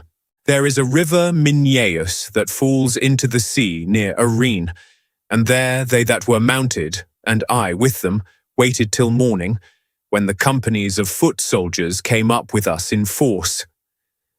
Thence, in full panoply and equipment, we came towards noon to the sacred waters of the Alpheus, and there we offered victims to Almighty Jove with a bull to Alpheus, another to Neptune, and a herd heifer to Minerva. After this, we took supper in our companies, and laid us down to rest each in his armor by the river. The Epeans were beleaguering the city, and were determined to take it, but ere this might be, there was a desperate fight in store for them. When the sun's rays began to fall upon the earth, we joined battle, praying to Jove and to Minerva, and when the fight had begun, I was the first to kill my man and take his horses, to wit, the warrior Mulius. He was son-in-law to Augeas, having married his eldest daughter, golden-haired Agamemnon, who knew the virtues of every herb which grows upon the face of the earth. I speared him as he was coming towards me, and when he fell headlong in the dust, I sprang upon his chariot and took my place in the front ranks. The Epeans fled in all directions when they saw the captain of their horsemen, the best man they had, laid low, and I swept down on them like a whirlwind, taking 50 chariots, and in each of them 2 men bit the dust, slain by my spear. I should have even killed the 2 Moliones, sons of Actor, unless their real father, Neptune, lord of the earthquake, had hidden them in a thick mist and borne them out of the fight.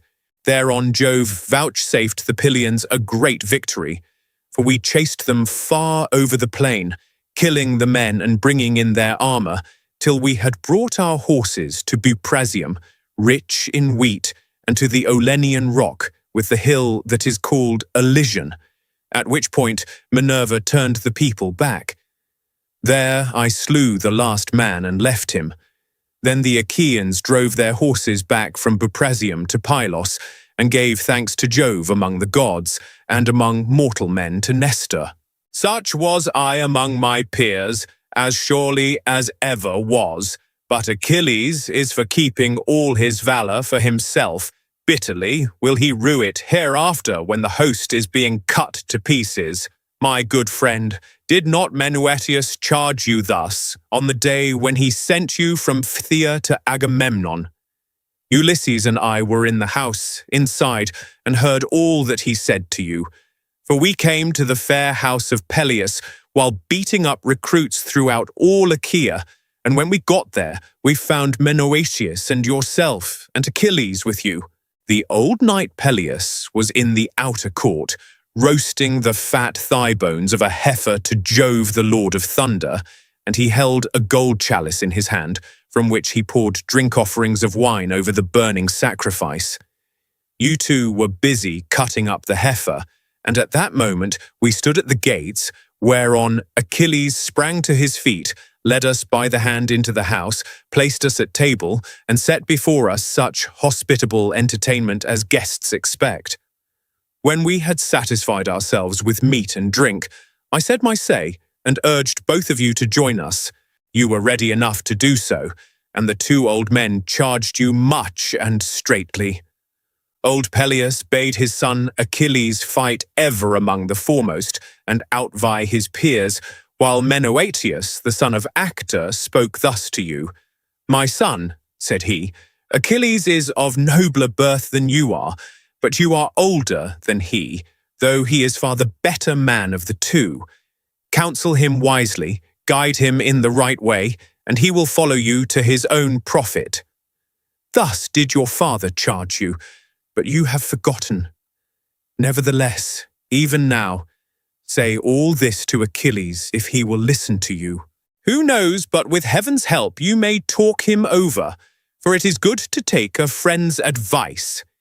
If, however, he is fearful about some oracle, or if his mother has told him something from Jove, then let him send you, and let the rest of the Myrmidons follow with you, if, perchance, you may bring light and saving to the Danaans. And let him send you into battle, clad in his own armor, that the Trojans may mistake you for him and leave off fighting. The sons of the Achaeans may thus have time to get their breath, for they are hard-pressed, and there is little breathing time in battle. You, who are fresh, might easily drive a tired enemy back to his walls and away from the tents and ships. With these words, he moved the heart of Patroclus, who set off running by the line of the ships to Achilles, descendant of Aeacus. When he had got as far as the ships of Ulysses, where was their place of assembly and court of justice, with their altars dedicated to the gods, Eurypylus, son of Euaemon, met him, wounded in the thigh with an arrow and limping out of the fight. Sweat rained from his head and shoulders, and black blood welled from his cruel wound, but his mind did not wander. The son of Menœtius, when he saw him, had compassion upon him, and spoke piteously, saying, O unhappy princes and counsellors of the Danaans, are you then doomed to feed the hounds of Troy with your fat, far from your friends and your native land? Say, noble Eurypylus, will the Achaeans be able to hold great Hector in check, or will they fall now before his spear? Wounded Eurypylus made answer, Noble Patroclus, there is no hope left for the Achaeans, but they will perish at their ships. All they that were princes among us are lying struck down and wounded at the hands of the Trojans, who are waxing stronger and stronger. But save me, and take me to your ship. Cut out the arrow from my thigh. Wash the black blood from off it with warm water, and lay upon it those gracious herbs which, so they say, have been shown you by Achilles, who was himself shown them by Chiron, most righteous of all the centaurs. For of the physicians Podalirius and Machaon, I hear that the one is lying wounded in his tent and is himself in need of healing, while the other is fighting the Trojans upon the plain. Hero Eurypylus, replied the brave son of Menoetius, how may these things be? What can I do? I am on my way to bear a message to noble Achilles from Nestor of Gerene, bulwark of the Achaeans, but even so I will not be unmindful of your distress. With this he clasped him round the middle and led him into the tent, and a servant, when he saw him, spread bullock skins on the ground for him to lie on. He laid him at full length and cut out the sharp arrow from his thigh. He washed the black blood from the wound with warm water. He then crushed a bitter herb, rubbing it between his hands, and spread it upon the wound. This was a virtuous herb which killed all pain, so the wound presently dried and the blood left off flowing. Book 12. The Trojans and their allies break the wall, led on by Hector. So the son of Menoetius was attending to the hurt of Eurypylus within the tent, but the Argives and Trojans still fought desperately, nor were the trench and the high wall above it to keep the Trojans in check longer. They had built it to protect their ships, and had dug the trench all round it that it might safeguard both the ships and the rich spoils which they had taken, but they had not offered hecatombs to the gods. It had been built without the consent of the immortals, and therefore it did not last. So long as Hector lived and Achilles nursed his anger, and so long as the city of Priam remained untaken, the great wall of the Achaeans stood firm. But when the bravest of the Trojans were no more, and many also of the Argives, though some were yet left alive, when, moreover, the city was sacked in the 10th year, and the Argives had gone back with their ships to their own country, then Neptune and Apollo took counsel to destroy the wall, and they turned onto it the streams of all the rivers from Mount Ida into the sea, Rhisus, Heptaporus, Charasus, Rhodius, Grenicus, Aesopus, and goodly Scamander, with Simois, where many a shield and helm had fallen, and many a hero of the race of demigods had bitten the dust. Phoebus Apollo turned the mouths of all these rivers together and made them flow for 9 days against the wall, while Jove reigned the whole time that he might wash it sooner into the sea.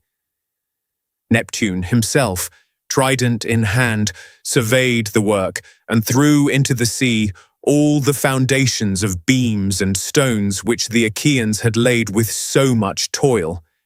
He made all level by the mighty stream of the Hellespont, and then, when he had swept the wall away, he spread a great beach of sand over the place where it had been. This done, he turned the rivers back into their old courses. This was what Neptune and Apollo were to do in after time, but as yet, battle and turmoil were still raging round the wall till its timbers rang under the blows that rained upon them.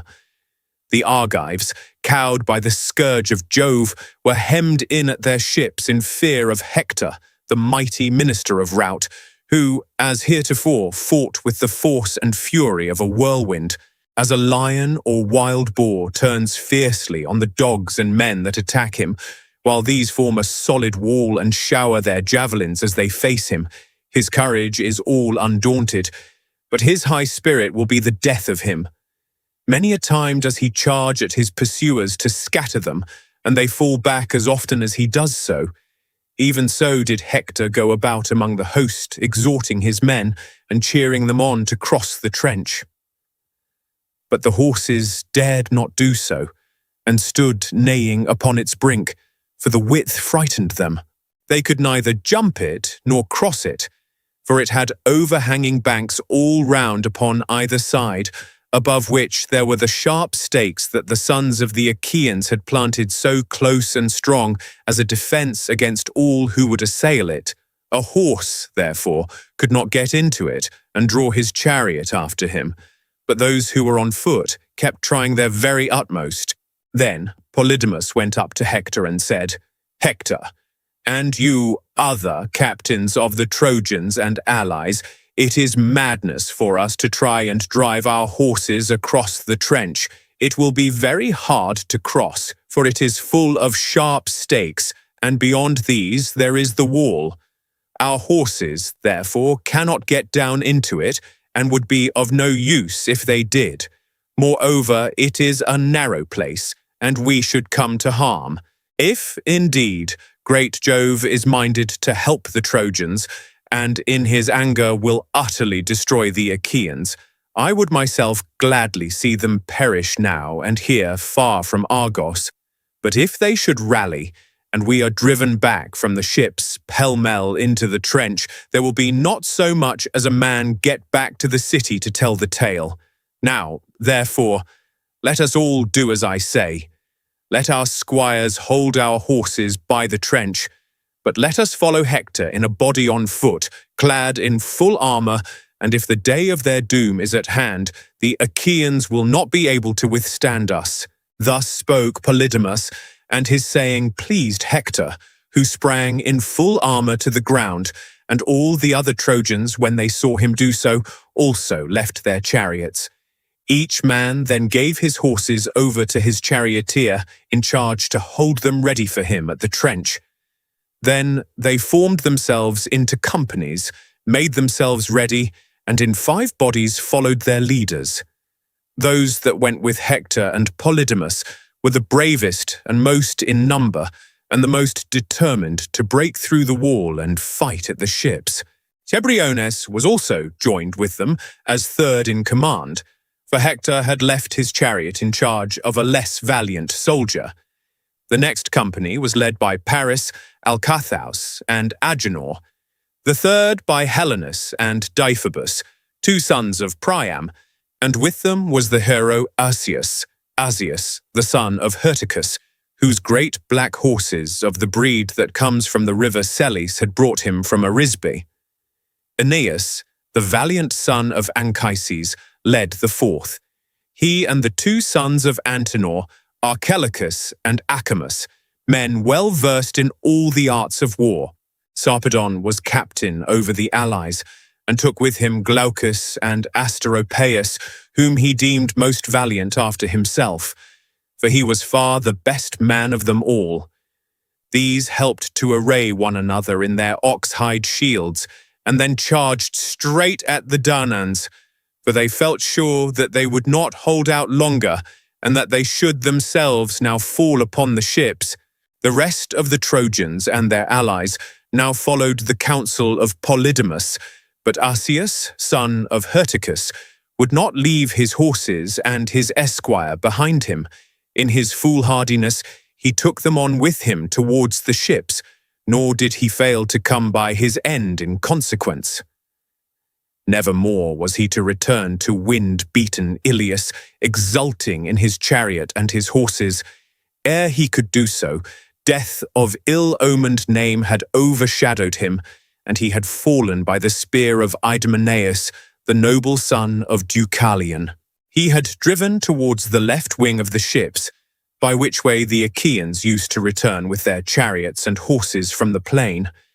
Hither he drove, and found the gates with their doors opened wide, and the great bar down, for the gatemen kept them open so as to let those of their comrades enter who might be flying towards the ships.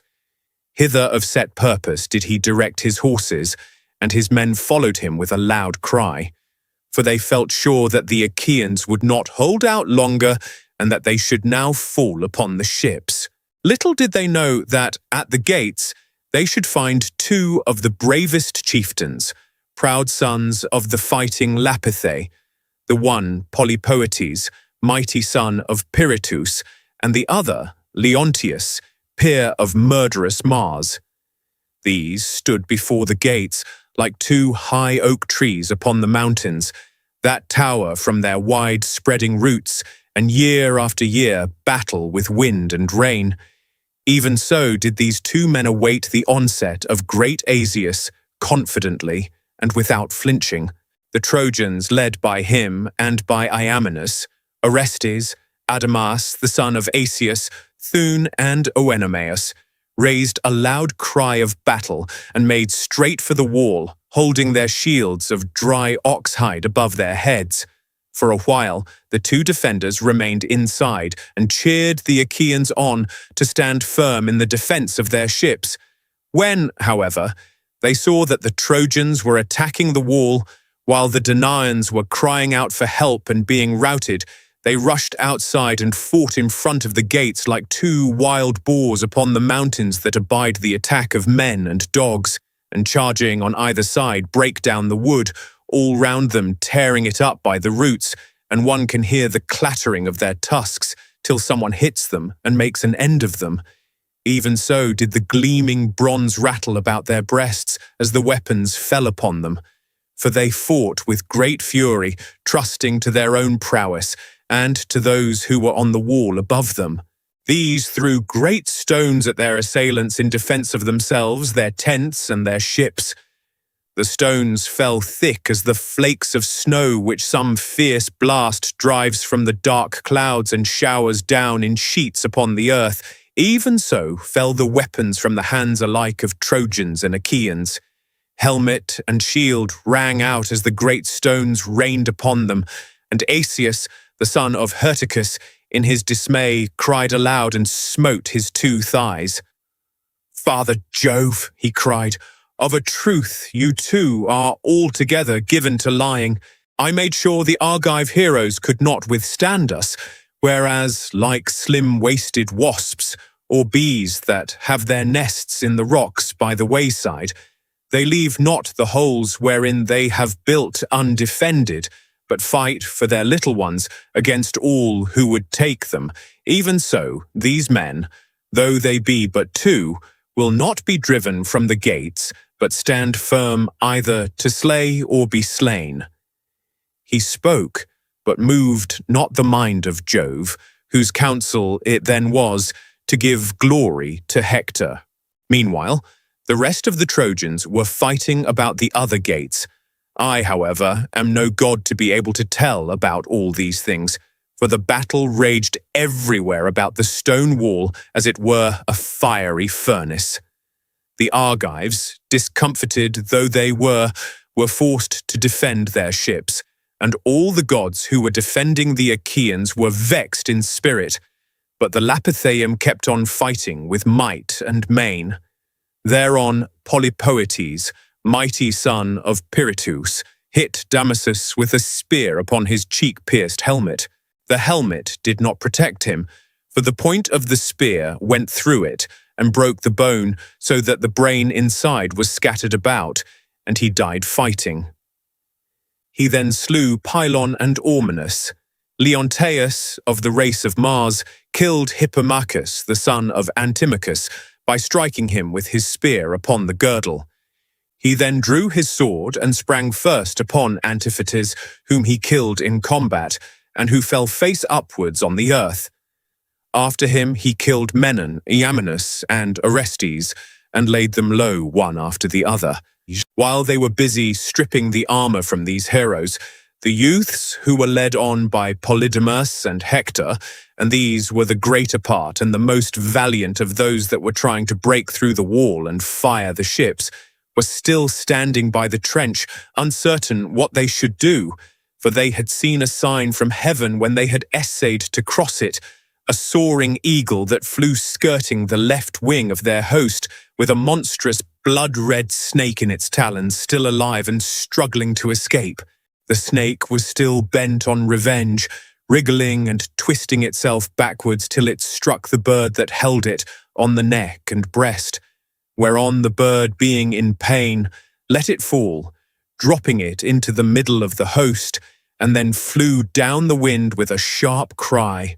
The Trojans were struck with terror when they saw the snake, portent of aegis-bearing Jove, writhing in the midst of them, and Polydamas went up to Hector and said, Hector, at our councils of war you are ever given to rebuke me, even when I speak wisely, as though it were not well, forsooth, that one of the people should cross your will either in the field or at the council board.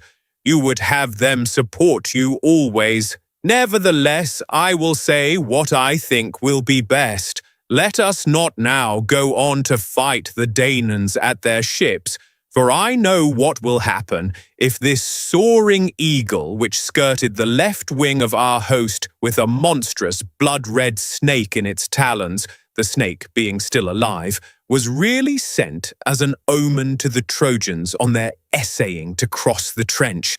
The eagle let go her hold. She did not succeed in taking it home to her little ones, and so will it be with ourselves.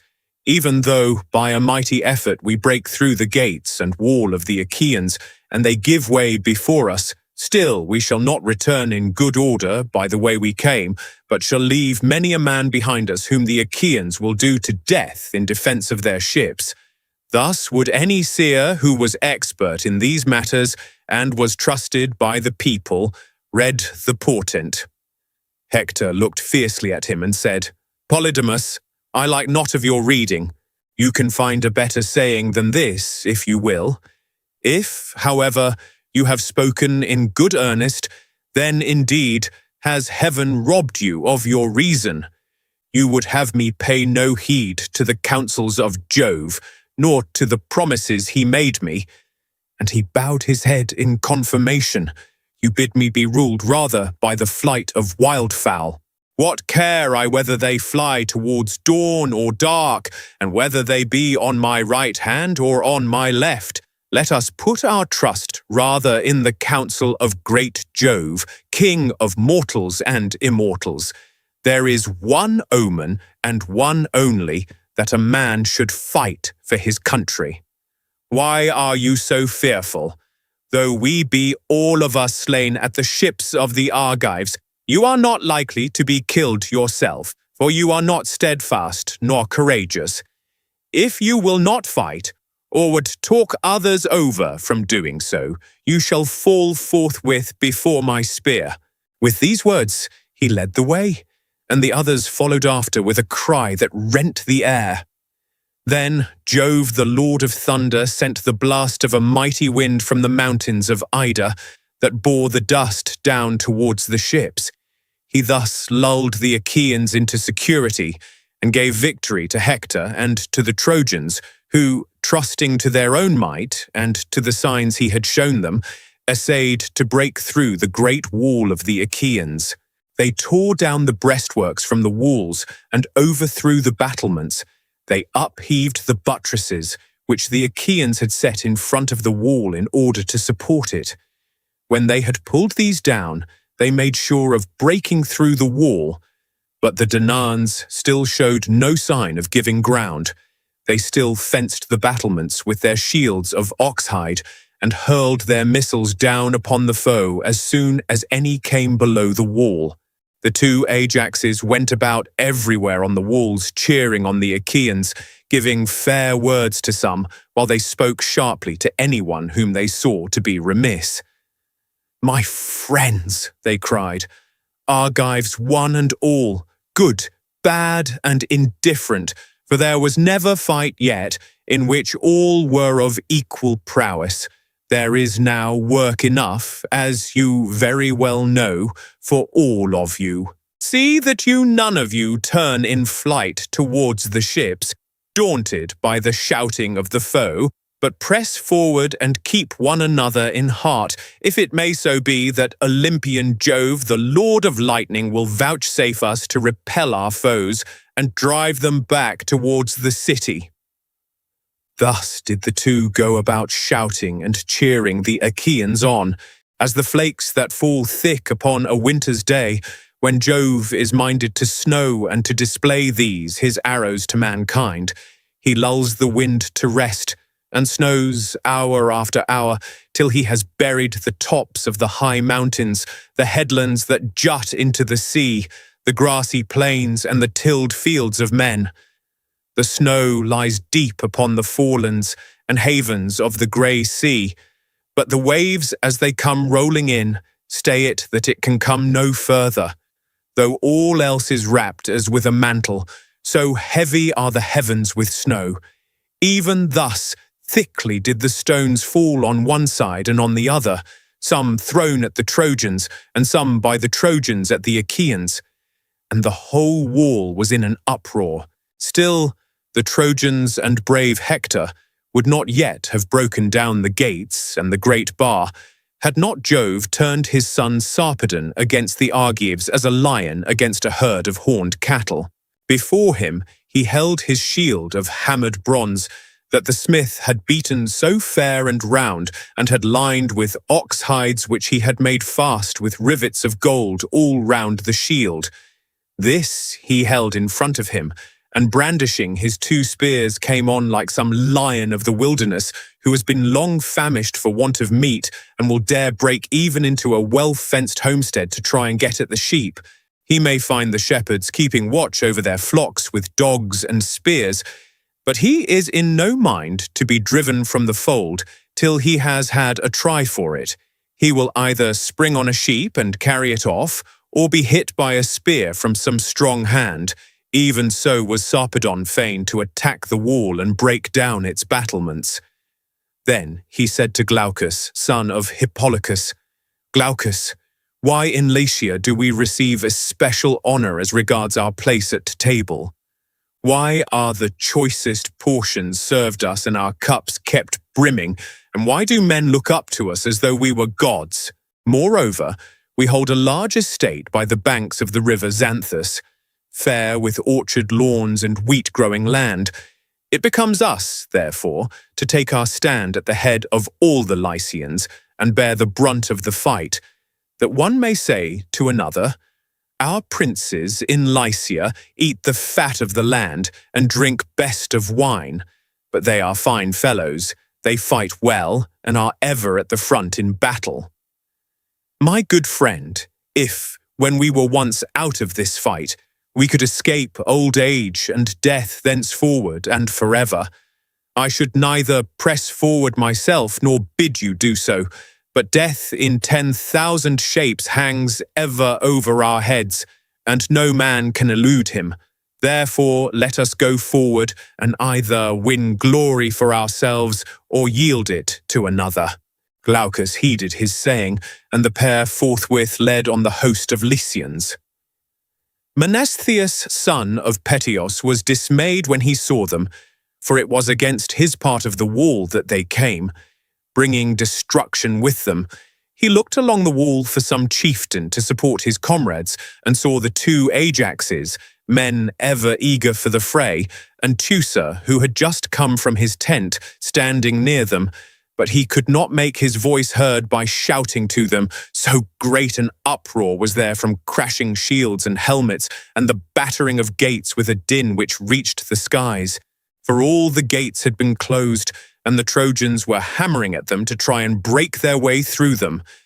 Menestheus, therefore, sent Thoots with a message to Ajax. "Run, good Thoots," he said, "and call Ajax, or better still, bid both come, for it will be all over with us here directly. The leaders of the Lycians are upon us, men who have ever fought desperately heretofore.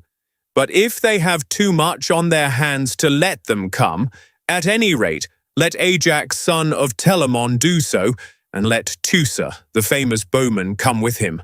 The messenger did as he was told, and set off running along the wall of the Achaeans.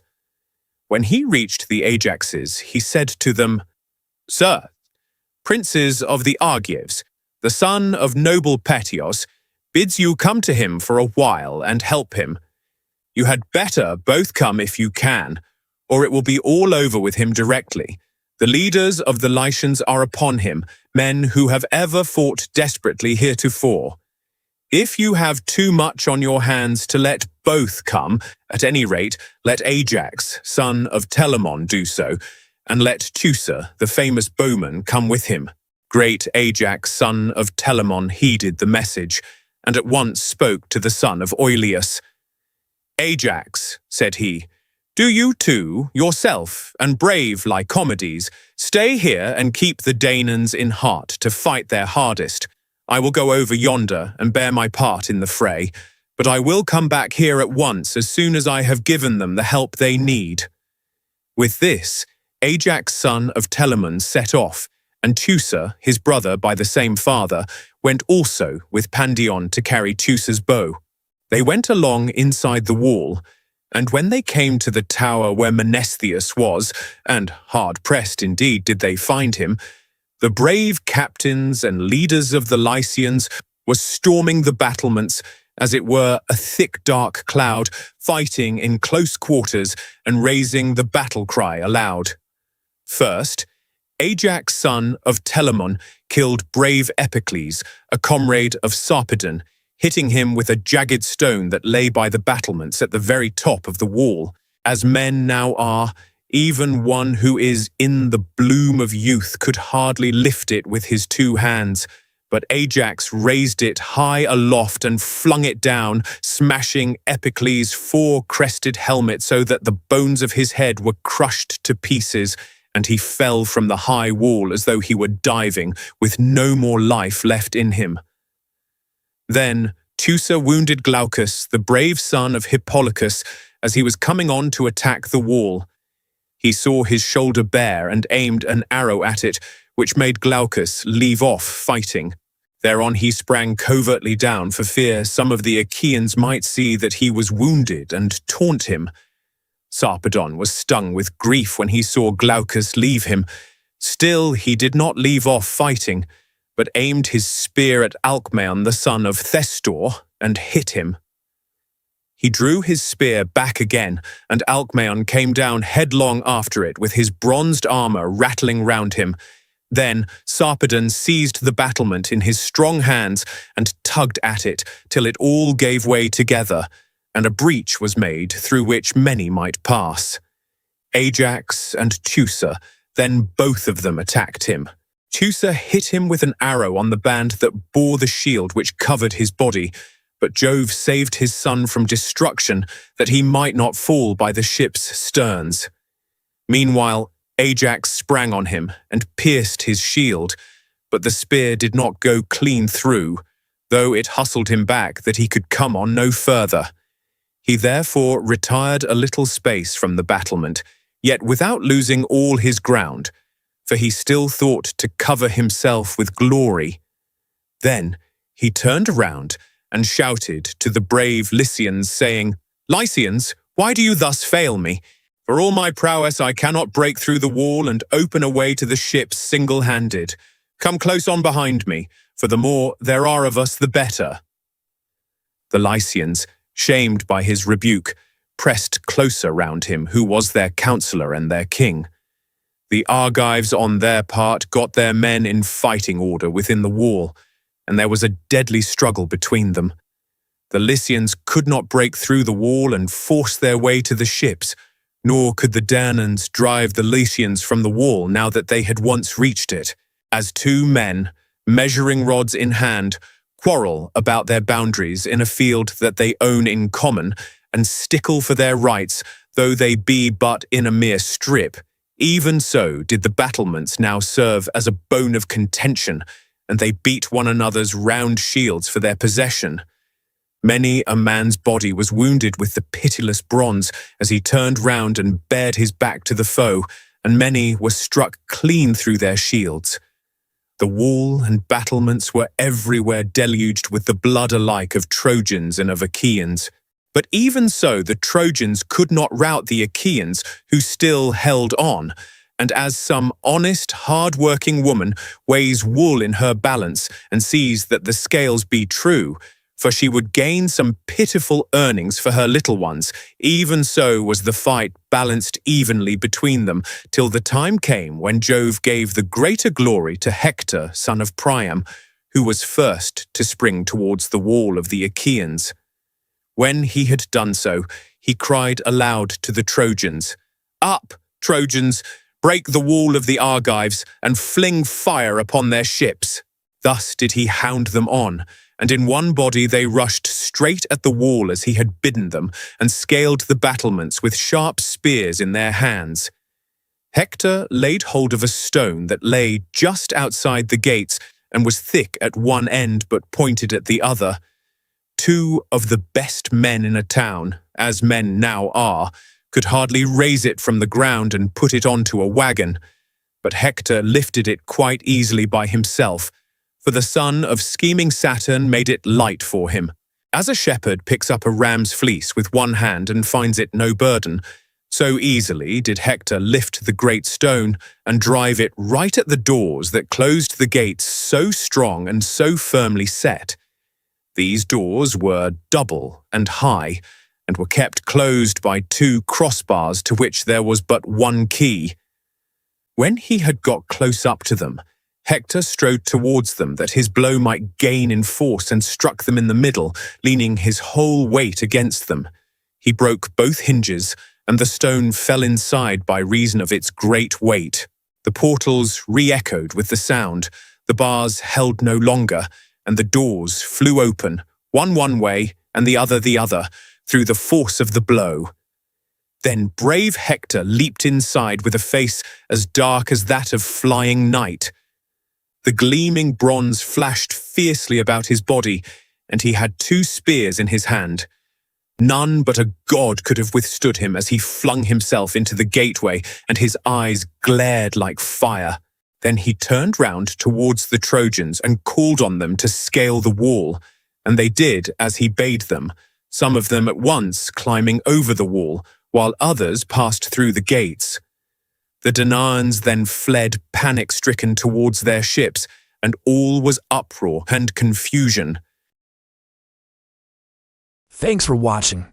Please like the video and subscribe to the channel for more excellent content.